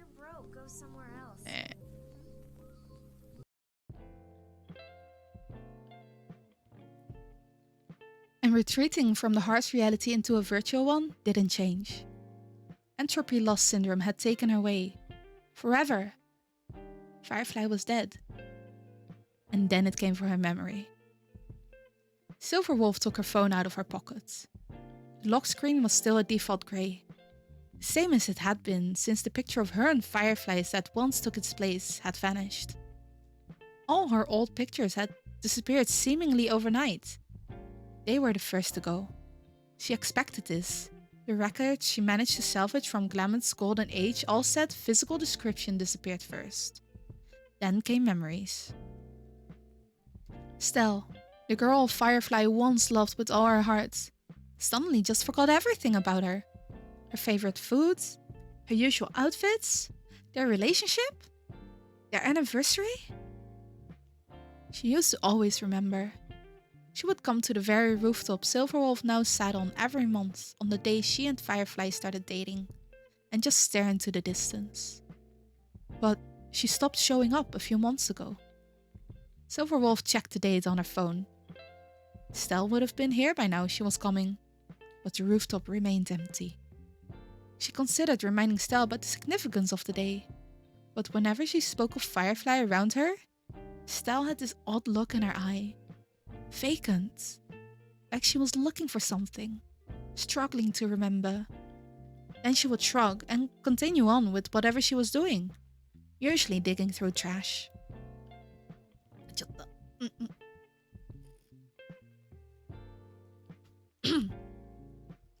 Stell had a vague recollection of Firefly. A few, oh yeah, her. And half acknowledgements whenever Silverwolf brought her up. The rest of the express crew seemed to not even know Firefly ever existed. Save for that old guy. Wells was his name? His memory was a bit better than even Stell's. Perhaps he too was an ether editor. That's what Silverwolf theorized let her keep her memories of Firefly. Being able to tap into the codes that the universe runs on seemed to make her much more in touch with things. Make it harder for entropy loss syndrome to rip her precious memories of Firefly away. The rest of the Stellaron hunters weren't as lucky as her. They forgot slower than the rest of the world, but they still forgot. Silverwolf hopped off her seat on the railing and leaned up against it, holding her head in her hands. Her eyes were burning, tears beginning to slowly stream down her face. This was too much. This was always too much. Coming here to the place Firefly so adored always hurt, but she had to. She had to be here. Had to think of Firefly. Had to remember. Nobody else would. Welcome back, Salo. Wait, it didn't work? Really? Wait, let me give the... That might explain why I didn't... I thought it was because I... Oh, you did hear it. I wasn't sure if I heard something because my headset was a little lower. It was meant to scare me. It wasn't loud enough for that. Not on my side. I don't know why, but for some reason, like I can't turn it up higher on my side. Which is a little annoying actually. I wish I could have it like a little louder. But I don't know why. No, if I turn it up for you guys, if I turn it up for myself, I turn it up for you guys as well. There's a removing someone from existence thing in Honkai as well. You kinda expect it in ZZZ.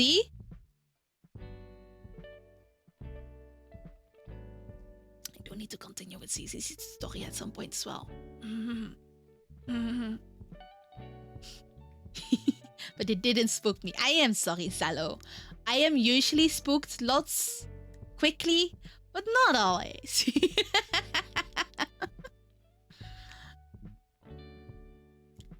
Silverwolf hopped off her seat on the railing and leaned up against it. Wait.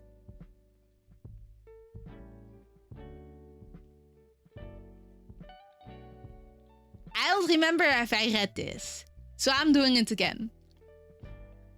Holding her head in her hands, it sounds familiar, but... Her eyes were burning, tears beginning to slowly stream down her face. This was too much. This was all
forgotten Firefly by now? I know I said this before, last month, I think, but I never really got over you. As much as Silverwolf was happy that Stella and Firefly were together, she never could fully push down her jealousy. She'd always had a crush, and she'd always denied it. Her excuse was that for the sake of their working relationship, it would make missions for the Stellaron hunters really messy if they were dating. But that was a lie, a poorly fabricated one. The truth was, Silverwolf just couldn't face it. Couldn't admit to herself she was in love with her best friend. The only one of the hunters who she seemed to click with so naturally. She feigned nothing but joy when Firefly practically skipped into the main room of the hunter's base, screaming with joy that she and Stell finally got together. But under her skin, she was hollow. It hurt. It hurt so bad, knowing that she'd missed her chance. Did she ever really have a chance? Silverwolf would kill a man. No, kill 10 men to know the answer to that question.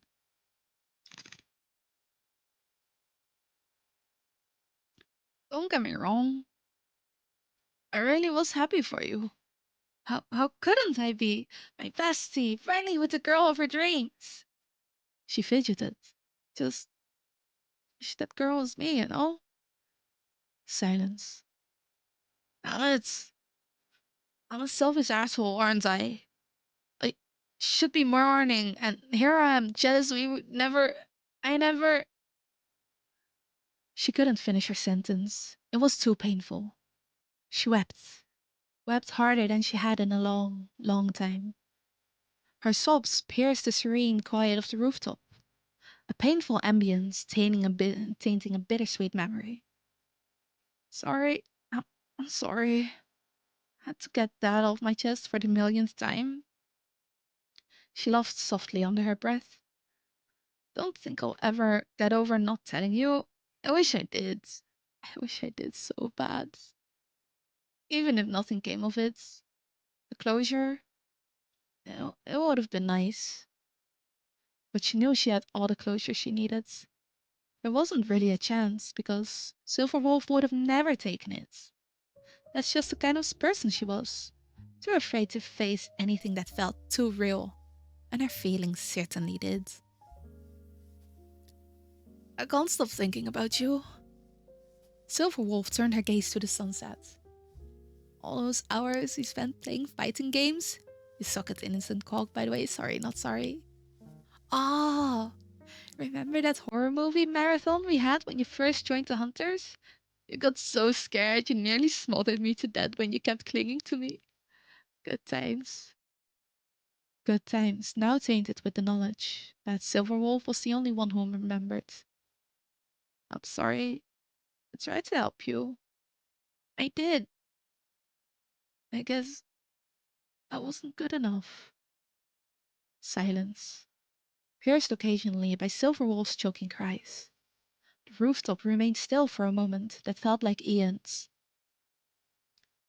You did all you could, Stellaron Hunter, came a voice from the stairs. Silverwolf shut up, combat instincts kicking in. She readied her arm blade, fight or flight reflexes kicking in. A woman stood at the top of the steps, long, flowing purple hair trailing behind her as she walked towards Silverwolf. Her outfit looked like someone took a kimono and divided it, half flowy, yet form-fitting. On her hip, she bore a bone-white blade, save for the drop of red on the hilt. Acheron. Silverwolf knew this person. The emanator that should not exist. Nihility's knife hand. I've heard a lot about you. As have I. World travels far of your exploits, hacker. Acheron took a place beside Silverwolf at the railing, leaning over it, her gaze contemplated. You you know me? Who doesn't? The IPC certainly makes sure to preach your reputation across the stars. Besides in life, Firefly mentioned you to me. You you know her? Of course she did. Firefly often spoke about Acheron to Silverwolf. How she shattered Ina's twisted order with a single slash of her sword. How she helped save the people of Penacony. Wait, you remember her? It's one of the things I can't seem to forget. The dead. Acheron fidgeted with her sheathed sword. The nihility leaves me with those memories, no matter the circumstances. That makes sense. A hush fell over the roof. Peaceful. A little awkward, but peaceful. That is, until Silverwolf decided to break it. Why are you here? Why not? Acheron's gaze shifted sideways towards Silverwolf. I like to mourn for those who have left us, especially those like your friend. She spent what little time she had with us, saving countless people from an eternal prison in Ina's cruel unreality. She deserves to be remembered. Yeah. And yet, the universe is a cruel place. She is destined to be forgotten eventually. If you're trying to help, it's not working. Tears build up in Silverwolf's eyes. Apologies. I'm told I can be a little blunt. Little's an understatement. Silverwolf pouted. Acheron laughed slightly at the sight. The two women remained quiet for some time, taking in the sight of the golden hour.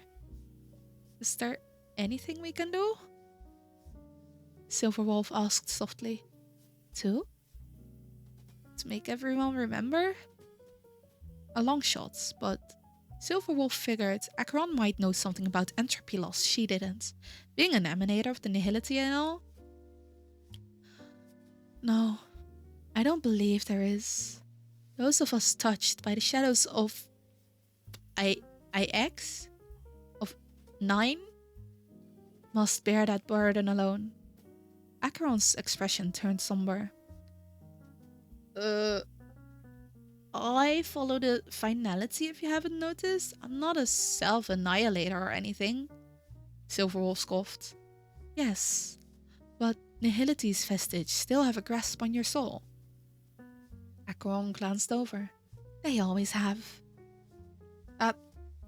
Silverwolf prepared to argue, but she knew Acheron was right. She lived a slothful life, the kind a self-annihilator would live until they were consumed by IX's unstoppable pull. That makes sense. Acheron hummed in acknowledgement. And now, you are closer than ever to the nihility's embrace. Maybe that isn't so bad. Acheron turned fully towards Silverwolf, eyeing her with an unreadable expression. Pain? Worry? Pity? She couldn't tell. What good would joining Firefly in non-existence do you? Acheron said. It would do nothing to ease your pain. It would only deprive the universe of another beautiful soul. Acheron looked out into the horizon once again. Her hand rested gently on the hilt of her blade. I know your pain. I know this loss. But I cannot imagine how bad this feels for you. I knew Firefly only briefly, but I know the agony of losing the one that you love. Whoa. I think you got the wrong idea here. Silverwolf's cheeks turned bright red, her hands darting up to hide her face. I heard you talking. On my way up. Acheron sounded slightly embarrassed. Oh, I was that loud, huh? Silverwolf's blush worsened, the awkwardness briefly pushing her sorrow away. The two were quiet once more. The silence was fully awkward, painfully so. I am sorry, Acheron whispered, for your loss. And for intruding on your private moments? Don't be. Silverwolf followed off stuttering. Without you here, I'd be crying alone. I'm told I make a terrible shoulder to cry on, Acheron laughed. But you seem to listen, so that's good. Silverwolf smiled appreciatively at Acheron. I try my best. Silverwolf turned her gaze to the setting sun. Firefly, you're right, I did love her. Never got to say that though. Not till... Akron rested a hand on Silverwolf's shoulder.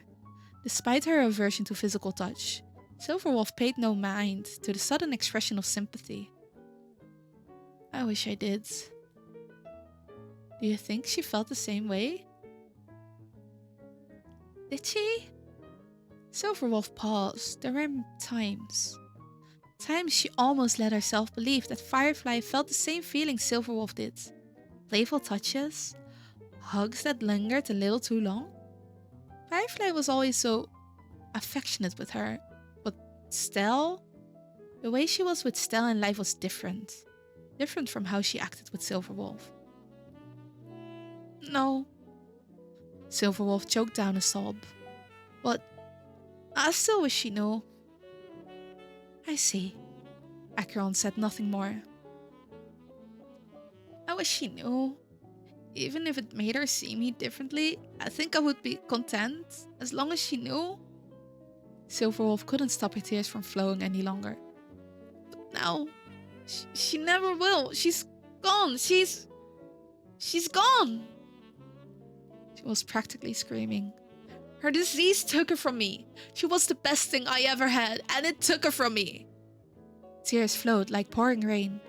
She thought of Firefly, her smile, her laugh, the look she'd give Silverwolf when she was ranting about some game she was playing, the little compliments she gives Silverwolf's outfits no matter how low effort, her toxic optimism that seemed to infect everyone it touched, the way she blushed when she was a little embarrassed, everything. Every little detail. And nobody else remembers her, just me stuck here without her. The only one who can cry for her, Kafka forgot, Blade forgot, Stell forgot, and they're fine now. They just go on like normal, not me, no! I have to suffer, I have to remember! Why? Why? Silverwolf wept harder than ever. Acheron's hand remained a firm rock for her to lean on as her body was racked with pain. You remember, because if you don't, nobody else will.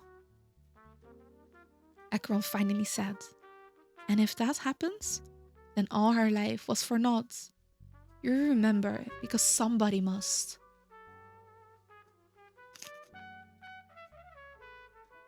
Silverwolf shook, then slowly calmed.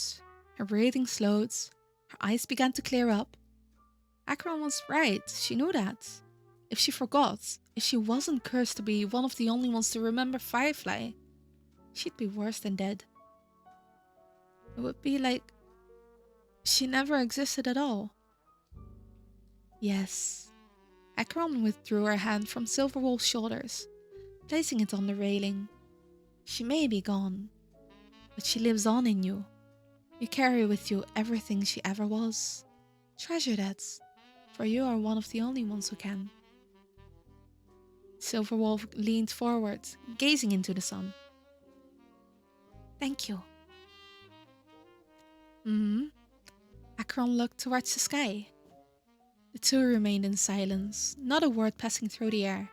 The quiet melancholy of the rooftop blanketed Silverwolf. But where it once was filled with a piercing sorrow, there was peace to it. A peace that wasn't present any other time she had come here to mourn. A clarity she never had. She took in the sights of the skyline, the glittering stars, the rising sun, all of it. The cool air blew softly past her, ruffling her hair a little. Silverwolf remained at peace, silent. I'll take my leave, Hunter. It was good to meet you. Acheron abruptly spoke. Oh yeah, I guess. This is the first time we met, huh? Indeed. Well, yeah, good to meet you. It should have been less of a sad first impression. Silverwolf muttered. Don't worry. I'm sure we'll meet again under more joyful circumstances. Our paths are entwined, Stellaron Hunter. Until I see you once more.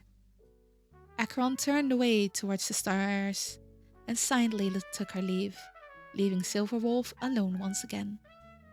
She gazed up at the night, ever stuck in a limbo between dawn and dusk. Firefly had said something once. Something about how the world in the golden hour seemed to be so still, so peaceful. Like the entire place was a break from reality. It was one of the things Firefly loved about Penacony. It was so peaceful. She could forget about her struggle and just live. Silverwolf wished she could as well, but escapism? She'd grown so used to it that it had lost its charm. Now she couldn't hide from the world, no matter how painful. And it was painful, that was to be sure, but it was still real. Silverwolf closed her eyes and breathed deep, thinking of Firefly, of how happy she looked when she pointed out every interesting star in golden hour skies, of her hair blowing softly in the night's wind. If she focused hard enough, she could feel a familiar warmth envelop her like a gentle embrace, a reminder of the memories she now carried. Ah. Oh, it. Oh. No. Ah. Oh, that was a cute. I mean, it was a good one. It was a good one. A little cute, I guess. Not like yeah, cute, but more like oh. Holy shit! Why is it already almost half an hour past midnight? What the fuck? Oh boy, bittersweet cute. That one. Yee. Some words sometimes. Words sometimes. Oh, it's. Have anything? Oh no. I don't think I have. I don't think. What do you mean, recent bookmarks? These aren't recent. Yeah, words are hard. This is why I am not a writer. Man, I'm on my AO3 profile because I thought, oh yeah, I'll have a look at if I can find like a wholesome one, like more like cute. And for some reason, it tells me, oh yeah, this is your recent bookmark. What are you talking about? This is 2011. Huh? This is something I read back in the day. This is not recent. Did I only bookmark 9? Huh? do I have... Okay, no, there is a few. Oh, but these are longer. Oh no, my cable. These are also. You know what? If you don't mind to CCC Fluff Fic with Astra and Evelyn. Oh, like it's a short one, right? Right. Not much longer than this one. Where should I put it? You can do stream related. Yay! Well, 3,700. Yeah, that's doable. About the same length. Yay! We can do that. So that is one last one. I need to pee again. Fuck. I'm gonna go pee quickly. Because if I'm going to read one more, then I should probably pee. So I'm a BRB for a moment.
Hello, hello, I have returned.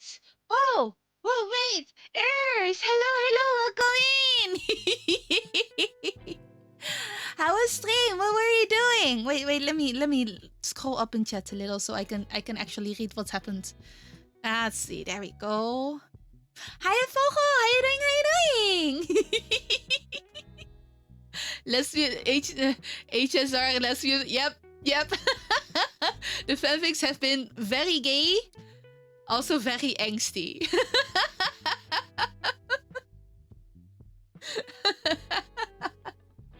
What were you playing? Vampire the Mask. You played Mentally Ill Vampire? Ah, is it like a good mentally ill or a bad mentally ill? But as long as you had fun, eh? Baldur's Gate. Mentally ill vampire, just like you.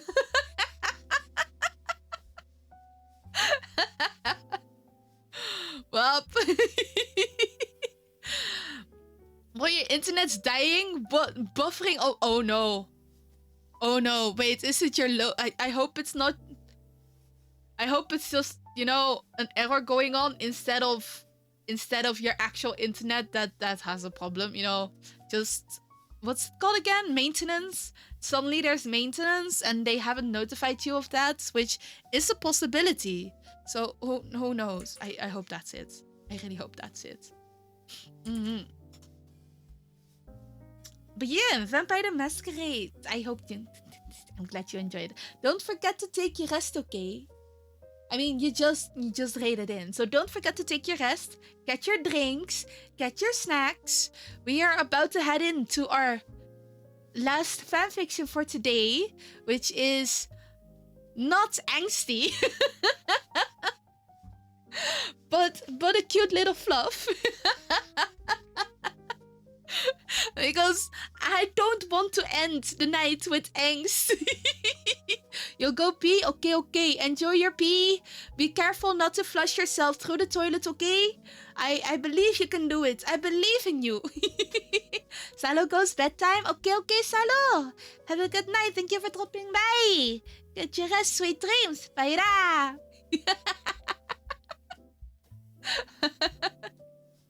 Yay! Her small body falls in? Well, he might get stuck in there. He might get stuck. Who knows? Don't miss the pee. How do you miss? You're gonna go to bed soon, okay? Bye, Ducky. Thank you for dropping by. Bye, da. You big bug, taller than Burp? Bugs aren't big. What are you talking about? Bugs are smaller than cats. So, what do you mean? I heard my stomach calling, so I also gotta eat soon-ish. I don't know what yet, but soon-ish. That's your headcanon? That he gets stuck in the toilet? It's okay, here's give me short case.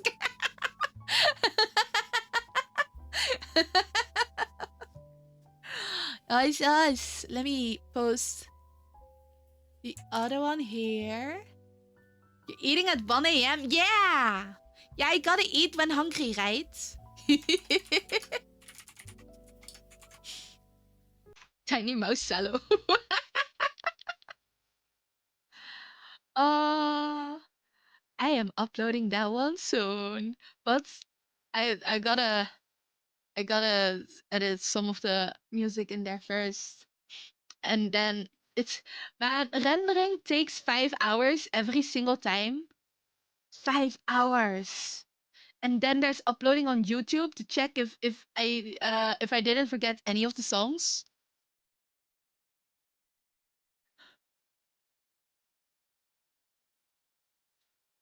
Salo, I thought you were going to bed. Why are you posting in the Discord? What is this? What is this? Oh my god! Why captions? Why? Salo can't help himself. No, I noticed. Oh boy. How long was this? Oh, this was from during the War Thunder talk. Bean size, Haida? Oh, you guys are beans, okay? I am bigger than the bean. Mm.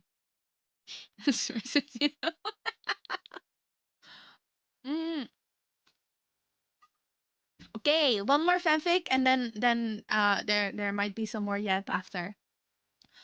But let's see. This one is a Zenless Zone Zero with Astra and Evelyn. And Belle and Jane though, apparently. Ah, but only one pairing. Okay, okay. There you go. Modern setting, fluff, idiots in love, humor, self-indulgent slice of life, and not beta red. Okay. Bean size, Hyla. I am not bean size. What are you talking about? Let me have one recipe. Welcome to Random Cafe. What would you like? Astra cheerfully greeted the customer only to stop midway her sentence as she came face to face with a face she knew well but at the same time had never seen before. She was starstruck. Golden leaf, blonde hair tied in a braided bun, and sharp lilac eyes that seemed to stare straight into her soul. She was beautiful. Scratch that. This lady was drop dead gorgeous. Astra snapped out of her daze when Belle nudged her with her elbow. To order! Astra continued where she left off, her polite customer service smile returning to her face. A million thoughts were running through her head, with her heart beating on 1,000 miles per hour. She didn't know how to feel about this lady, because more than just the woman in front of her being absolutely stunning, she wore the face of her online friend, her crush. Evelyn Chevalier. A medium iced lavender latte with 2 pumps of vanilla, cold foam, and less ice. Coming right up. Can I get your name, miss? Esther grabs a cup and a pen, ready to write down the mysterious woman's name. Eve. I see. Astra stutters, knowing that the stranger has the same name as the nickname Astra uses for Evelyn. Is something wrong? The lady asks, tilting her head in confusion. Oh, nothing is wrong, dear customer. I just thought you had a beautiful name. Astra replies in an attempt to cover up her stuttering. Eve smiles. Thank you. It's a nickname a precious friend of mine gave to me. Ah, is Eve short for something? Yes, it's short for Evelyn. Astra does a double take. Her full name was Evelyn. Thankfully, she didn't stop moving her hands for too long and flashes the stranger a cheerful smile. What a wonderful name you have, Miss Eve. We will call your name once your order is ready. From the page notes on desk with someone post. The biggest bean ever was 1 meter and 21 centimeters in North Carolina. So if I'm 3 beans big, I am 3 meters and 63 centimeters. Yes. Yes.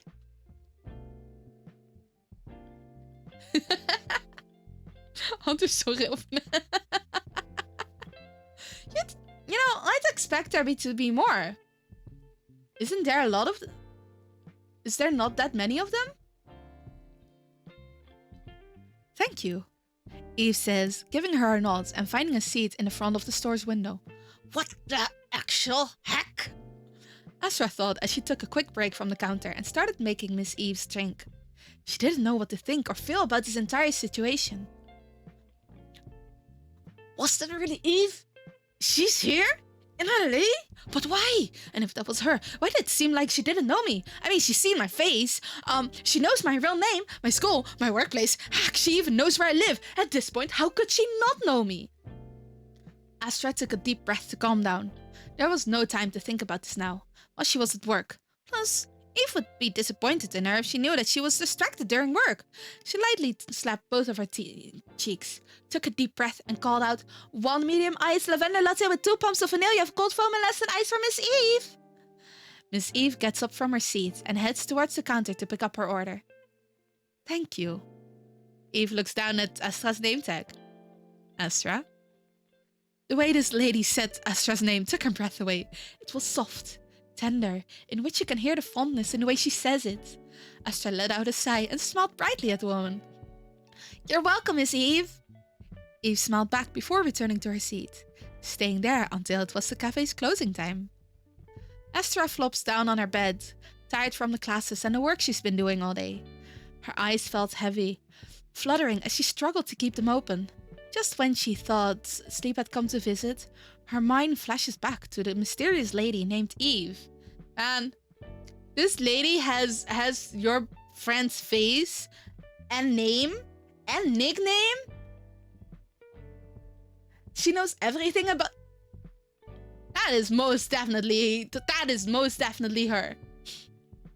Oh, she lives in France. Idiots in love indeed. This causes her to abruptly sit up, as if sleep wasn't coming to her moments ago.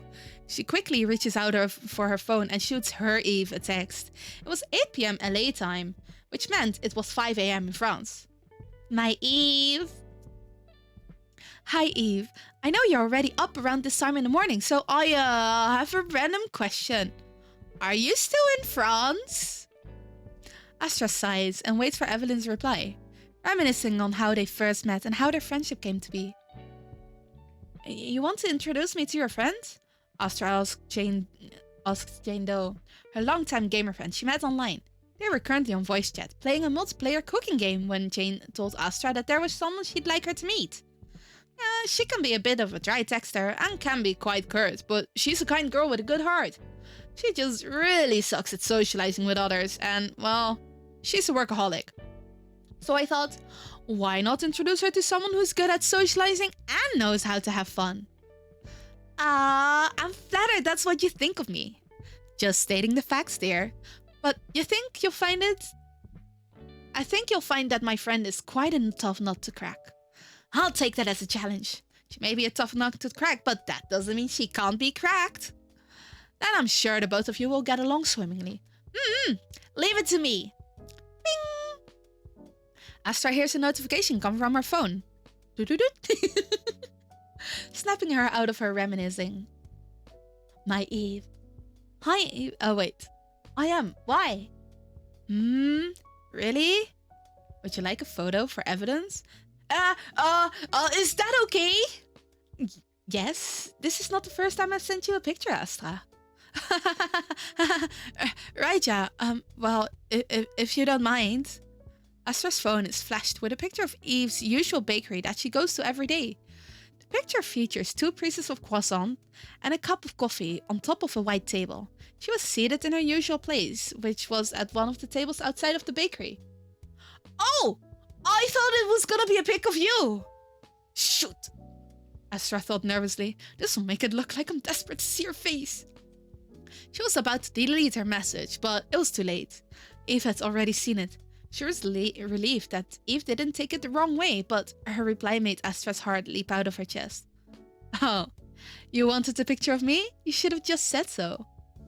Astra receives another photo from Eve. It was a window selfie. While the selfie obscured the finer details of Eve's face, Astra can still make out her blonde hair and the sharp lilac eyes that she fell in love with.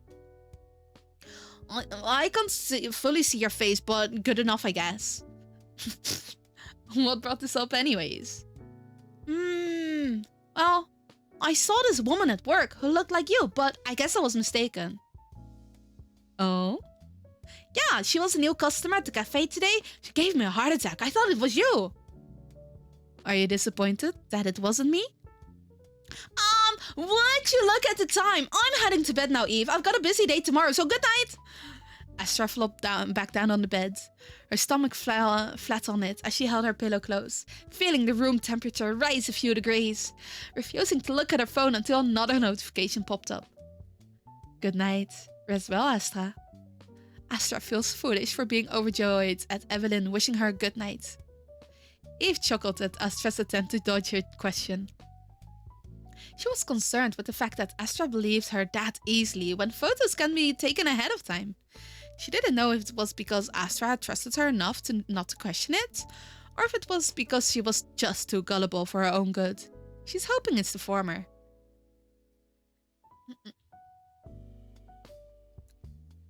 She was in her hotel room, drying her hair when Astra asked if she was still in France. She was not. She was in LA, and the woman Astra saw really was her. What she was doing in LA, you may ask? She was here for work and won't be heading back to France for a while. She wanted to surprise Astra by visiting the cafe she worked at, coming as a customer, and hopefully chatting with her by the end of her shift. But seeing her flustered and a bit red, Evelyn couldn't help but want to mess with her a little, pretending to not know her and acting like any other customer in the cafe. Astra Yao, or to put it simply, Astra, was a friend of a friend whom she met 2 years ago. Long, silky raven dark hair, with eyes that shined like rubies, and a smile always present on her face. She's the third-year college student studying music who is bright, extroverted, cheerful, and wears her heart on his sleeve, the exact opposite of Evelyn. Regardless of that, thanks to Jane Doe, their mutual friend, and Astra's astronomical communication skills, they hit it off and have now been talking every day despite the time difference. She still remembers the conversation she had with Jane that led to her blind date with Astra online. "You need friends, Eve," Jane says to her while they were eating lunch at their university cafeteria. They were third years at the time, and both majored in criminology.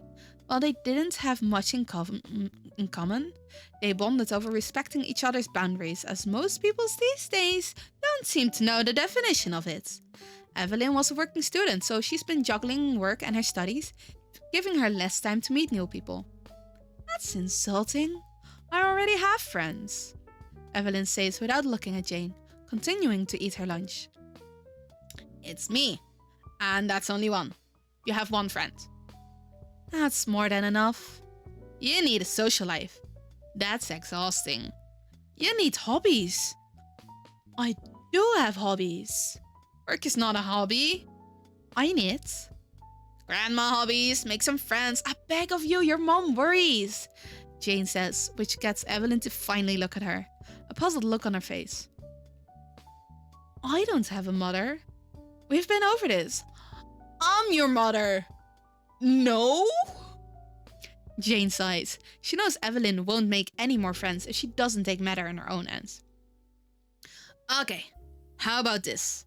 I introduce you to a friend online. If it goes well, great. If it doesn't, I won't ever bug you about your social life ever again and force you into going out with me to meet other people. What do you say?" Evelyn stops to think about Jane's proposal. A very tempting proposal. An online friend guarantees that they would understand if she suddenly disappears on them mid-conversation. And she doesn't have to go out and meet them. The pros outweigh the cons. And there was no harm in trying, at least.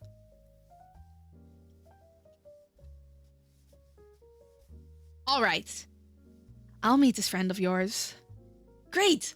I'll give her your socials and she'll text you in a while. She's a very cheerful girl, and you need some of that in your life." You make it sound like I'm always gloomy." "Listen, people find you pretty, but hard to approach. 'Cause you're always so serious. Maybe meeting her will help you lighten up a little." "Whatever you say, Jane." "That's the spirit. Such a good child who listened to her mother." "Don't push it." It was quite a headache to deal with at that time, but Evelyn was glad she took that chance. And she was thankful for Jane, who introduced Astra into her life. Not that she'd tell Jane, of course. She'll never hear the end of it if she does.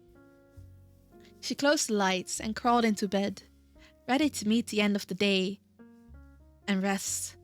As she felt her eyes closed, she pictured Astra's flustered face from a few hours prior. She was definitely prettier in person than the photos and videos she had sent to Evelyn before. While Astra's brighter expression was pretty, that blush on her face suited her well. Evelyn's last thought was how long it would take for Astra to notice that Eve she met was her before falling asleep. "Look! Doesn't she look exactly like Eve?" Astra shows her phone in front of Belle's face, causing her to tilt her head back properly to properly see the picture in front of her. It was the lady in the cafe. She and Astra were preparing for the shift at the cafe when Belle had brought up Astra's unusual behavior the day before in front of a new face at the cafe, stuttering and looking flustered. That was all it took for Astra to go off about how the mysterious lady looked a lot like her online crush. Ah, but Eve said she's still in France. Could she be a doppelganger? Astra muttered to herself, closing her eyes and scrunching her brow as she pondered. Belle continued to stare at the photo. She looks back and forth at Astra's face and the phone. Okay, yeah, no, that's definitely Evelyn. Astra's just a little gullible and dumb. Belle thinks, but refrains from saying her thoughts out loud due to the fact that this situation will undoubtedly be very entertaining. Astra proceeds to talk about Eve for another 2 hours, as Belle tries to hold back a laugh or two every time Astra compares Evelyn to the lady in the cafe a few hours prior. This will be fun. Hey, yo, Buffy, welcome back.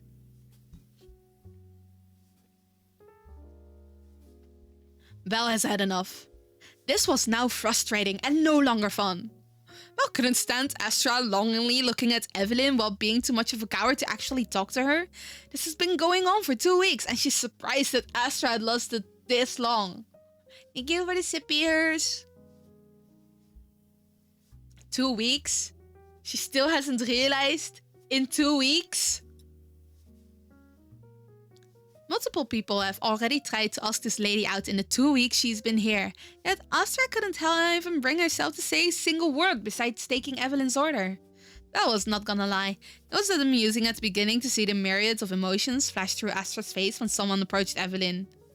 Denk je dat is dat was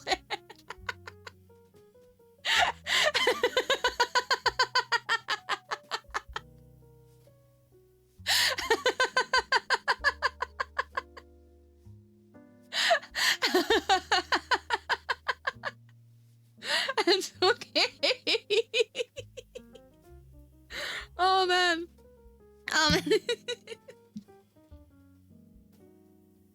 I'd put my phone to my ear and listen like a teacher.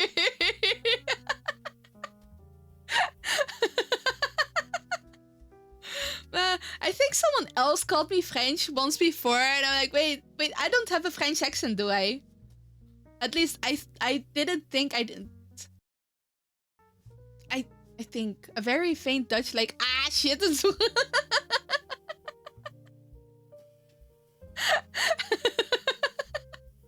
but I thought my well, you know, it's not the most obvious one, but I didn't think that it was that like. Back in the day, my Dutch accent was more non-existent, I think. The R's in some words do sound French, not gonna lie. French have different... Wait.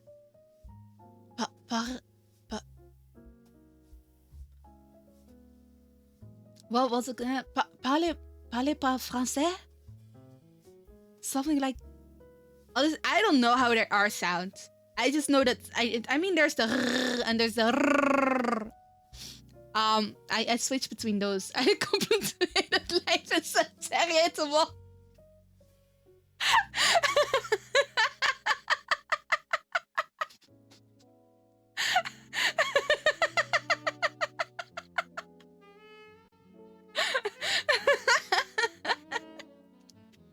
Oh man.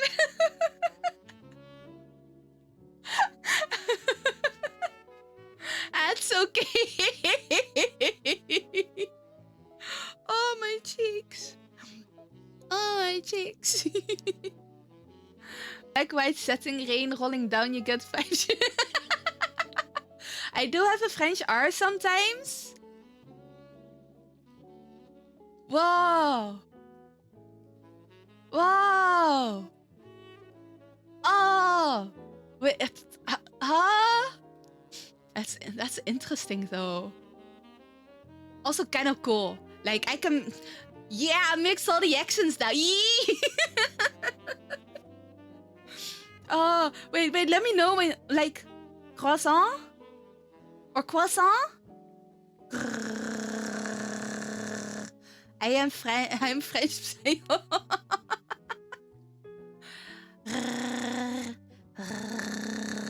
You go back to school, I think. Although I'm adult school for dummies.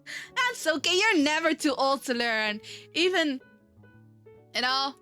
even for stuff for dummies. Honestly, I think, this ain't bad. Sometimes I see people in their adult life and I go like, I think you should go back to school. Just in case, I think you missed a few lessons. But recognizing accents is not one of them. Now you're sounding like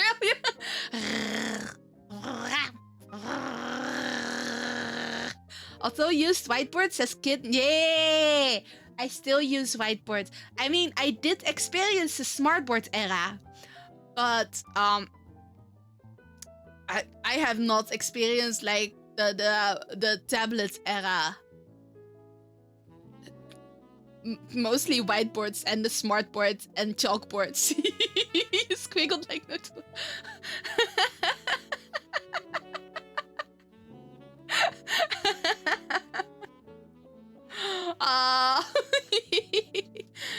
Your 11-year-old PC controller vibration. I guess sometimes. Wait. Mona Lisa on that thing. Wie bien? Wait, which? Huh?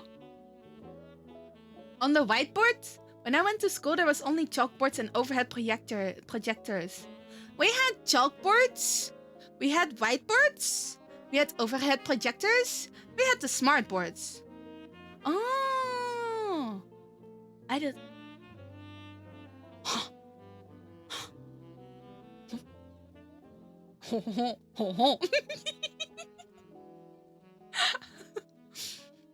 No, I think in the latter years. Oh, projectors was the beamers. Right. You miss tablets too, but I'm 18 and my knees hurt already, and my grandma has less meds than me. Oof. Yeah, no, my back has been hurting since teen years, so I would like to tell you that it gets better with the years, but I would be lying. But that might also be because I am usually not one to actually do exercise. Yay!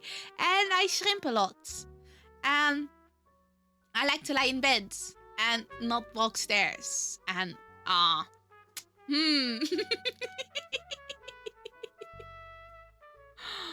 Wait, where was I? Oh, there we go. This was the reason why Belle was now heading towards Evelyn, delivering Eve's drink herself, despite Astra's protests. Evelyn was puzzled as to why Belle delivered her drink, since they usually just call out the customer's name to pick up their own drinks. But this silent question was soon answered when Belle started talking. Hi, so, my friend has been very interested in you for the past 2 weeks that you've been coming here. Would it be alright for me to grab your number so she can ask you out? Evelyn looked towards the counter, only to be met with Astra ducking her head behind it in embarrassment. She can't help but smile a little at the sight, something Belle would have missed had she not been studying Eve's face. I'm very flattered, but I'm not the type to accept an invitation from someone who can't ask me out face to face. Eve states, extremely amused that Belle beat Astra to the punch before taking a sip from her coffee. Belle smirks. Oh, I see. So that can be solved if the person themselves asks you, right? Eve puts her drink down, looks Belle right in the eye and says, yes. Belle can see a twinkle of mischief in her lilac eyes. She knew right then and there that this lady was gonna be the death of Astra. Which also means that she will be extremely entertained watching this lady continue to mess with her best friend. Now, Astra was being virtually kicked out of her station by Belle, being forced to head towards the beautiful lady turned regular at the cafe. She was looking out the window, taking a sip of her coffee as she enjoyed the scenery. Astra took a deep breath to calm her nerves as she approached this mysterious woman who wore the same face as the woman she loved. The lady seemed to hear her approach as she looked towards Astra's direction, giving her a polite smile.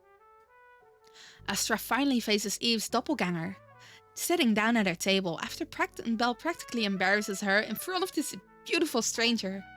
She stares at the lady's face until said lady snaps her out of it. Is there something on my face? The stranger asks, flustering Astra. I'm sorry. I'm just, well... Astra struggled to find her words and was grateful that the lady in front of her did not rush her. Have we met before? Oh, have we met before? There was a pregnant silence after Astra asked that question. Is this your way of asking me out? The stranger asked in return, evidently amused by Astra's question. Astra takes a second too long to process the lady's words, turning wide-eyed and bright red at the stranger's inquiry. Astra was now frantically waving her arms around and rapping her words out of embarrassment and a fear of Miss Eve misunderstanding her intentions. Well, no, that's not what I mean. Not that there's anything wrong with you, miss. I think you look absolutely stunning and I'm sure your personality is lovely as well. But, it's just, you look like someone I know. She stops, waving her hand around and uses it to hide her face and sighs. I'm sorry, she says in a small voice. She's honestly too embarrassed to look at this beautiful stranger, but she hears a soft laugh that prompts her to peek through her fingers. She was dumbfounded. This lady had not shown any other expression besides a polite smile and a cold, serious face the entire time she had been visiting the cafe. But here she was, laughing. Her laugh was melodious, like soft bells ringing in the morning. After Eve notices that Astra was staring at her with an awestruck face, she clears her throat to bring both of them back to reality. She recomposes herself, yet the smirk never leaves her face. There's no need to apologize. In fact, I should apologize for laughing at you. Astra takes his time to sit up properly, fixing her hair and fanning herself to cool down. It's okay. I mean, I don't blame you. I pretty much made a fool out of myself. I think it was cute, the lady says, wearing a smirk and mirth evident in her lilac eyes. Astra could feel her face heating up again from those words. She could have sworn those sharp eyes had softened since the laughter that Eve had let out. Please stop teasing me. I can't handle any more of this. Astra looks away as the stranger chuckles. I see. You just needed a push to finally talk to me, Astra. Was more like a shove, if we think of it. Astra froze. This lady called her by her name. She said it so naturally. Astra almost missed it. She slowly turned back to look at the one called Eve in front of her. Eve's eyes shone with familiarity and affection, looking at Astra with a tenderness that isn't evident when you look at someone you barely know. Eve? Yes, Astra? Eve. What is it, Astra? Eve? Eve chuckles. Astra? Astra's eyes shone with unshed tears and excitement. Eve! Evelyn laughs as Astra quickly gets off her seat to hug her. You're here! I can't believe it! Evelyn stifled a laugh. Well, I'm right here in front of you, aren't I? I've been in LA for 2 weeks. Astra gasped and hit Evelyn on the arm. You should have told me! You were right in front of me, yet you didn't say a single word. I thought I was hallucinating when you came up to the counter. Astra let go of Evelyn and looked away, pouting and crossing her arms in the process. Evelyn was amused by Astra's antics, finding her friend cute and silly. Apologies. I did plan on telling you when we met, but your reaction was very amusing, so I decided to wait and see how long it would take for you to talk to me. Well, I'm glad you had your fun, but what brings you to LA anyways? I doubt I'm the only reason you're here. What's wrong with you being the only reason I came to LA? What? Astra quickly turned back to Evelyn with widened eyes and blushed, dusting her cheeks. Eve smirks. Well, I don't see anything wrong with coming here just for you. I'm here for work, and I'll be in LA for a while. Oh, that's great! We can do all sorts of things when you're here. Also, how long is exactly for a while? Astra asked, ignoring Eve's comment and the heat on her face that's threatening to swallow her whole. Perhaps a few years? I'm building a branch here for my company back in France, so I can't just leave without knowing if it's stable or not. That's perfect! When you're free, is there any place you'd like to visit? Oh? So this is you asking me out? Yeah, Wait, what? Astra answered before she could properly process Eve's question. Alright then, it's a date. Eve then finishes her coffee, stands up, ready to head out of the cafe. There's some things I have to take care of first, but I'll pick you up at your house later. As for the place we're heading to, I trust your judgment, so I'll leave that up to you, alright? Yeah. I know a few places we can visit. Good to know. I'll see you later then. Yeah, see you. Evelyn was out the door before Astra could even digest what just happened. She got herself a date. With her online crush. The Eveling Chevalier. Afterwards, she went back to work in a daze, the situation sinking in once she got home. The moment she entered the threshold of her apartment, she suddenly dropped to the floor and became a blushing mess. She was in a situation she never thought she'd be in, and all because of Evelyn Chevalier. That woman will be the death of her, but she wouldn't have it any other way.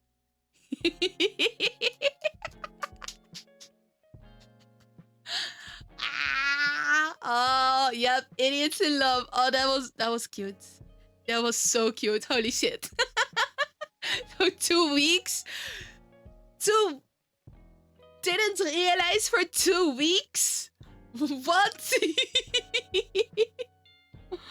Oh. Astra's a model made by Opal? Oh, the Opal Astra. Yay. It took a moment for me to realize, wait. Did Opal made the model in game? And then I realized. My grandma stopped roller skating like 3 years ago at 75.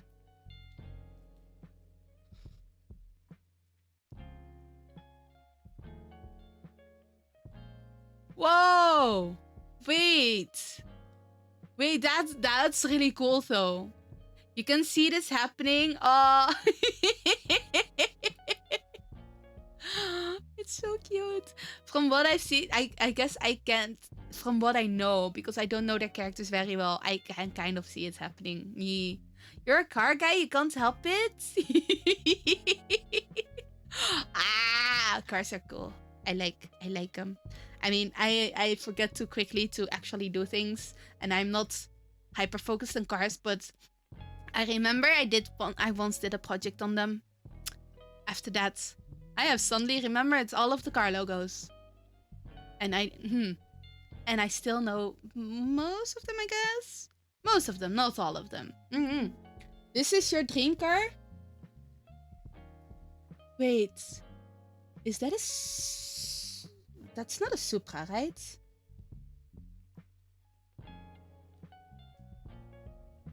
A Miata. Oh, the Toyota Miata.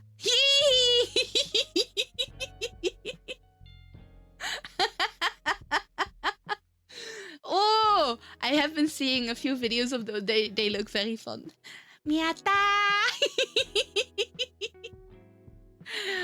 Man, I love the one that blink with the headlights. Miata is Mazda? Mazda Miata? No, wait, fuck. It's a Sorry.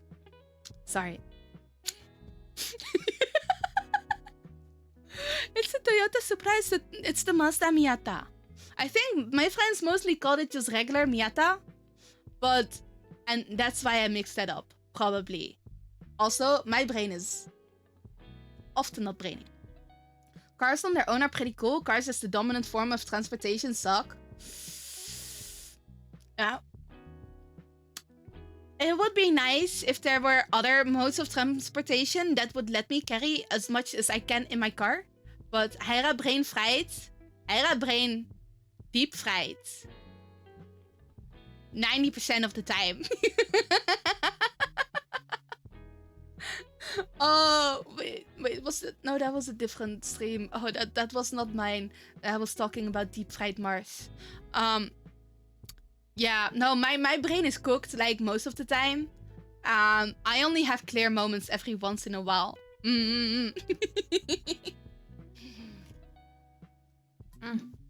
But oh, oops, that's my microphone. Oh, but it's such a pretty car. I like it. Which one did I don't remember. I don't remember which one I wanted. Like my favorite car kind of switches over every once in a while. I don't have one specific. Back in the day, very back in the day, I wanted like what was it? The Ford Focus, the one from Harry Potter. I grew over that for a while, and then I wanted one of the ducks, and then I wanted the same one that my dad had, which is the CHZ Toyota, I think. It was a cool one. I liked it. And then I wanted a different one again. I like the cars, but I can't say I'm the best at taking care of them. I'm on the shared brain cell system with other cats. Yes, absolutely. And sometimes they take a few more, but you know, Barky can use it. Barky can definitely use it because he misses those brain cells most of the time. He often doesn't even have the shared brain cell, so you know,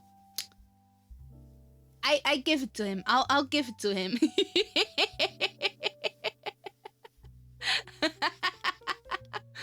It's fine. It's fine. Oh, yeah. Man. I used to always want a sports car, and then I realized this takes more maintenance that I can probably handle. Like, I can barely remember to take care of myself sometimes. The car might also not be good. And now I also gotta like park on the curb partly, which is not good for my car currently. You know, I wouldn't do that to a pretty sports car. So now I just enjoy looking at them. There's a grocery delivery service in Germany with tiny trucks. We would love to have one of those. Oh, is it? I know that we have one in the Netherlands as well called Picnic. Maybe it's that one. But they have like tiny trucks. I remember because I once applied for a job at them, and then they had this quiz. Like, oh, what kind of animal would you see yourself as? And that was one of their job application questions. So I don't know. I didn't get through anyway. Which, you know, is fine because as it turned out, a friend of mine did work with them in their warehouse at some point. She wasn't enjoying it. So I'm kind of glad that I didn't get through either. You know, it's financially it wasn't great. But mentally, probably good. Your dad had an Audi 19 Coupe? Ooh, wait. I gotta look that one up.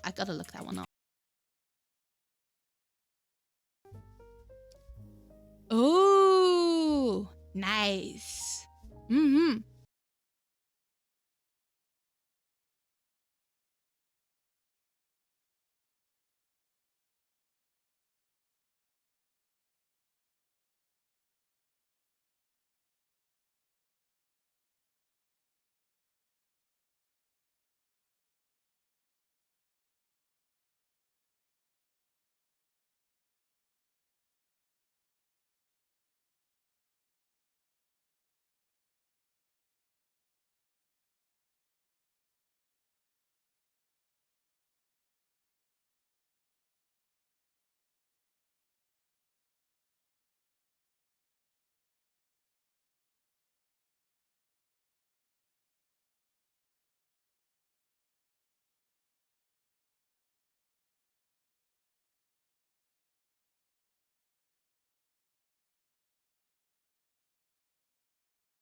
There because they were tiny and you could park them easy, and Sicily kind of needed that sometimes.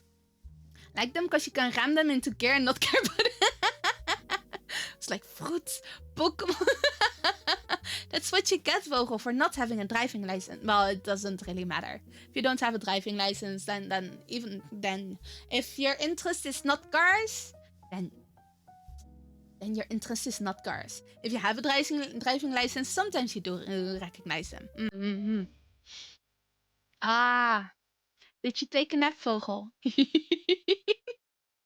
It is, well, I would say it is a little late for you, but then I realized, wait, no, I've seen you late. I've seen you awake later than that. Osh, I think it is time for me to wrap up soon because it is 1 a.m. You don't need a license to drive people to insanity? No, no, you don't. You don't. But you know, you could have been worse. It could have been worse. You could have also been making more typos and using caps. Vroom, vroom. You don't need a license to drive a car either. You do if you want to legally drive. No. Wait. You don't need a license if you drive a car because, you know, you can drive in bumper cars without a license. Ta-da! See? Bumper cars are cars too, right? Yeah, how would I know I don't have a license? Hmm. You know, I don't know if I want to see you behind the wheel. Hmm. Or private True! True, just like my electronic steps. You know, the scooter's steps. Um, the ones that I want, but they're not allowed in the Netherlands. Maybe you have a natural gift. You can check that in not my car. Then I flip the car and Vogel, do you also want to flip the car? Pulse random lever. Oh no. Oh no. No. Yeah, I am not putting you in my car like that. You are not driving my car. Nope. No way.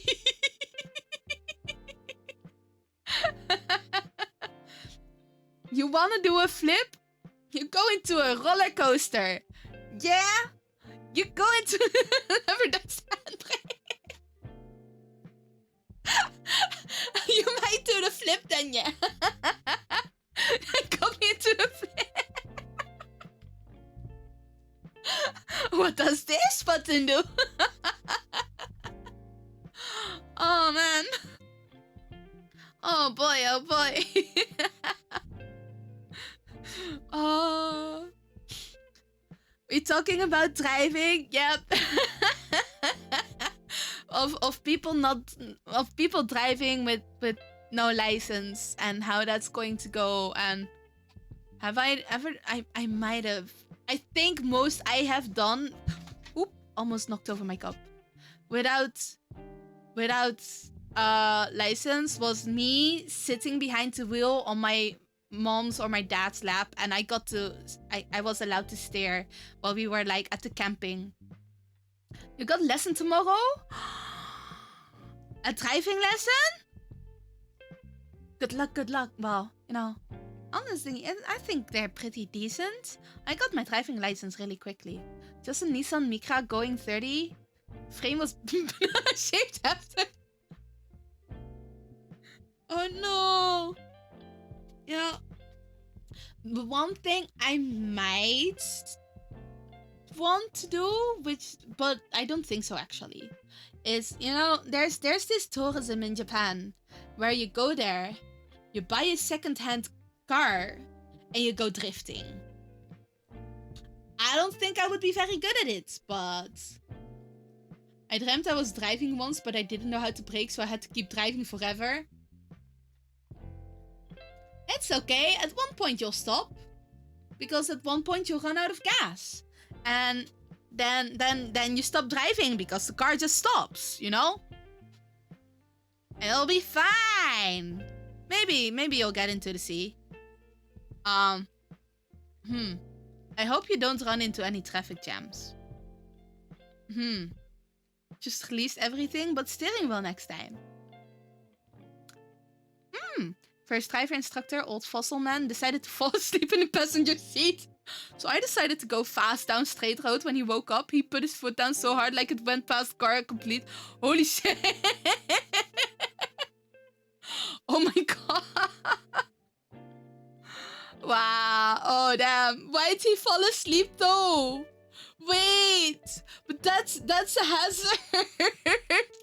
That is terrible. Oh my god. What if I drive off the earth? Vogel?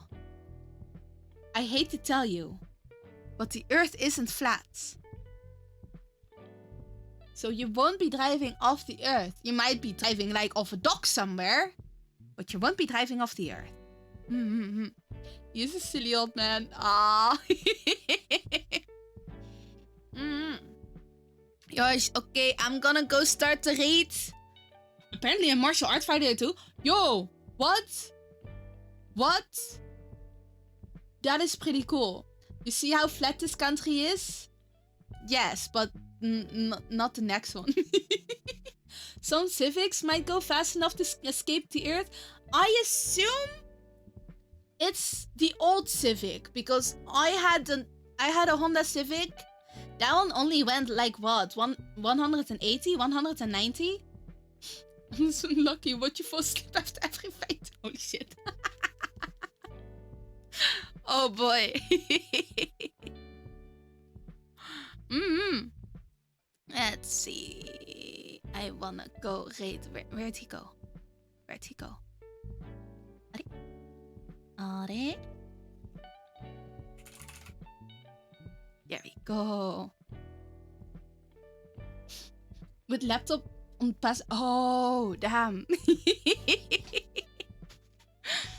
Okay. We're gonna go raid into Invane because I have never seen this guy online before while I end stream. It is currently it's a pizza cooking stream right now.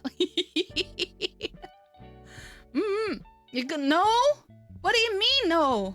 You kind of admire people who can just whenever they want. I always sleep at the wrong moments. Like, please, you just woke up.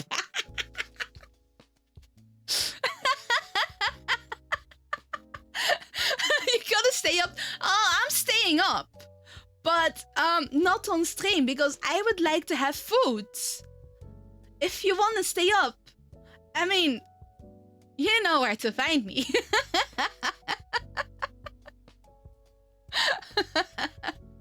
I just need to go get that food, okay? And get my voice a little rested. But sleep when you teach when you're teaching someone to drive, that's oh boy. You wanna make onion pancakes? Go make those onion pancakes. Do it. Right, we're gonna go right into Vane. I will not be here next week. This is my last stream for like 2 weeks now, I think, because I'm leaving on Friday and I'm gonna have like a family holiday next week, and I'll be returning on Sunday. So you came here with a stream, you're leaving with a raid. Yee! Yeah, no stream for a while. Because I got a family holiday. Okay, you guys behave yourself. You can go look at pizza. I hope you all have a good morning, good day, good night, wherever you are. If you're gonna go to bed, sweet dreams. If you're gonna go have dinner, eet smakelijk. And I will see you all. And next time, bye-da!